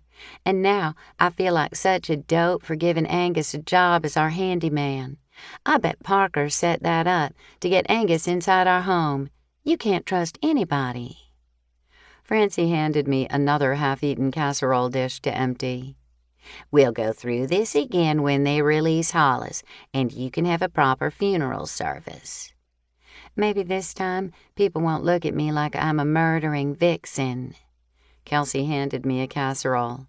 I dumped the contents and read the name on the bottom, Lavinia Brown. "Maybe this time," said Nina, "we'll keep Natasha out of the way." Kelsey laughed. "She is a little pushy." I stacked clean casserole dishes on the dining room table and walked back to the kitchen through the living room. I stopped dead in the center of the room when I heard voices. I couldn't make out what they were saying, but someone was whispering. Jay's ghosts. I hurried into the kitchen.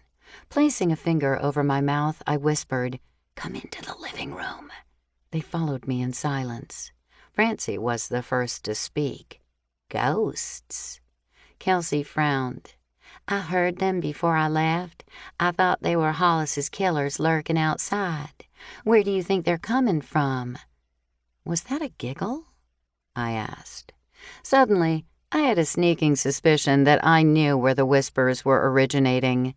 "Kelsey, have you got a flashlight?" She retrieved one from the kitchen and handed it to me. I opened the door to the small side garden and walked to the base of Gavin's treehouse. As quietly as I could, I climbed up the ladder. When my head reached the floor of the house, I aimed the light inside. Gavin's friend Chadwick was necking with a pretty girl. They blinked and shielded their eyes when I shone the light on them. "Do your parents know you're here?" I asked. They sheepishly shook their heads and followed me down the ladder. "Wait right here," I said. "Nina, would you phone Jay and ask if he can hear the ghosts in his house?" She dialed his number and talked with him. "He doesn't hear them now." I nodded to the kids. "Climb back up there and talk." In seconds, we heard the whispering. Nina laughed. "Jay says the ghosts are back." "Tell him to come over here," I said. Minutes later, we introduced Jay to his two ghosts. He shook their hands. "You've been driving me batty. I must say that it's a tad disappointing that the ghosts of revolutionary spies aren't chatting in my house. On the other hand, I'm relieved to know that I wasn't imagining things." Chadwick and his girlfriend called their parents. We waited for them in Kelsey's kitchen, where the cleanup continued. Jay pitched in, helping stack the casserole dishes. "Natasha paid me a visit today." "Uh-oh." He bowed his head, as if in shame. "She brought trash bags and wanted to clean out my house." "I'm sorry, Jay. She can be quite obnoxious. I'm sure she meant to be helpful." "After my wife died, I didn't want to be at home. Everything reminded me of her. I was devastated when I lost her. I even slept in my office some nights." He was speaking softly, and I could tell that he had loved her very much. He finally looked up at me. "It's not like me. It's so awful that I just stay away. I live with my curtains closed so no one will know. Somehow Natasha found out. It will be all over town in no time." "Maybe you could talk with someone about it. A professional? Could you help me? I want to clean it up, but it's so overwhelming that I don't know where to start." "Of course. You have a lot of friends. We would be thrilled to help you." The very next day, the entire neighborhood, except for Natasha, gathered at Jay's house. Bernie brought trucks, Kelsey brought beach music, and I brought trash bags. Gavin showed up on crutches with Chadwick and the cute girlfriend. They took the backyard under expert gardener Francie's direction. Jay surprised me by wanting to rid himself of almost everything. I had expected him to hold on to much more. Naturally, the murders were still a hot topic of discussion. Nina, Kelsey, and I were working in the living room, which was turning out to be amazingly gorgeous under the clutter. "So, where did you go to hide out?" Nina asked Kelsey. "To the mountains. I found a little place that rents out cabins. I figured strangers would be noticed around there if someone came looking for me." "You really weren't hiding from Parker?" "I didn't know who to run from. That's why I left. I was afraid to answer the door or even walk over to your place." I tossed a stack of magazines into a trash bag. "Parker never propositioned you?" "I probably have Hollis to thank for that. Once I met him, we were inseparable. Parker was probably smart enough to realize that while I fit his disgusting scheme, I would have ratted him out to Hollis." The front door opened. I picked up trash bags to hand to Mars, but it was Trula who walked into the living room. For the first time in my life, I saw her dressed in jeans and a man's shirt with the sleeves rolled up. We fell completely silent. Trula walked over to Kelsey. "I'm so sorry about everything." Tears streamed down her face, marring her makeup. "I'm so ashamed of Parker, and I'm ashamed of myself for not realizing what was going on with him. I trusted Parker implicitly. How could I have been such a fool? I've been so rude and unkind to you, Kelsey. I thought you were a threat to my marriage. I saw how Parker looked at you. He hasn't ever looked at me that way. Is there anything I can do to make it up to you?" I held my breath. Kelsey reached out and hugged Trula. "I think you just did." "So, Trula," I said, trying to change the subject, "did you ever work out Parker's ancestry?" She wiped her face. "It comes from a long line of decent people.